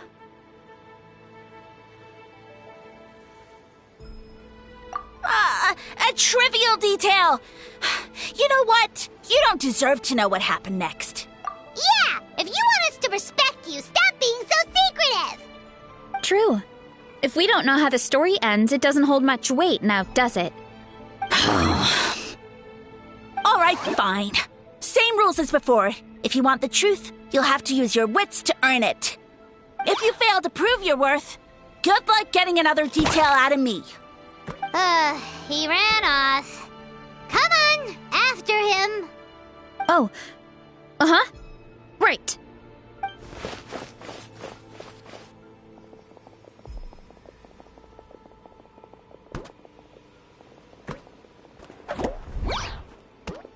He jumped down from here! So it looks like we just need to... Is something wrong, Traveler? Off? How? That's how I feel too. Based on his personality, if he won't tell us how things turned out in the end, it must be because it's not something he can brag about. Besides, how did he even get from Sumeru to Natlan?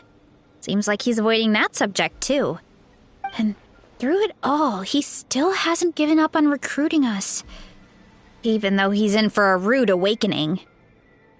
Yeah, he seemed pretty annoyed with our questions.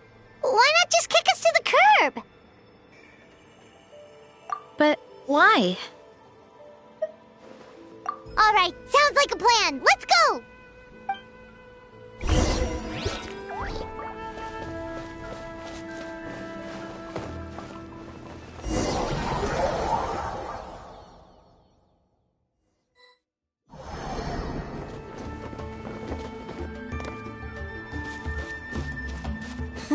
Catch me if you can! If you can figure out which way to go, of course.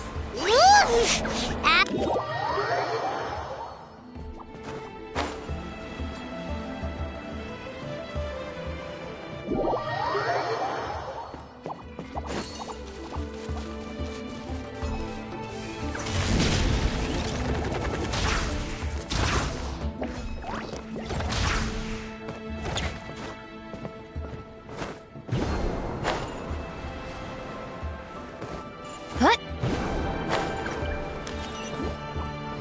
Hurry up, Brass! Leave this to me. I'll clear a path for you.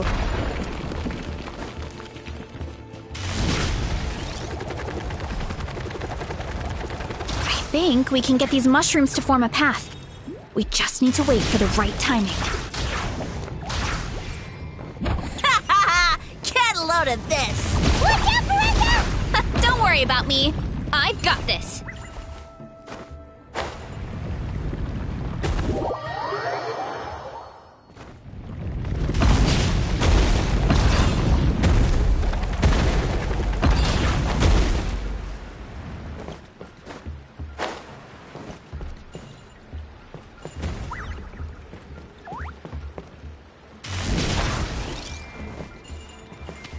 Time to roll.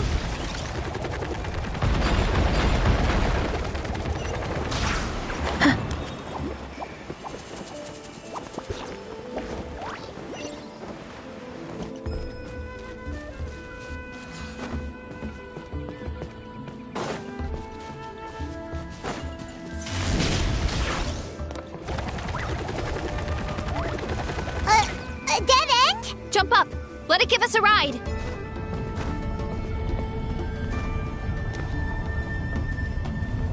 Hurry up, Brassa!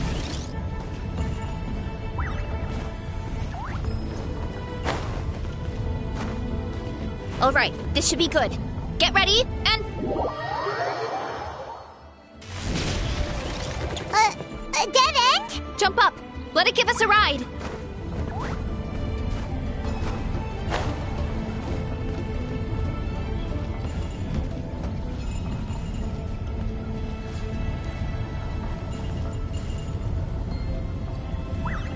All right, this should be good. Get ready, and jump!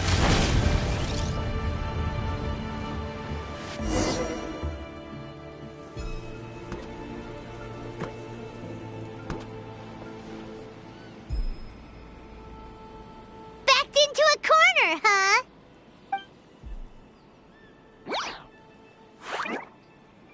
We've got you this time! Ow! Well, that hurt, you know. You humans have such violent tendencies. How did we lose him?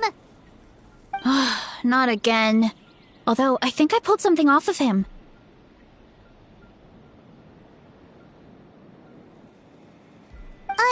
A ball of mist! Oh no, it's spreading! Ah!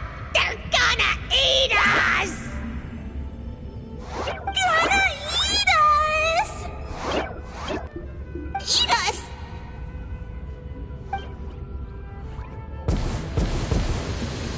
Ungrateful humans!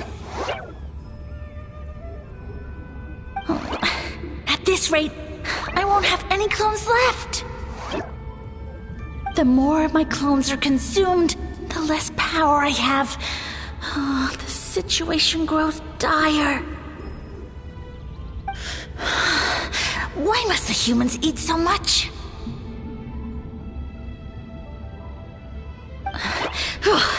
My power is all but spent, but it was still enough to control a single human at least. Now all of Sumeru knows how scrumptious my mushrooms are, so if I want to grow, I must relocate. And if I want it to happen fast, I need suitable environmental conditions. You! Take me somewhere hot! The hotter the better! Yes, my lord. Is this the place, human? Yes. This is a volcano in a land far to the west. The temperatures here get very high. It should be a most suitable location for your lordship to regain his strength. I shall now find a good place to plant you, my lord, so that your mycelial majesty may take root in this fertile land. Yes, proceed. Huh? An earthquake? No! A volcanic eruption!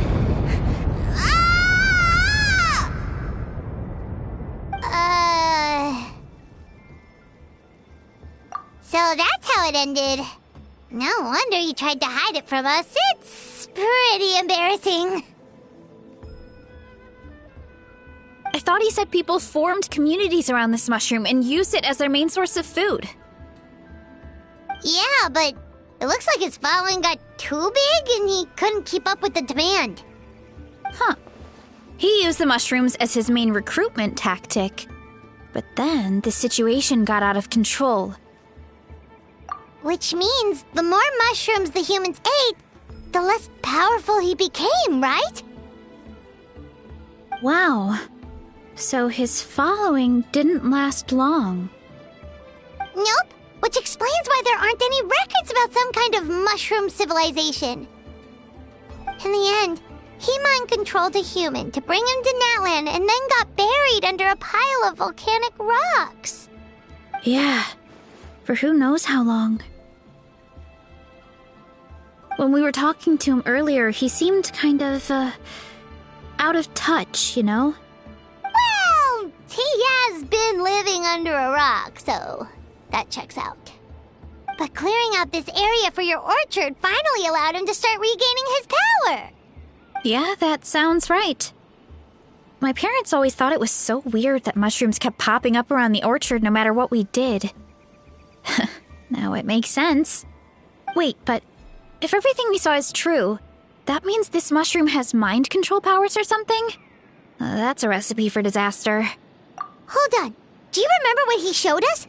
A group of humans worshipping a giant mushroom. It just doesn't make sense. They must have been mind-controlled. But when he started running out of power, he couldn't keep it up. Oh, yeah. Maybe that's why he doesn't seem to be able to control us either. Oh? Why? All right, then let's find this mushroom.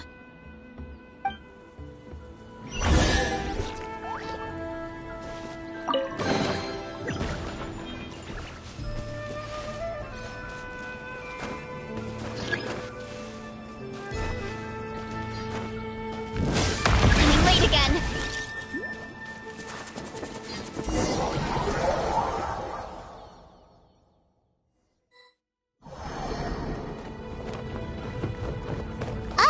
The environment changed again. Nothing can phase Paimon at this point. Let's keep looking. He can't hide forever.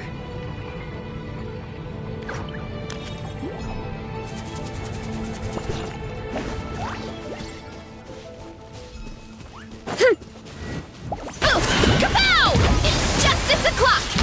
Hurry up, Brass! So you made it this far. Impressive.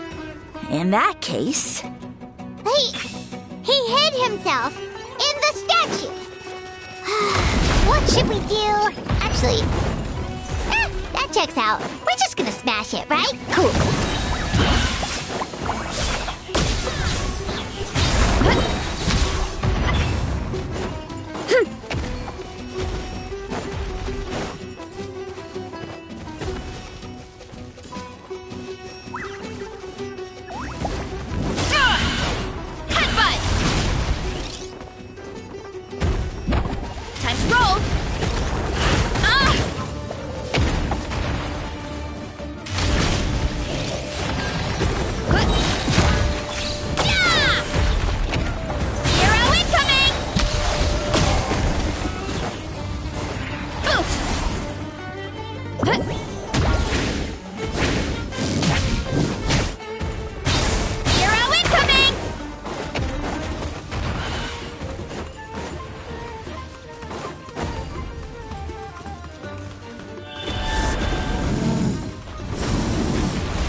You were just a mushroom that happened to taste good.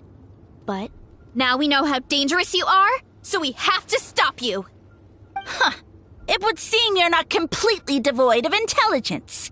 Fitting for my future subjects. Still, you're overlooking a very important detail. Did you think I was running away because I was scared? Oh, this is a world of my creation. My will rules supreme. My schemes have been exposed, you say. No matter. My goal has already been achieved. What? Although I prefer to call myself the Sage Lord of Fungi, in the human tongue, I am known by another name. You now behold the god Bifrons, the sole protagonist in this endless carnage! Indeed, foolish, shallow, and ungrateful humans! Have you forgotten your savior during this time of war? I am the god who's protecting countless of your kind during this Archon war. You have no food in which to satiate your hunger, no means with which to counter the hordes of monsters, and the gods loom overhead, capable of reducing you to ashes with a simple snap of their fingers. Just one word, and you could have had my protection.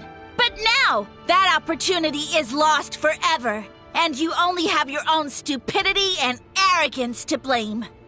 No matter, my plan has already succeeded. What you saw when you cooked the mushrooms was not mist, but spores, set to sprout into green mushrooms very soon. And that's where their true power lies. Because, given a bit of time to grow, green mushrooms will multiply exponentially. You see, considering my current level of power, I had no way to create large number of clones. And you delivered one to me on a silver platter. So, you kept running away from us because you needed to buy time? Precisely. Before long, the green mushrooms will multiply at an unstoppable rate, allowing me to return to the peak. Then, I shall reclaim my dignity and status as a... You have no concept of time, do you? Newsflash, the Archon War is old news, buddy. Nonsense! Is that not the source of your suffering? All I hear in this land is war this and war that. If you fear the Archon War, all the more reason to cower behind the protection of a god. Pretty sure they're talking about the war against the Abyss. Huh? The Archon War? I guess I've heard about that once or twice, but only from Outlanders. Ha! I see what's going on here. You're using lies and trickery to befuddle me. You know, my original plan was to imprison you here until the end of time. But now, I have a better idea. Once nothing is left of this land but an endless field of mushrooms, I'll set you free. You get the honor of witnessing that. Now, I was going to offer you a glimmer of hope by allowing you to pledge yourselves to me and take on the burden of managing my kingdom. But now, the deal is off. What did you say?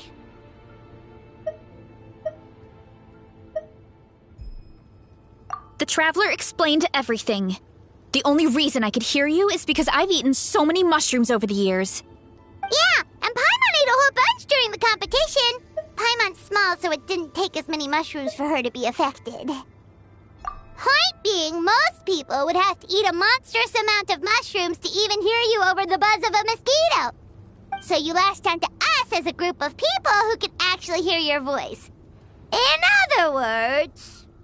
You said your mushrooms need time to grow, which means you don't have enough power to keep us here.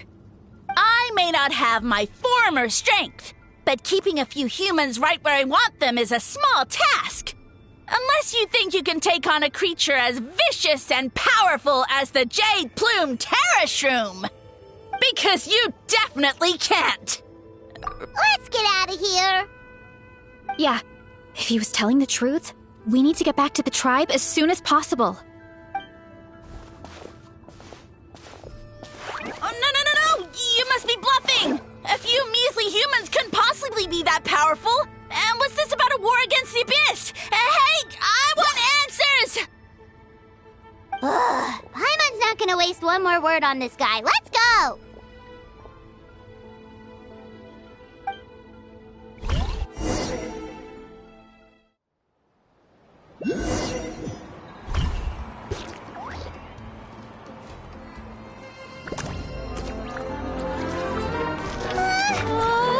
What should we do? Worried? Ha ha ha! Don't be! It's just a few mushrooms. Unholy! Get ready to feast!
More, please!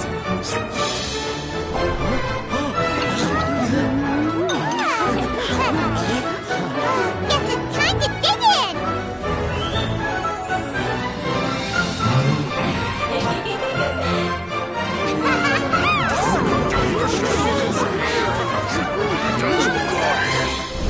Stop this at once!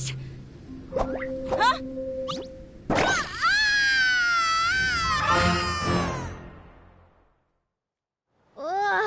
What a great meal! Thanks, everyone. I feel like a whole new me. And with that, we took care of all the green mushrooms. Now, care to tell me what happened earlier? It was lights out for all three of you. Someone planted a god in Varessa's orchard, and she's been eating it ever since. Yeah, we know not every god that's still around is super strong, but this one reached a whole new low. Also, didn't he have his facts all wrong? He kept going on about some kind of Archon War. Ah, well, Natlan was never part of the Archon War, so it rarely comes up around these parts. It makes sense that you don't know much about it, Varessa. Whoa, hold on. Are you serious?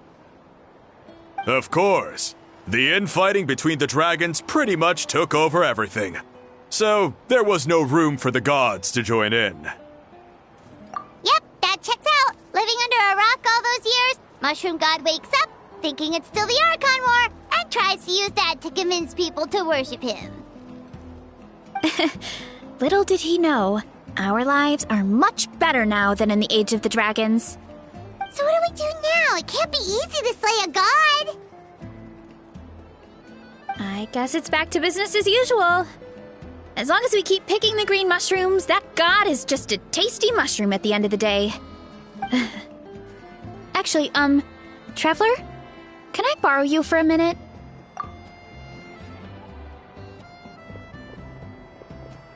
Alright, here's good. So, it's not anything super important. I just wanted to thank you from the bottom of my heart. Your encouragement gave me the courage to investigate the green mushrooms and helped me resolve a threat to my tribe. And maybe this sounds weird considering everything, but it was a really awesome adventure. I had fun. Oh, why's that?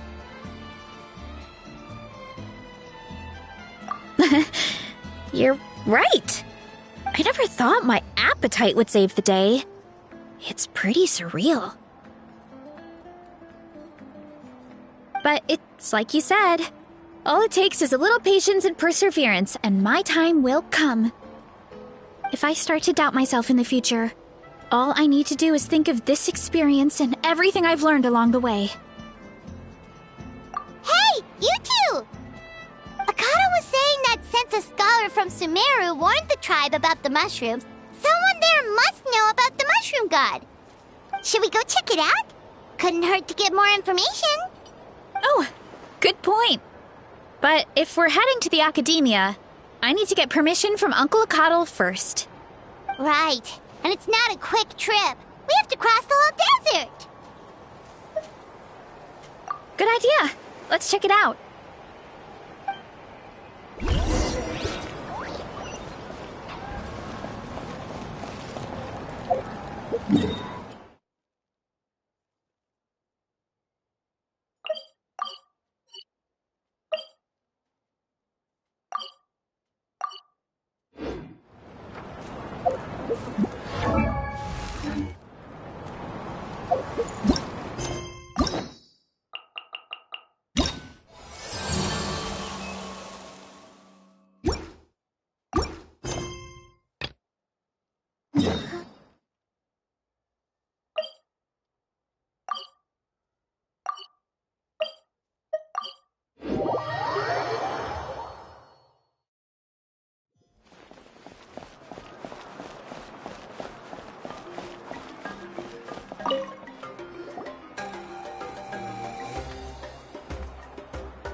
Oh, Catherine's back!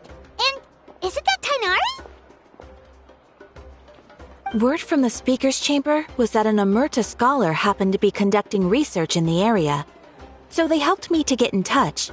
Yep, you're an expert, so you must know all about him, right?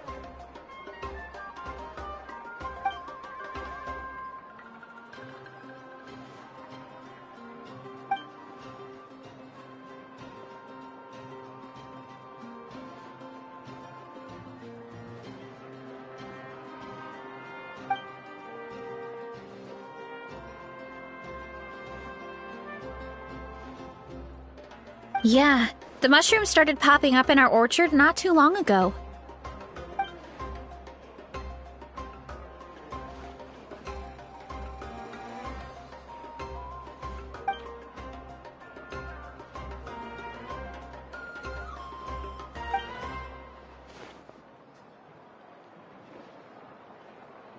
Of course. You're welcome anytime.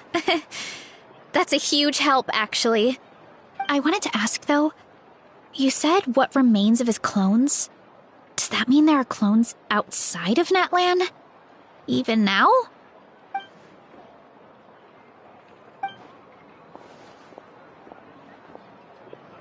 Whoa, that sounds amazing!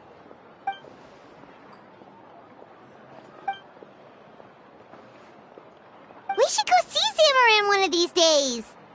Ooh, I'll come. It'll be nice to interact with a friendly mushroom for once. I would never.